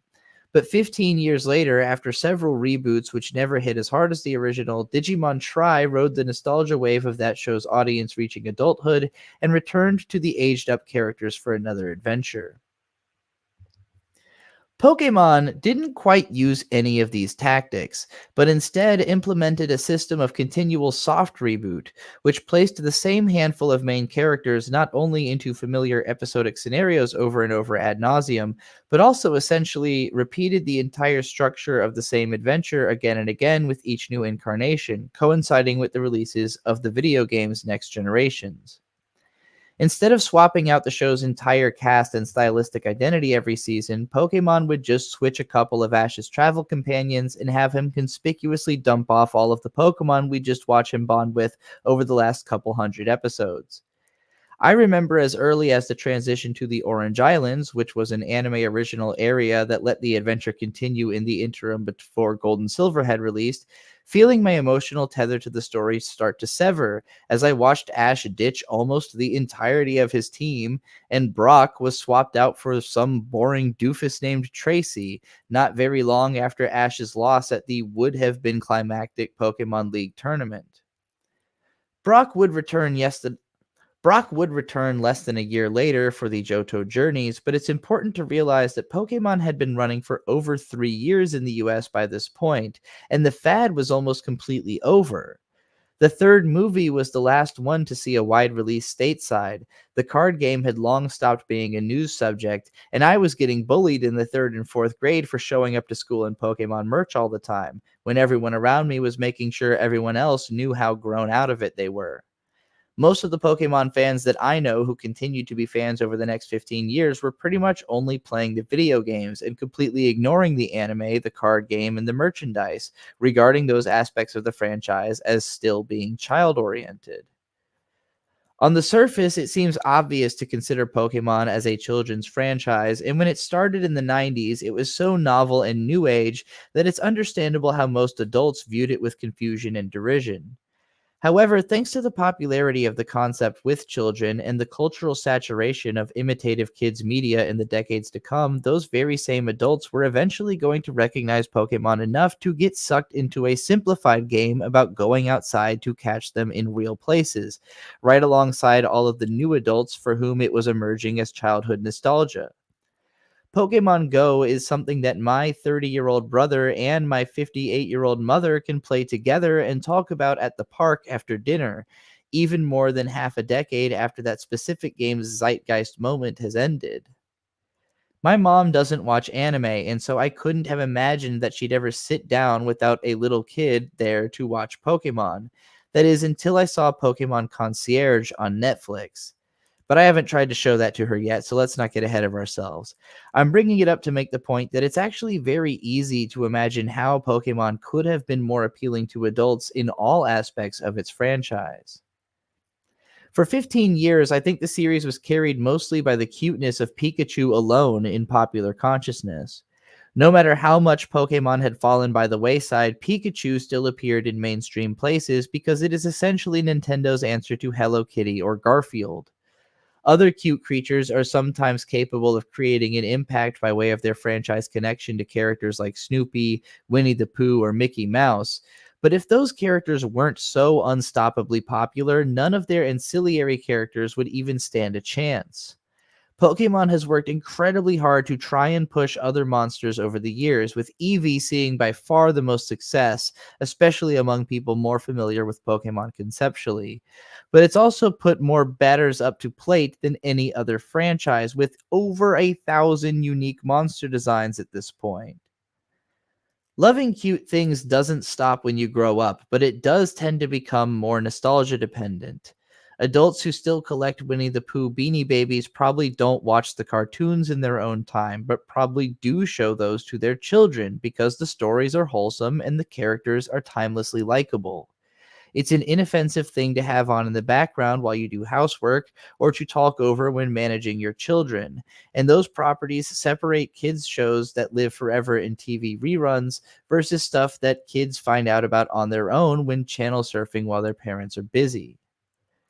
Pokemon has grown an element of nostalgia, but it's never really had the wholesome qualities that would cause a parent to show it to their children on purpose. Originally, the TV show was mostly a comedy with kind of a really cynical edge to it, which has kept it funny to me over the years, but also mostly went over my head as a kid. There was always this undercurrent that the show was aware of how absurd its premise is, and so balanced its emotional sincerity against a heavy dose of self-mockery. As the series went on and changed lead writers, I think the tone became a lot more bland, embracing itself more self-seriously, but without really changing anything about the story that had made it so strange. For comparison, the anime until recently starred an unaging 10-year-old whose adventures either all have or haven't seemingly happened based on the context of whatever episode you're watching, who travels the entire world with what is either a fairly normal or an unfathomably powerful Pikachu, depending on the context of the episode you're watching. It got to be a mess. When the new series Pokemon Horizons started, the entire first episode establishes the main character's school life before she even takes off on an adventure, seemingly just for the sake of establishing how the logic of the Pokemon universe has more closely come to resemble that of the real world over the decades. Aging anime fans who actually wanted to try and catch up with the Pokemon anime had a lot of reasons to be frustrated with its structure until now. Every series would introduce a new, often very bland new sidekick or two that someone on the adventure can be less experienced again. However, Ash would also essentially restart his own entire understanding of reality and rebuild from zero again as though the previous series never happened. Fans of the first season who remember dialogue in various places about how a year had passed on Ash's journey learned to forget that ever happened. The blander tone of the series also meant that there were fewer places to go with the stories, so most of them just amounted to the crew showing up somewhere that has a whole lot of one Pokemon there, and then Team Rocket trying to steal all of those Pokemon and failing. I do not believe that the Pokemon TV series could have survived without the sustained popularity of the video games driving new 7-year-olds to the series every few years. But I also think it could have stayed a lot more relevant by shaking up the format a long time ago. Ash is an iconic adventure character, but his personal development was essentially complete by the end of the original 270 episode run that concluded with the Johto League. I can understand how the creators were afraid to leave behind their well-known characters, but instead they kind of ended up ruining them in the eyes of many viewers and milked them way past their point of relevance. None of Ash's sidekicks ever had the space to make a huge impact on their own, as they found themselves standing in Ash's shadow, and Ash was hard to get emotionally engaged with when you knew he was just going to hard reset in a couple of years. Following the success of Pokemon Go and the Sun and Moon games, the Pokemon anime finally made an interesting, if incomplete, decision in rebooting the whole visual aesthetic and structure of the show, functionally making Ash and Pikachu into new characters and surrounding them mostly with the most popular characters from the games. I personally loved Pokemon Sun and Moon, as well as the next series, Pokemon Journeys, which shifted the style and structure again and did the best job yet of giving its characters clear arcs over the course of the adventure. But I see these iterations as half measures on the road to arriving where we finally did in 2023, with the retirement of the show's entire original cast at long last. Whether you loved every one of the 1,300 episodes of Ash's adventure or not, you have to agree that this probably should have happened a long-ass time ago. Fans of the multiple Pokemon manga have long been confused why none of those sometimes more interesting versions of the main story ever got told instead. Each of the games had its own unique cast and story, and while the characters would all appear in the anime, they usually weren't doing anything resembling the story of the games. Not until Detective Pikachu did one of the countless offshoot game stories get adapted to film, in this case the first ever live-action Pokemon adaptation, which went over surprisingly well considering how insane it sounds as an idea on paper. And yet, even with a popular film releasing in the Pokemon universe completely without Ash Ketchum, though it's worth noting that it still had its very own version of Misty for some reason, and even with the full reboot of the Pokemon film franchise, which for some reason, instead of telling new stories in the Pokemon universe, just retold the first year of Ash and Pikachu's journey and then tossed them right back into a new set of adventures, completely disconnected from the story of the TV series. I feel like that sentence got weird. Too much of a run-on sentence, but whatever. I'll trust it makes sense. What I find so weird about all this is that I can almost wrap my head around keeping Ash as the main character just because his relationship to the specific Pikachu we've all known and loved from the beginning is so iconic. But I also think the idea of Pikachu has long transcended any connection to the Ash character by the 2010s. I can also kind of understand asking yourself, why change a winning formula that continues to work? Who's to say that Pokemon could become more successful without Ash, or that it wouldn't crash and burn under another formula? I am to say all of that. I am to say all of that. I asked who is to say all of it. I am to say all of that.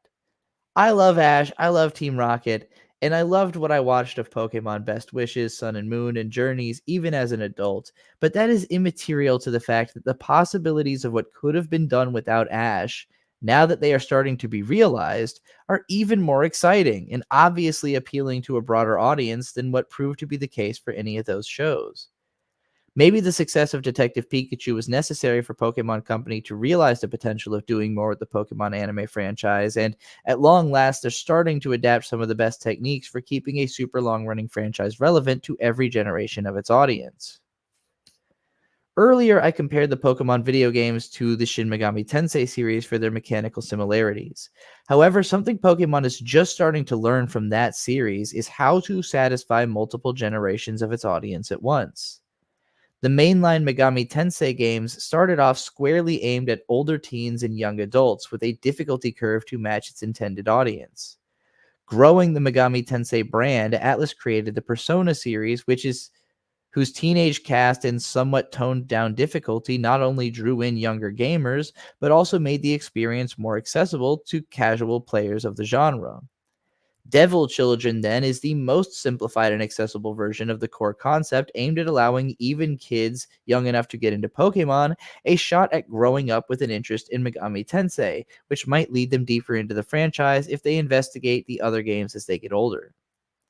You could see the effect of this most prominently when Shin Megami Tensei 4 was vastly more talked about than the other three had been, thanks to the huge popularity of the 3 Persona games that came out in between Megami Tensei 3 and 4.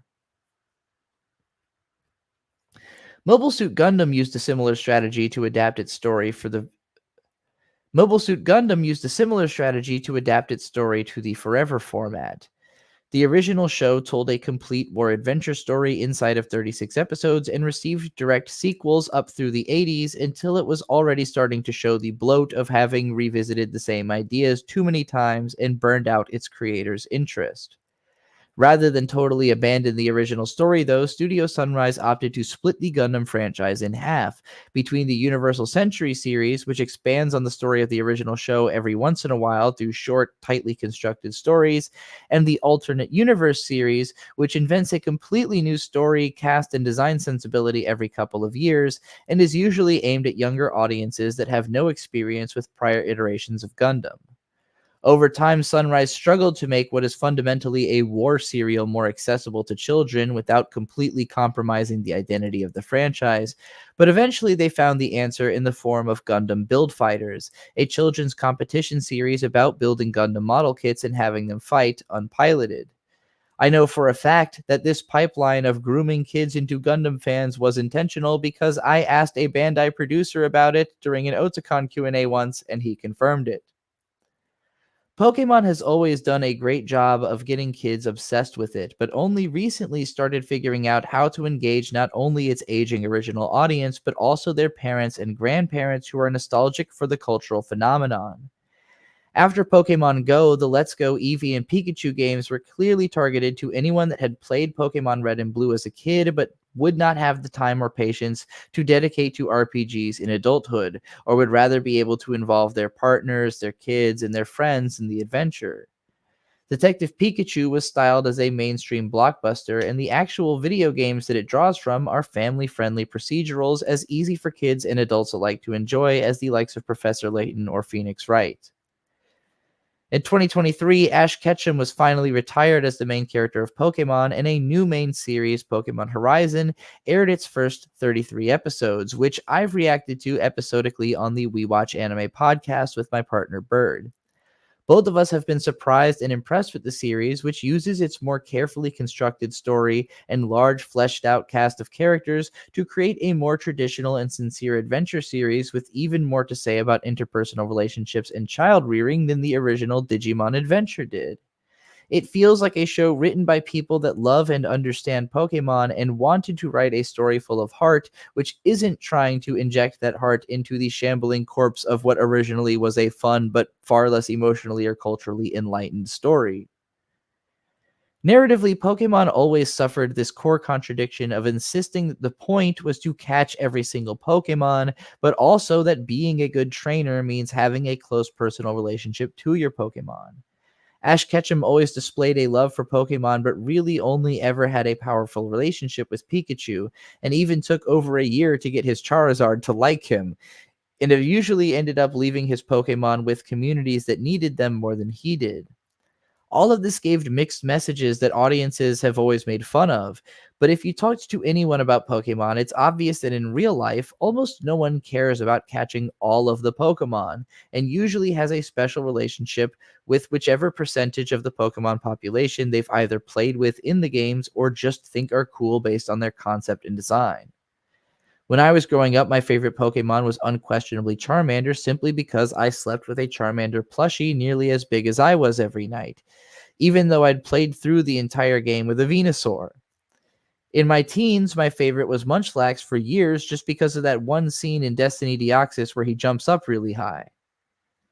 Pokemon Horizons ensemble cast all have meaningful relationships to their Pokemon, which are treated like characters on the same level as the humans and rarely even kept inside of Pokeballs. There are 3 young people at the core of the show's cast, with Liko qualifying as the real main character thanks to standing at the center of the story, but the appeal of the show is in how much it balances its diverse cast and examines their relationships. Initially, Liko is directionless and unsure about her purpose in life, but decides to travel with people that she admires and believes will influence her to make good moral decisions. Those people, the crew of the Rising Volteckers, include adults of all ages and all walks of life who come together in the name of freedom and exploration. Each has their own skills and shortcomings, and all of them feel necessary toward the success and growth of their community. Roy, the energetic boy that loves to sing, brings that fiery brashness that Ash was known for, but without the bratty personality. Dot, the androgynous hikikomori, is a genius with technology and secretly a popular Trainer Tips live streamer of whom Liko is a diehard fan, slowly being drawn from her shell by the new young people aboard the ship that she's lived on for a while and their Pokemon. Liko slowly finds a sense of meaning in taking care of Pokemon, learning about relationships and feelings through the ones that she has with her Sprigatito, and later with the other young Pokemon that she's eventually carrying around like a single mom. One of these, a turtle that sprung from a pendant which Liko's grandma had left her with, is connected to a legendary trainer from long ago, and the target of a shady organization which keeps trying to steal the pendant and getting into Pokemon duels with the heroes, especially Freed's Charizard, whose awesome power ends up inspiring Roy's Hogator to get stronger. Roy, though, is inspired at the sight of the legendary Black Rayquaza, which the gang finds themselves globe-trotting in search of after a few episodes of setup. Episodic storylines take us all over the Pokemon world, somewhat following the formula established by Pokemon Journeys, but with episodes usually based around exploring one or more of the main cast and their personalities, their histories, and their conflicts.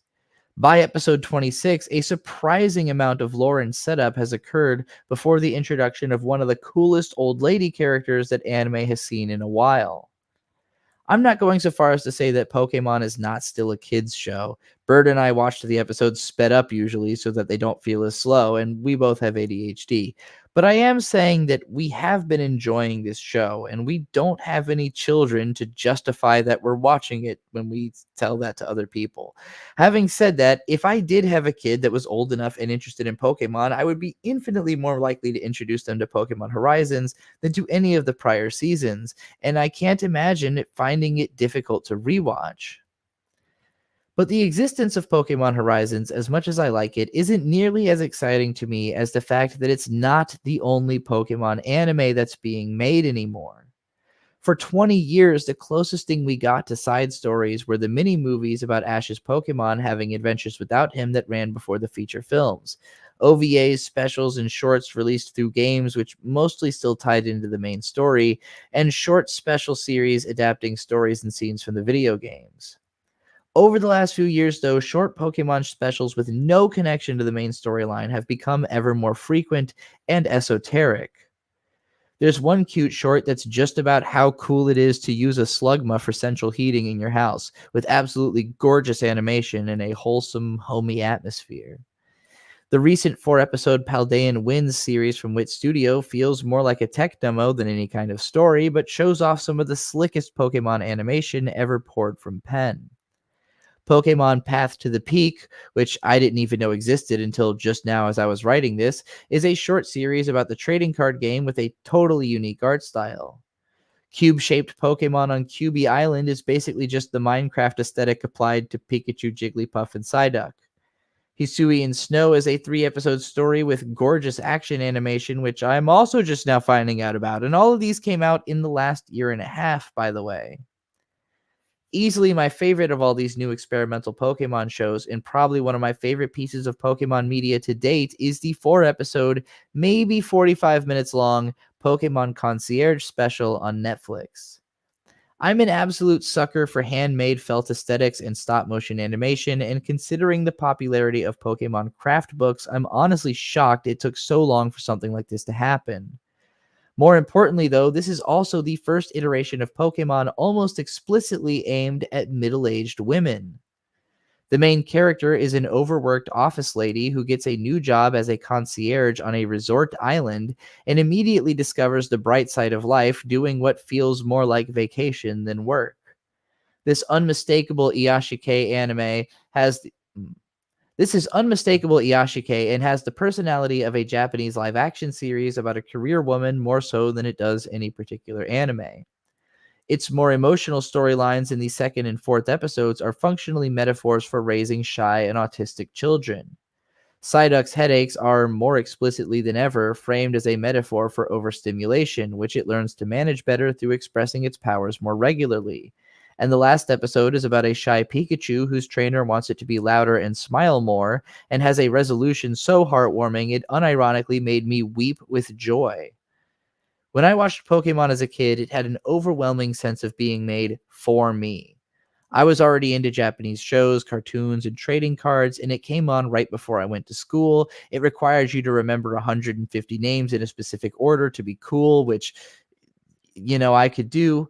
And unlike all of the kids who just dipped their toes in as a fad, I was a real obsessive fan, ready to keep up with the franchise for the rest of my life. But after 4 years with it, I became disappointed with how it didn't seem to age along with me. Ruby and Sapphire seemed to me less complex than Gold and Silver at the time.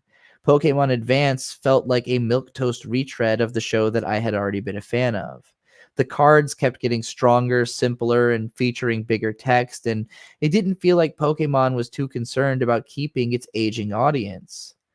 I played a few of the games because I wanted to see Pokemon with better graphics and new mechanics, but I never had the feeling that Pokemon media was trying to reach me as much as I was trying to cling to the property for which I have this fond nostalgia. Pokemon Concierge, however, felt exactly as made for me as the original series had at the time. I'm 32, overtasked, and dreaming of an island full of cute creatures that I can relax on as I huddle up in the North American winter cold. Haru is exactly as easy to relate and project onto now as Ash Ketchum had been when I was 8 years old in 1999. I can imagine children connecting to and feeling for the Pokemon characters in this show, but the focus is so much more squarely on the adult woman and her experience at the spa that it's hard to imagine much of it meaning nearly as much to a child as it does to me. I mean, for fuck's sake, there's like a minute-long scene of Homegirl just getting a massage. It's not a kids show that parents can put up with so much as a mom show that the kids could stand to watch. I don't think the kid is going to be the one bawling their eyes out at the end of the Shy Pikachu story, though. So, are you keeping up with Pokemon, or are you curious to check out any of these new shows which maybe you never heard of? Do you think Pokemon can appeal to an older audience without forsaking its core identity? Is Pokemon Horizons as good as I think it is, or am I just high?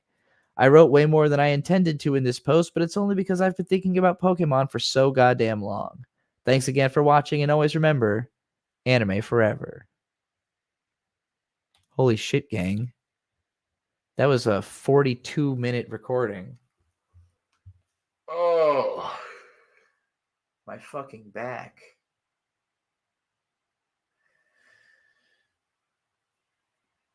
So I assumed this video would be like 30 minutes long at least, even after editing. Like, I didn't make a ton of mistakes. There's not a ton of edits necessary here. This might be like a 40-minute video. This video is so goddamn long. But I don't know what I would cut from it. I mean, I basically went through the whole history of Pokemon. I clearly just like autism thought dumped everything I had to say about Pokemon. Pokemon adult, like a Disney adult, but for Pokemon. Man. At least that means good watch time, assuming people watch it. You know, my videos are still not performing. Look at the latest, right? We're on the We Watch Anime channel here. Hello, anime. This has 2,000 views. Like, I know it's only been a day, but at the height of my channel, I would have expected this to literally have 100,000 views by this point, or I would have been disappointed, you know? So it's hard for me to maintain perspective. Like, should I be happy it has 2,000 views? Like, that's more than some people can get. It's the channel's got 5,500 subscribers. So there should be more. There should be more views. And it's not that I'm expecting everybody to get to it on day one, but 2K is not impressive. It does not suggest to me that this has been seen outside of my audience at all. You know? Let's see how the Twitter version's doing. I uploaded this kind of late today. 1.3 thousand impressions, which doesn't necessarily suggest, but 7 people besides me have retweeted it. That's a good sign. That's word of mouth, you know. All right. I'm going to go to bed now. It's almost 2 in the morning. I really didn't expect that Pokemon video to be as long as it was. I knew it was over 25 minutes. I didn't realize it was 40 fucking minutes long. How many series will it take to edit that behemoth? I mean, the upside is that I don't think it'll be as like complicated moment by moment, and I'm not as worried about getting, you know, Ava as I am about Ava footage, but I don't know. A while. It'll take a fucking while. I don't know if it'll be the next one I do. Like, it's good to have that audio, but I don't know if that's going to be the next video we do. All right. Good night.